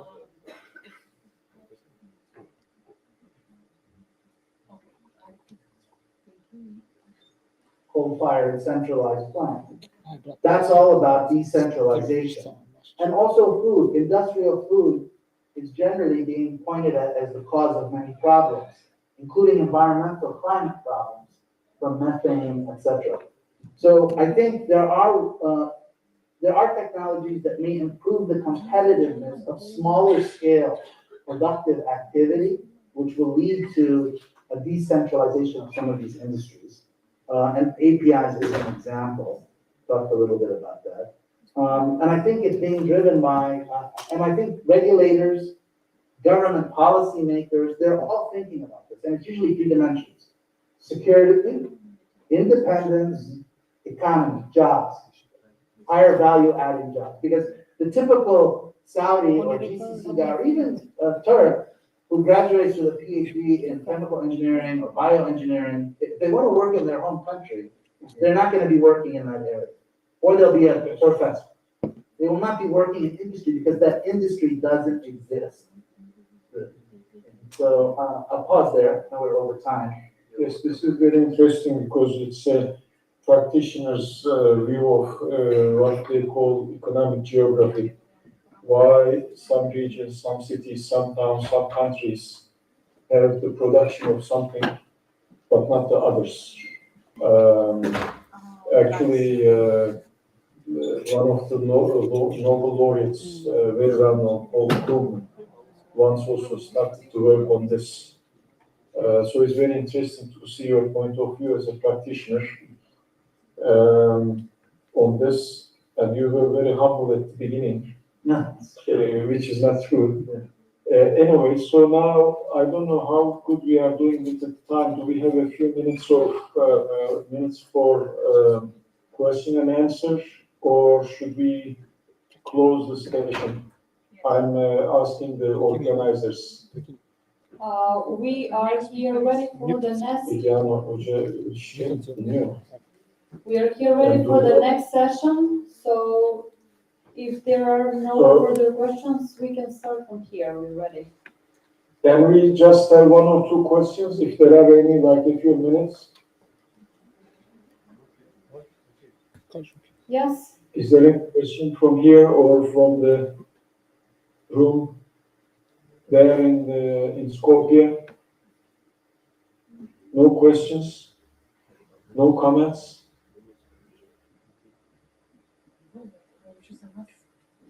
Okay, that means everything is agreed upon. Okay, then I thank everyone.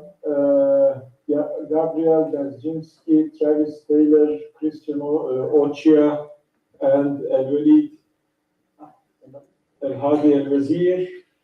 Okay, there is one question. So we take it and then we close it. Yes. Introduce yourself, please. Yeah. Can you hear? Can everyone hear? We cannot hear the question from here. Maybe you should come here to speak directly to the mic, huh? Better. Introduce yourself again.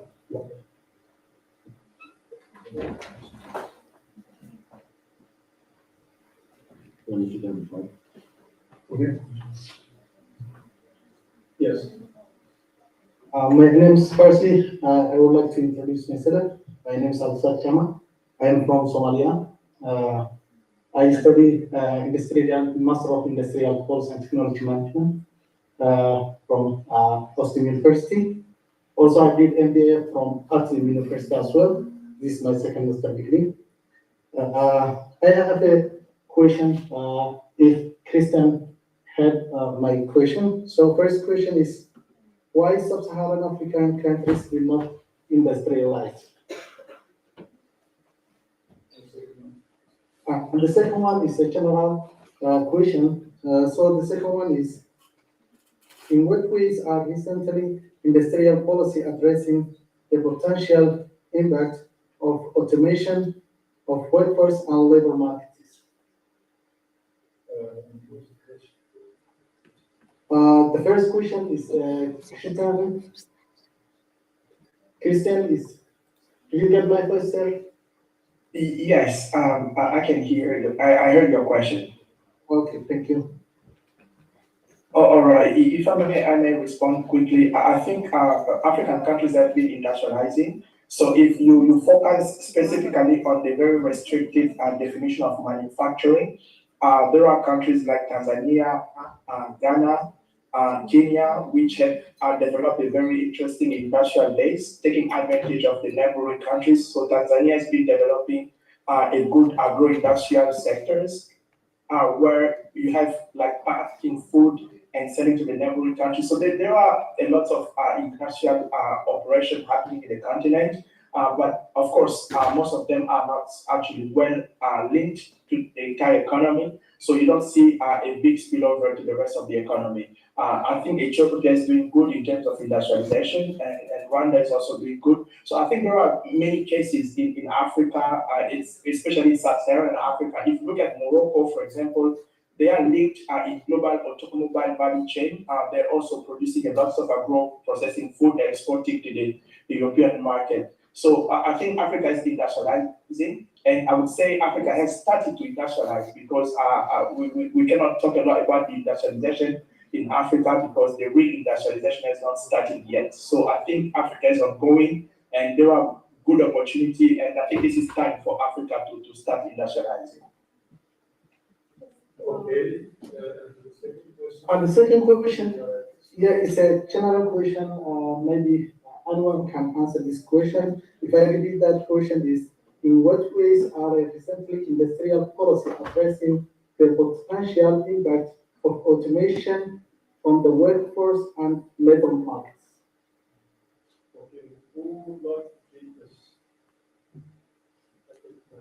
I can say at a different level, some policies around common markets and reciprocity between regulators is creating a larger market out of multiple countries. And that could attract, so when I looked at Africa for pharma, I only found, and I don't take this in a negative way, but I found 4 countries that I could invest in that from a global point of view, I would be rewarded for investing in them.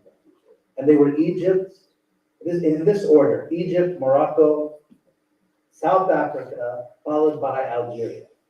Those were the 4 markets where it was big enough on their own and had sufficient local talent to operationalize a pharmaceutical manufacturing operation.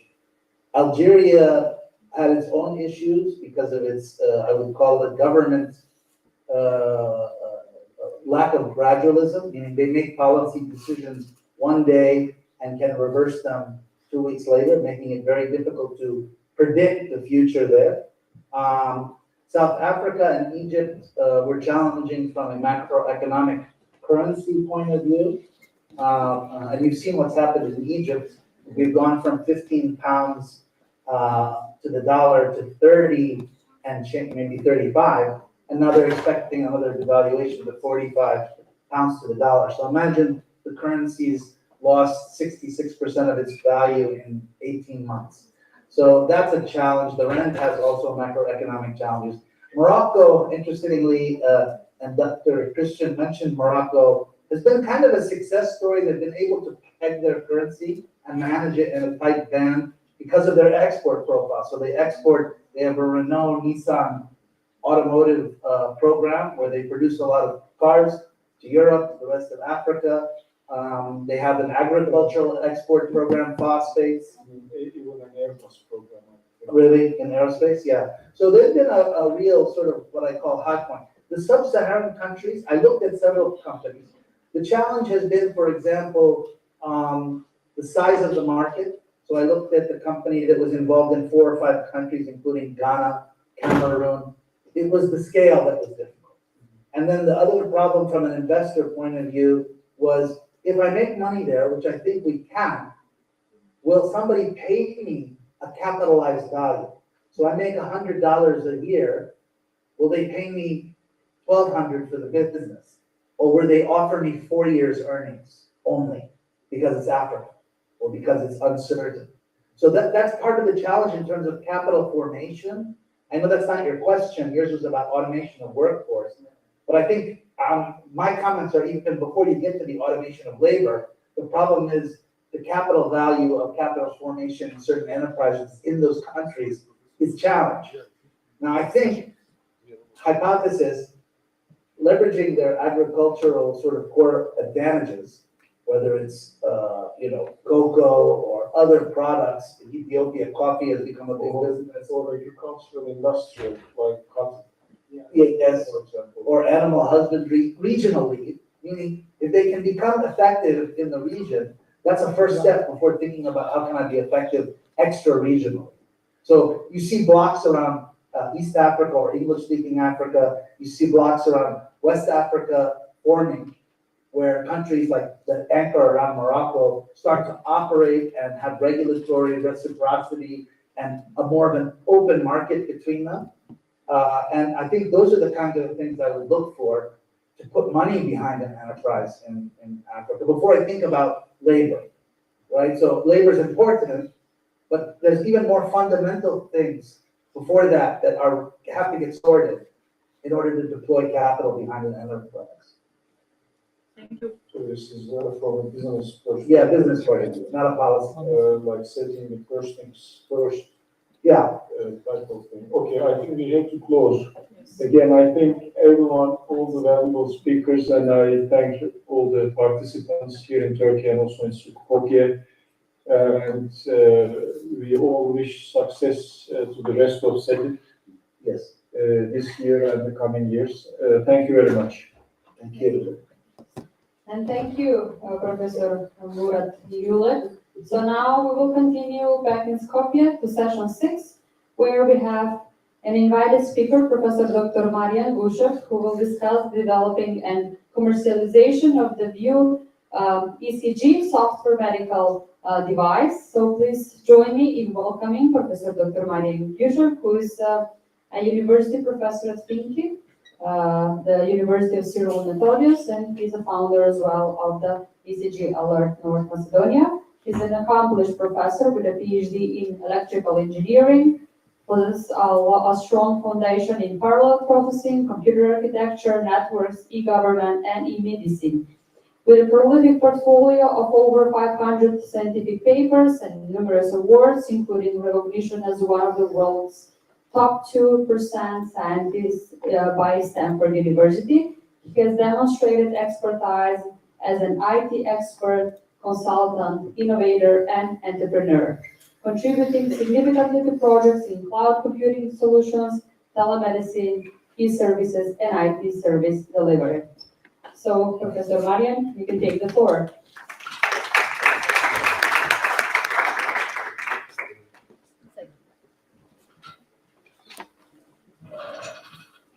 With this mic, I feel like Harry Styles, maybe. Or maybe Taylor Swift. I'm not going to sing, I'm going to present how we developed and commercialized one interesting solution. 3 days ago, I received an email, and you can Google on Stanford University publication for top 2% most cited world scientists.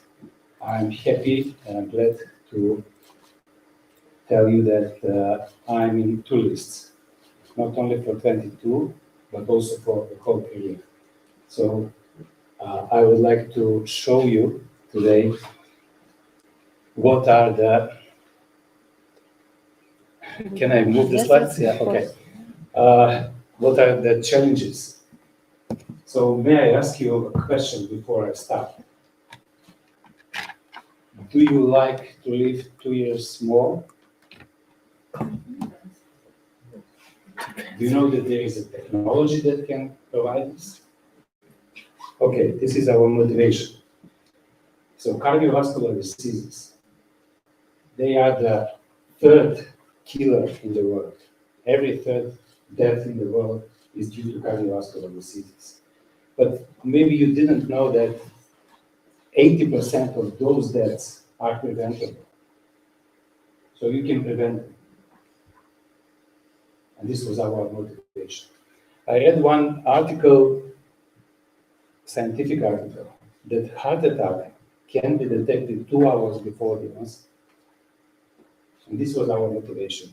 So we like to do something about this.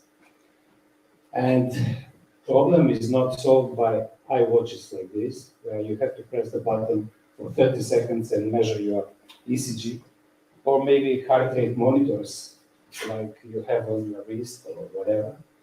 You need 24/7 measurement of ECG. And even young people can be diagnosed with cardiovascular diseases. And this is the solution. If you can alert on dangerous arrhythmia, you can prevent severe damage. So this is what we made. And this is the solution. It's a small wearable sensor.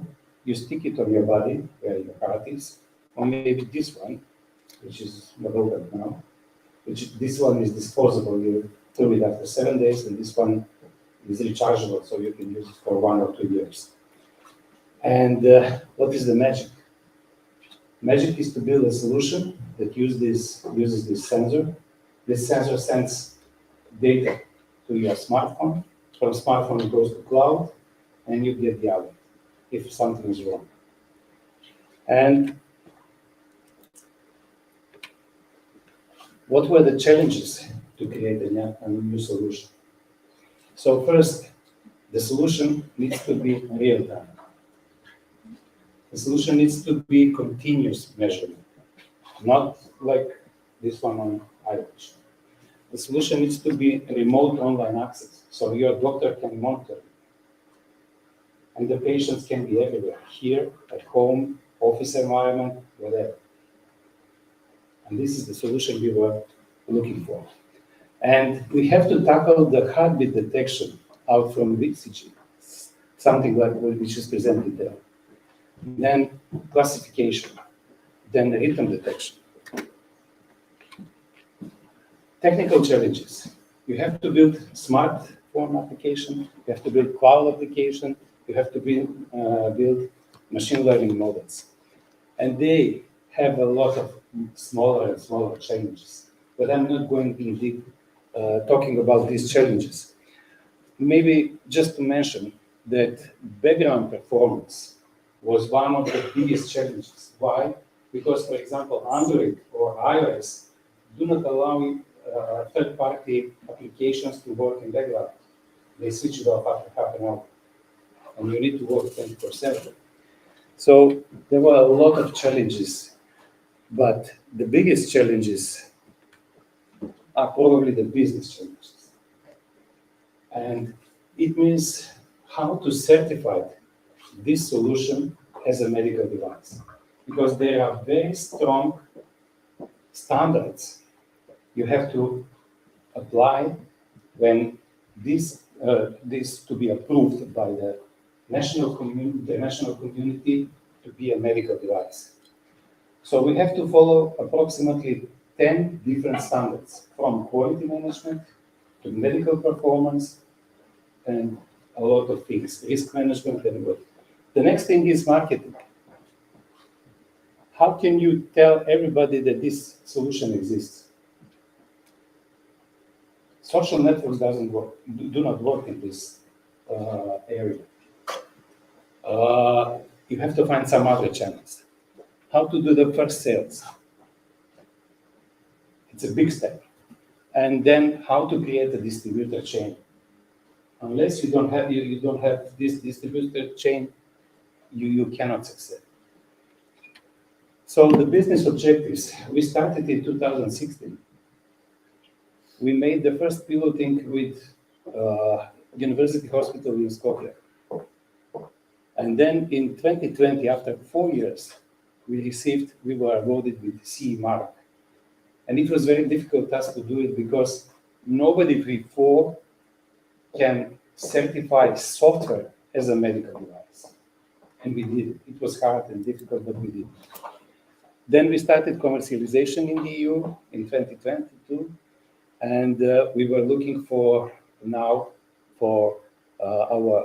objectives are to establish offices in USA and Asia and to become huge with 20 million revenue per year. So this is our solution. We have the CE mark, and it is a software that detects and alerts dangerous arrhythmia. And what are the use cases? It can be used instead of Holter. It can be used as a self-monitoring solution. So, for example, if someone is diagnosed with atrial fibrillation, which is one of the most dangerous arrhythmia, you can use this and be alerted when there is a problem. Or maybe you can build a 24/7 intensive care unit for patients which are not in hospital but at their home. And it can be sold to hospitals, elderly homes, insurance companies. This is our team. Approximately 10 people working now. Half of them are data science team. Half of them are cloud-based experts.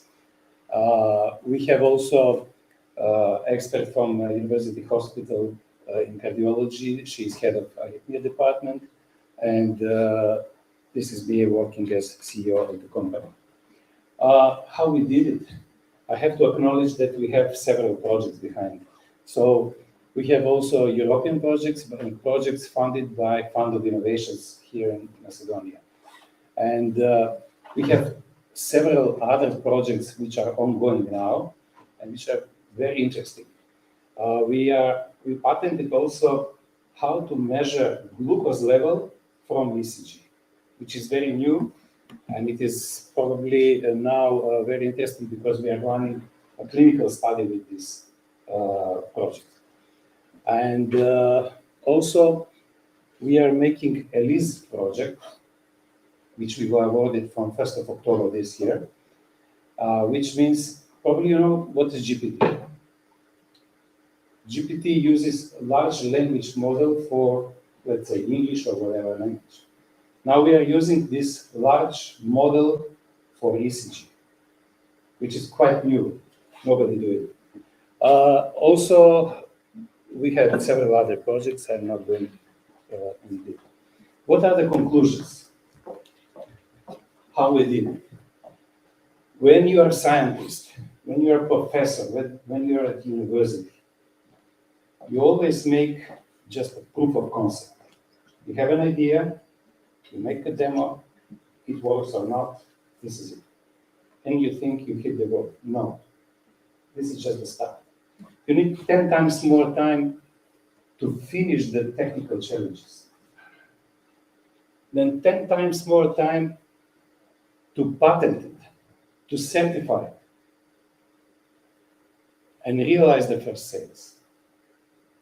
And 10 times more to commercialize it, to make the distribution channel and to make it work. So technical solution is, let's say, 10% of everything. The idea is only 1%. Think about this. So thank you for your attention. I will quote Albert Einstein that you need to ask questions. Curiosity is the best way to live. Thank you. And also, don't wait until it's very late. Prevention is the key of many things. On that note, do we have any questions? Someone with heart problems. There's a question there. Thank you, Professor, for wonderful speech. Welcome to our university as well. I want to ask, I mean, this is in general not connected maybe with the problematic that you have speak here today, but can we somehow try to use this equipment in order to help you to speed up, let's say, the process that you have shown us here? Yes, definitely. Violeta has my contacts, so please do contact me. Because I have some, let's say, relatives with, let's say, heart problems, which are often, let's say, in need of use that Holter and everything. So they need to analyze the results. So if there is some kind of possibility, they will be very happy to use that. Yeah, you can use this email and send me an email. Thank you. Thank you. Anyone else?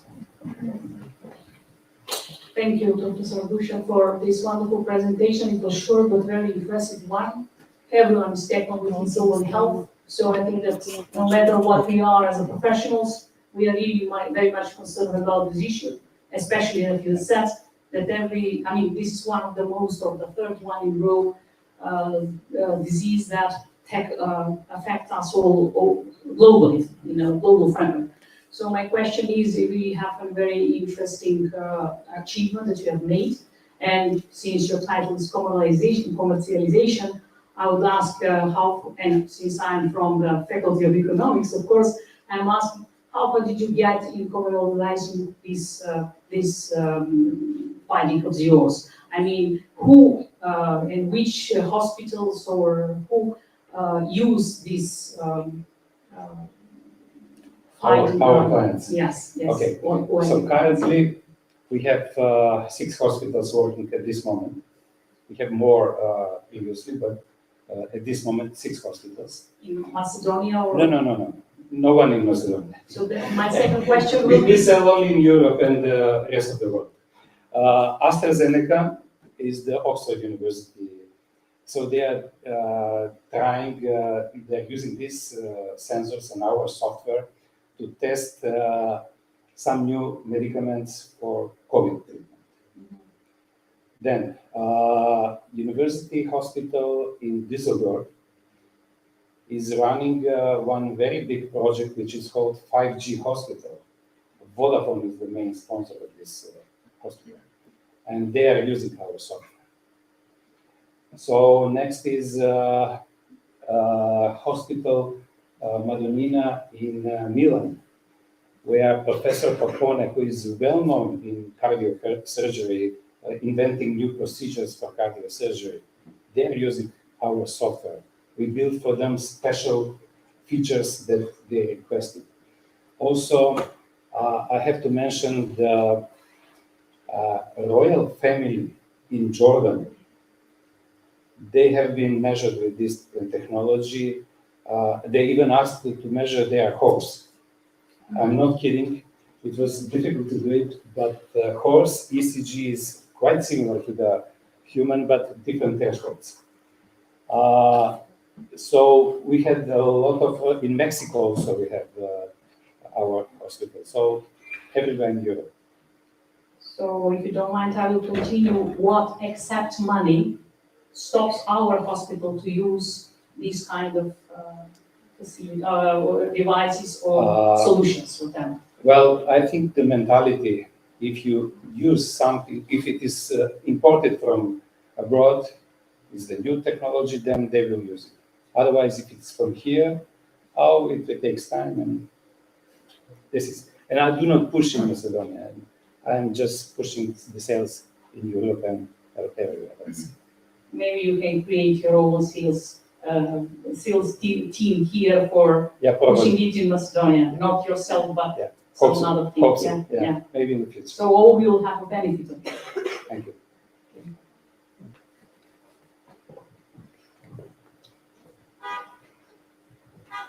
Hello, Professor Bishop. Once more, as Professor said, we're grateful to have you here.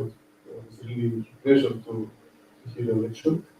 Although I'm not an expert in the field, I don't know nothing about what you work on.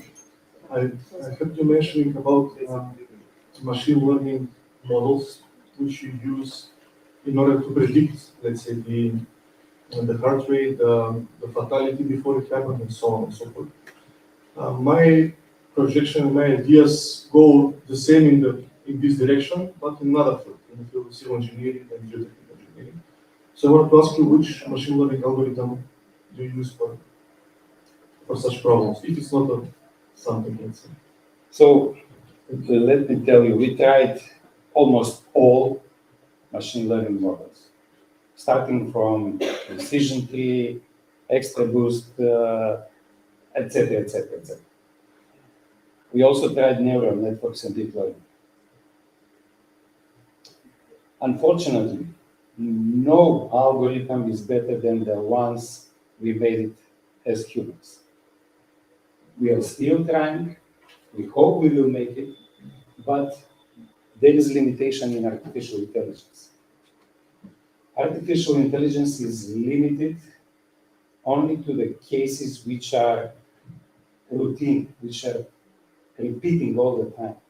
In medicine, you need to find special cases, which is not routine, which is something which is different. And I doesn't, even for example, Tesla's, the self-autonomous cars, they do not use AI. No machine learning is working there.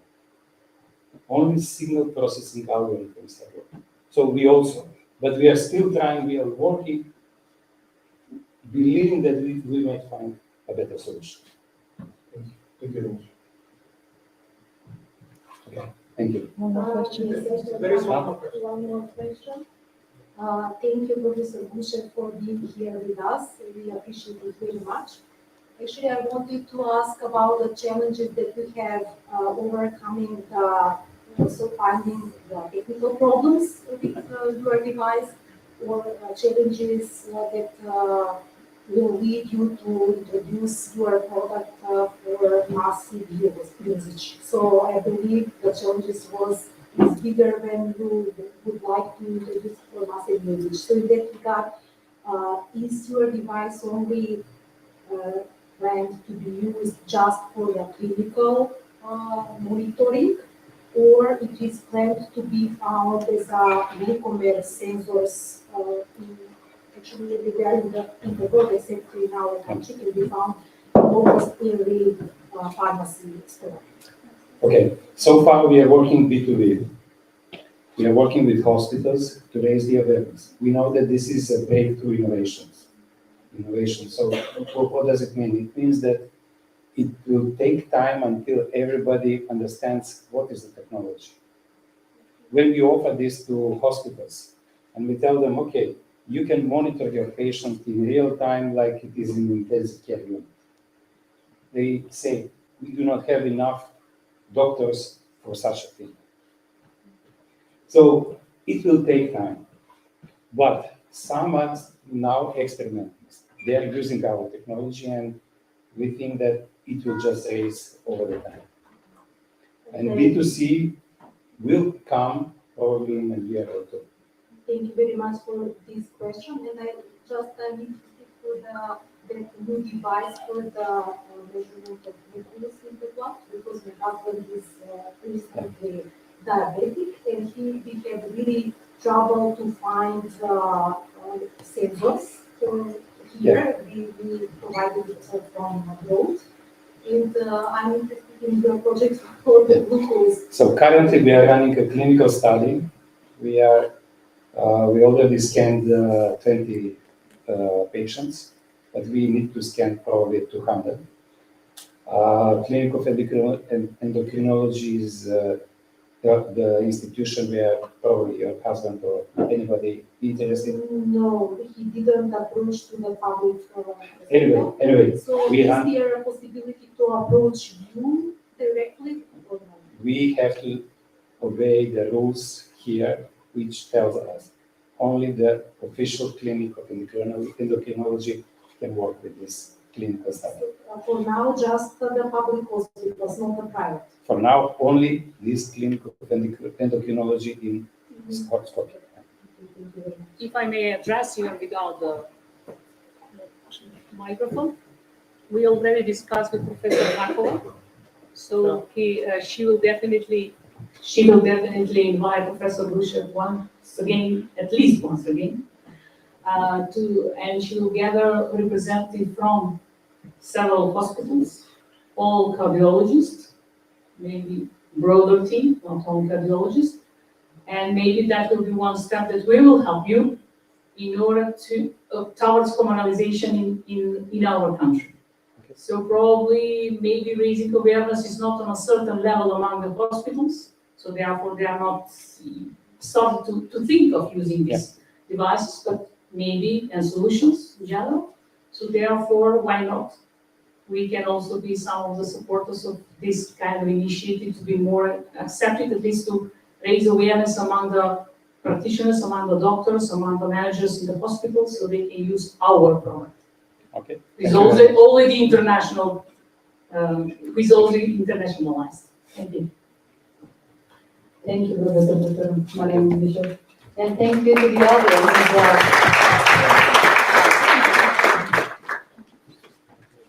Okay, so we have 3 more sessions which are going to be held at the Senate room. So right after finishing this session, we will move there. But before we do that, let's invite Professor Dr. Majova to hand out a certificate of appreciation to Professor Dr. Mariam Bishop. And let's take one picture.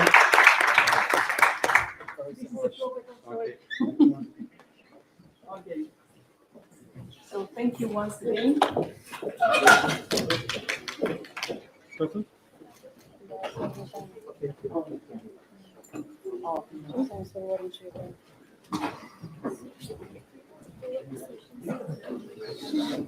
Yes.